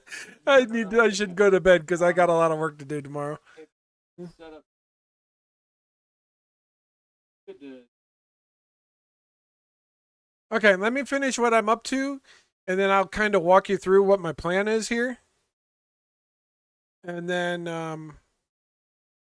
Because I'm gonna run 2 of these cuts up, or all 3 cuts up at once. I think we can do it. Oh yeah, yeah. Oh yeah. Well, I'm crafty in the way I'm being real crafty in the way I'm doing it. So just give me a second here, and then I'll walk you through it.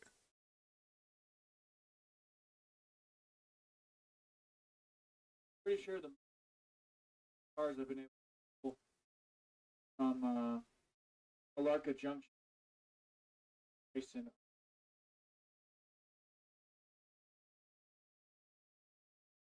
Most I have done.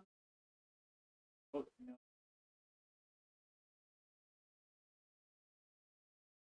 Struggling to make it.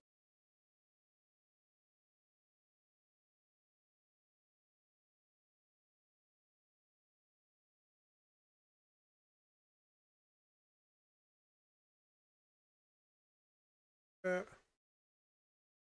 Perfect.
I might have to check that out tomorrow after during work.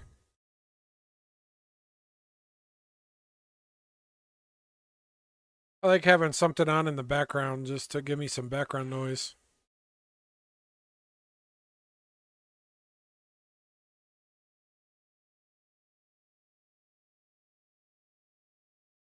Work days.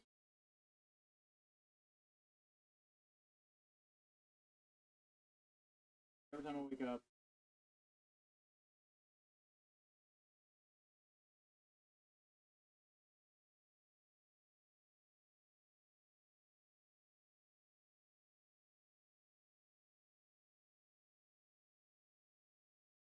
Call it power.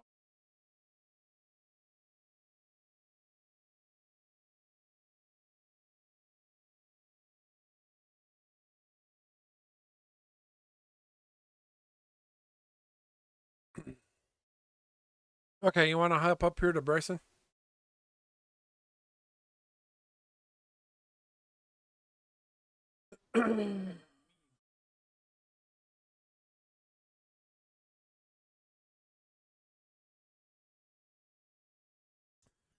Okay, so I think if you take the big iron, which I think is the one closest to you, if you put that one in front of the other one, yeah, on his hip. So basically, put on his hip at the end of the Alarka cut here, on big iron. So on his hip, it'll be in the middle of the train. If we go up to the Alarka Junction now, go up to Alarka Junction.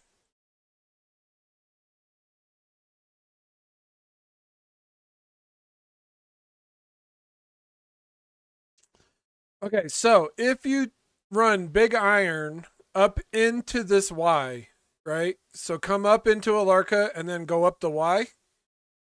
Pull up far enough that, and then disconnect big hip before you follow the switch. You can cut all the Alarka stuff off the back without doing any other moves. With 20. And then if you take big iron, you can take big iron on up to the bridge site, and there's a sighting up there. There's a runaround. So you can run around and then push the cut up into the bridge, and then you're done with big iron. So basically, big iron on his hip, like the hair.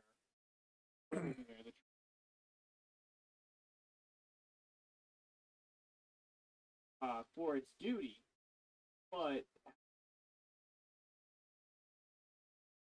consist, organized. Yeah, tied together. And then if you stop, if you actually cut on his hip off before you get to the junction. So cut on his hip off here at the station in Alarka Junction. Once you pull the Alarka Junction off the back of Big Iron and run it to Alarka, then pull on his hip up the Alarka branch and then back it up the Y. And then when you back it up the Y, you're pushing the cars back up and straight in to the coal mine up here. You don't have to even do any running around there either. You can just push them straight in and cut them in their sidings. I think. I don't know. You might have to do a little bit of shuffling up there in the coal mine to get them into the right siding. You know what I mean? So literally like 3 moves you can get all this stuff up in this line.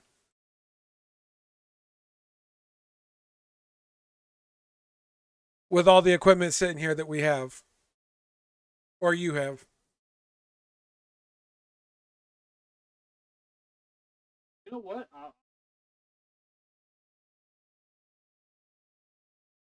Okay.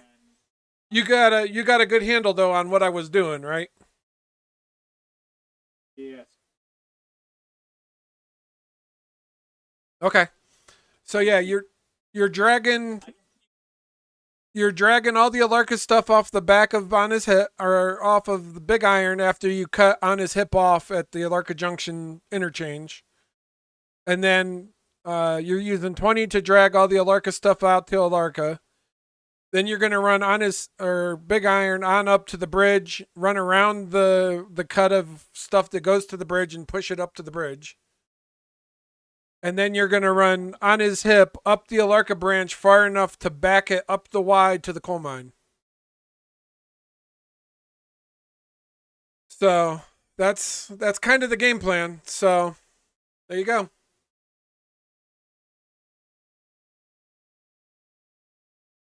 Like 2 hours of moves for like one engineer and you're done messing around. Obviously, you're still going to have to get out to Alarka and switch out all the Alarka crap. Like you're going to still have a bunch of shunting to do out in Alarka with 20. But the only problem with this plan is the potentially 20 might be out of fuel. So I mean, there is some downside to leaving 20 sitting out there in the middle of the interchange by itself. So she's a little low on luck, but Okay, so she should probably make it back to Alarka with that, but just be mindful that whoever you have doing the Alarka switching, when they're done and coming out for the day, that they make sure they top her off before they bring her out. So so that way. Because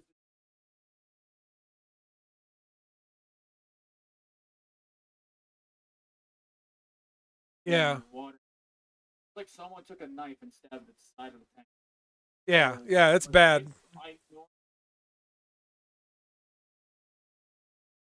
And after I'm done, I'll collect train up at the move, propagate, let them roll down there. Go get the other one when she. Yeah. This engine, perfect. Period. Like, Yeah, I could probably gotten away with like a little bit small.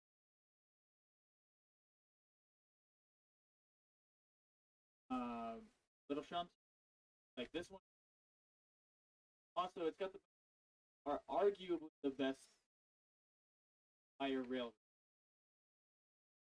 because every single railroader player has done this, done exactly what it. The Alaska or Alarka. Yeah, Larkin not. Yeah.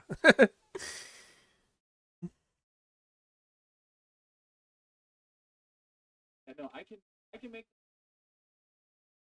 Okay, that's a.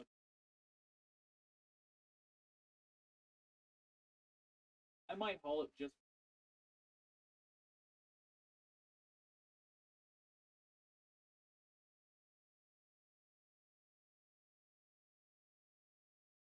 Now my question is, with it the way it's run, I still run it as a multiple. So you'll have to plug it. You'll have to set the RMU back up when you connect them back together. But otherwise, yeah, it should. It should still, as long as they're connected in the same train, they should still run. That was what I gathered from the British guy from last night. I'm blanking on his name.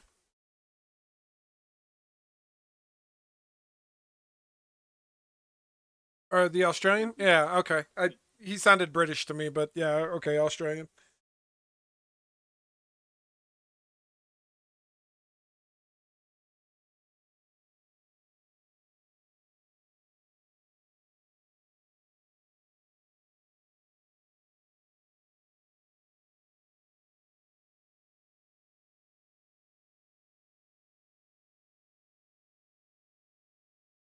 Unique. It is. It's weird. Like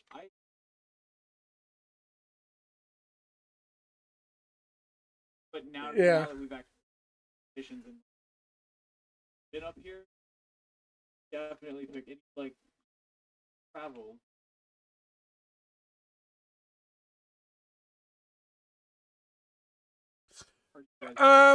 We've driven it a few times, especially like during COVID, but normally we fly. It's like an hour. It's like a couple hour flight from Albuquerque to Chicago. It's a direct. How is that? It sucks. It's horrible. It's like 17 hours. It's miserable. I drove to Colorado.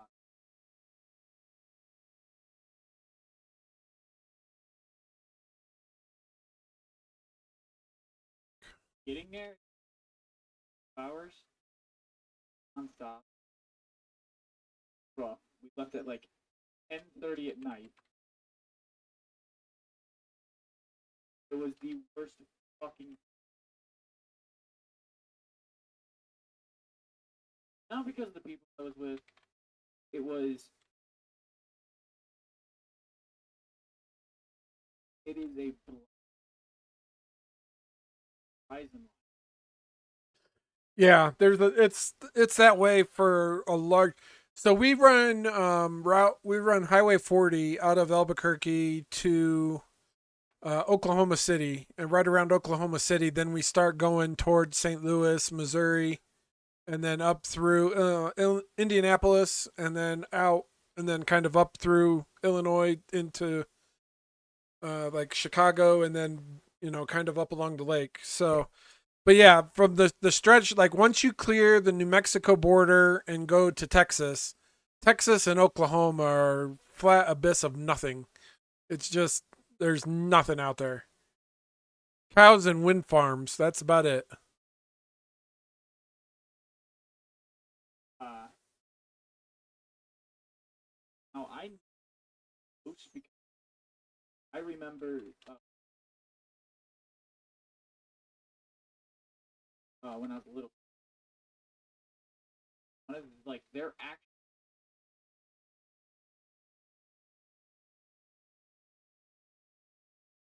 right next to a highway out of runs west, but it runs along the highway, gradually close to the, and we were basically drag racing 105 car Union Pacific like super direct. Guy was just Nice. drivers. It was the weirdest thing. We're all doing, waving at. Like you were like, all right, boys, you want to coolest little experience.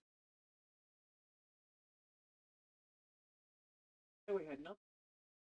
Rail line is wide, 2 or 3 tracks wide, and there were multiple largest every.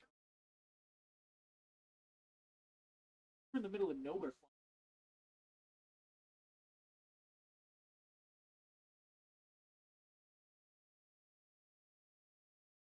There you go. I added the tasks for the Alarka branch on the Discord too.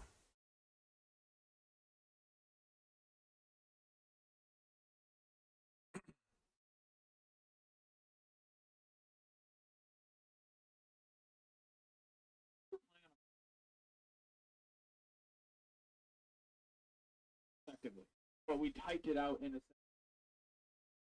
more instructional.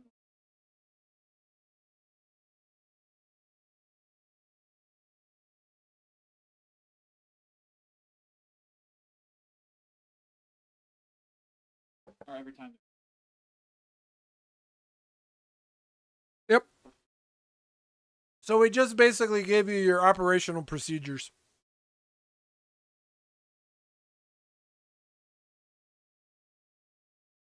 And it seems to work out. Like we actually ran most of the timetable today, and it actually worked. Yeah, and the at 11 to 3 trains depart if engineers are available. Once destination is reached, switch work. That's So, like we're like a half hour behind the schedule. Like, this worked very.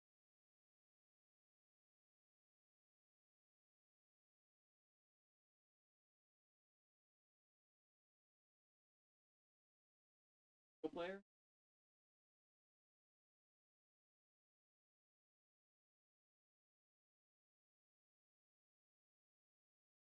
Well, I mean, if you use it, I mean, your timetable's not going to be right, but if you use it as a supply list of tasks to do, then yeah, I mean, it's basically breaking down all the tasks. You just have to ignore the timetable because you just can't multitask with, no one else helping you. I mean, you literally could get the Bryson stuff sorted out of the lower yard, right? And then that AI drive that while you finish sorting the rest, and then start working through the local. And then once you get the local going, or once you get the local done and Bryson arrives, then you can sort out Bryson, and then again let AI drive it up the mountain while you do the next step, right? So you can AI some of it. If you trust the AI to do it. Marginally. But yeah, I think you've got it. So, and if we would have, like, if I would have been more familiar with Alarka and like what we could have done, I wouldn't have had to separate Alarka down. So I wouldn't have had to cut that train up so much. I could have left it a little bit more whole and not cut it up, and just inserted the engines where we needed them and then gone. Like, so it's going to be a matter of like organizing it at Sylvia, this kind of the same way we did, or the kind of the same way I'm looking at organizing it now, so that like everything going to that one location you were trying to open up, the Nantahala, yeah. So you need to put that first, then Alarka stuff, and then whatever goes to Bryson at the back. You know what I mean? So that basically when you get to Bryson, you can just go up the branch and do the exact same thing. Have 20 kick off the back end to Alarka, and you have the switcher kick off the Bryson stuff in Bryson.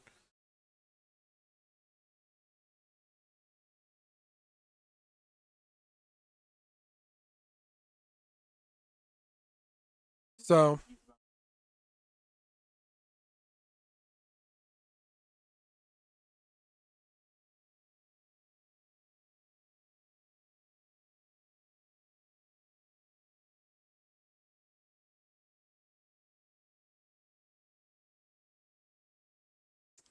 so let me see if I'll add that to the Alarka branch. Let's see here. Or to the Dillsboro yard info. I already have it. Okay. So, What are you doing?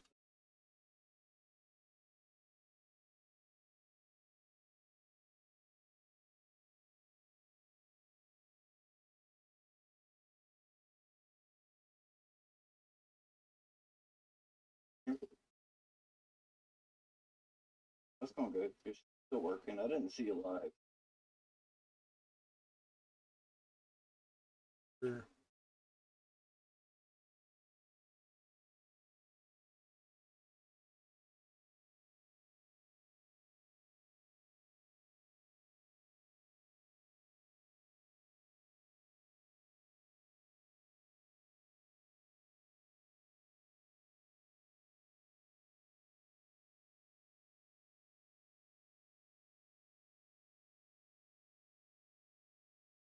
But when I got 7 in the morning.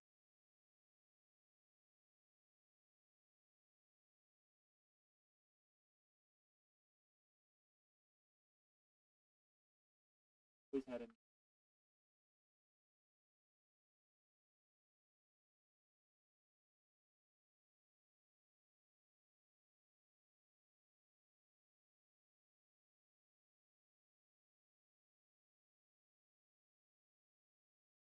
I listened.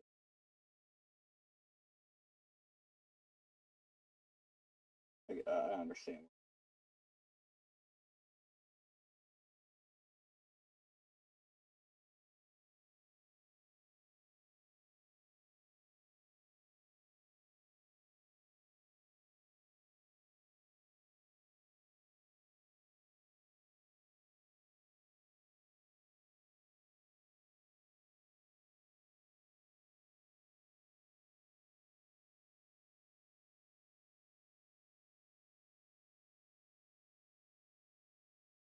The worst thing doing writing code Java.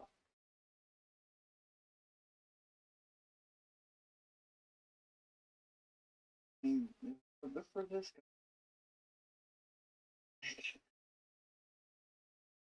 I'm not happy about it, but I learned it, so I am serious. Like,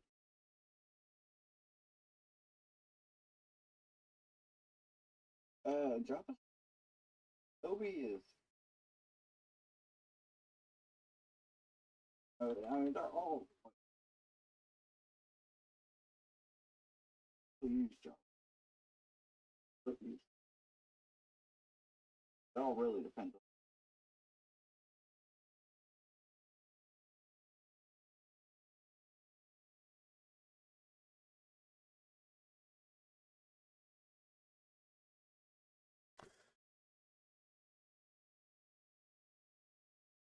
Okay, I added that in. Thinking about it, if they deliver Robinson Gap by itself, like if there's a whole line of Robinson Gap, just take one of the locos down and hook that, and then when you gather up the rest of the Bryson stuff, then just throw the cut with the loco in the middle, so you don't have to recut the loco in the middle of the train for Robinson Gap. oh yeah, So you know what I mean? Try to position the loco right in Sylvia or whatever in the morning, yeah. in the morning. So it's the only so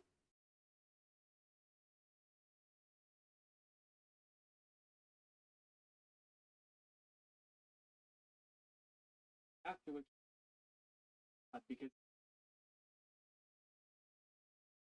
push-pull kind of role, Yeah. which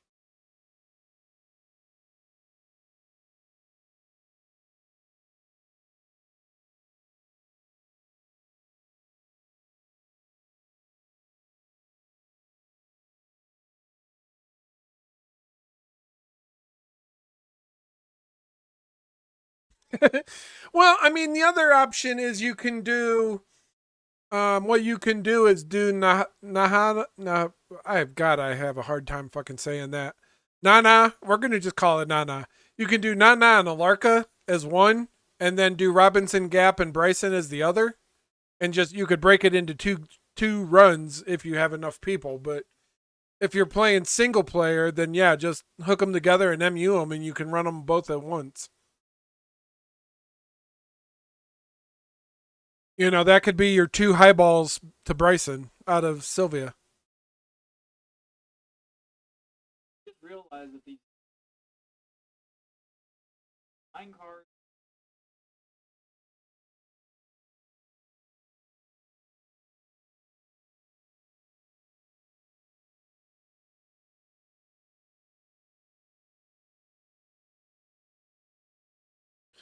Let's see what you got going on over here. Doop-a-doop-a-doop.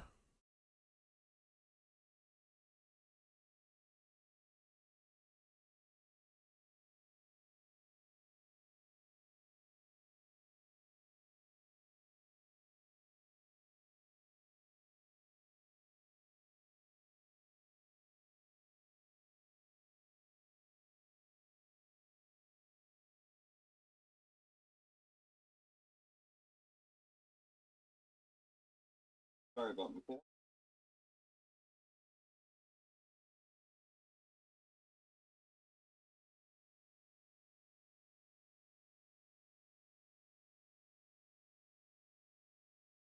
Wait, so where are you at? East Whittier. Okay. Are you on the main? You can cut.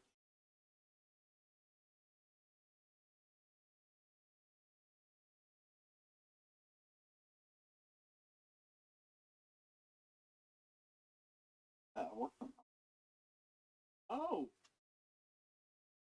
full time. I Gotcha. don't know.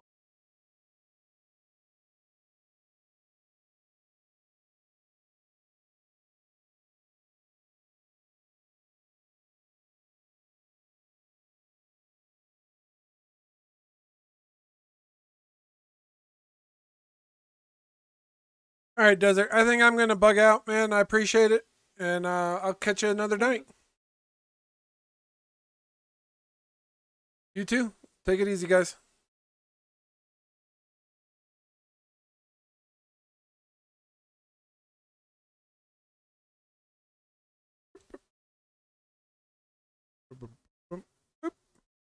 All right, guys. Well, that's gonna call it. That's gonna be it for me tonight. I appreciate y'all, guys. Yeah, I can talk. I appreciate all you guys hanging out with us and watching on Twitch. And for those of you guys who are hitting us up in the chat, appreciate it. Join us Mondays and Wednesday nights at 7 p.m. Mountain Standard Time for some more Railroader. And the links for our Discord, my Discord, and stuff are in the description of the channel. If you want to join us and play together with multiplayer, hit us up in Discord and we'll get you guys on the stream with us. So till then, take care and have a great evening.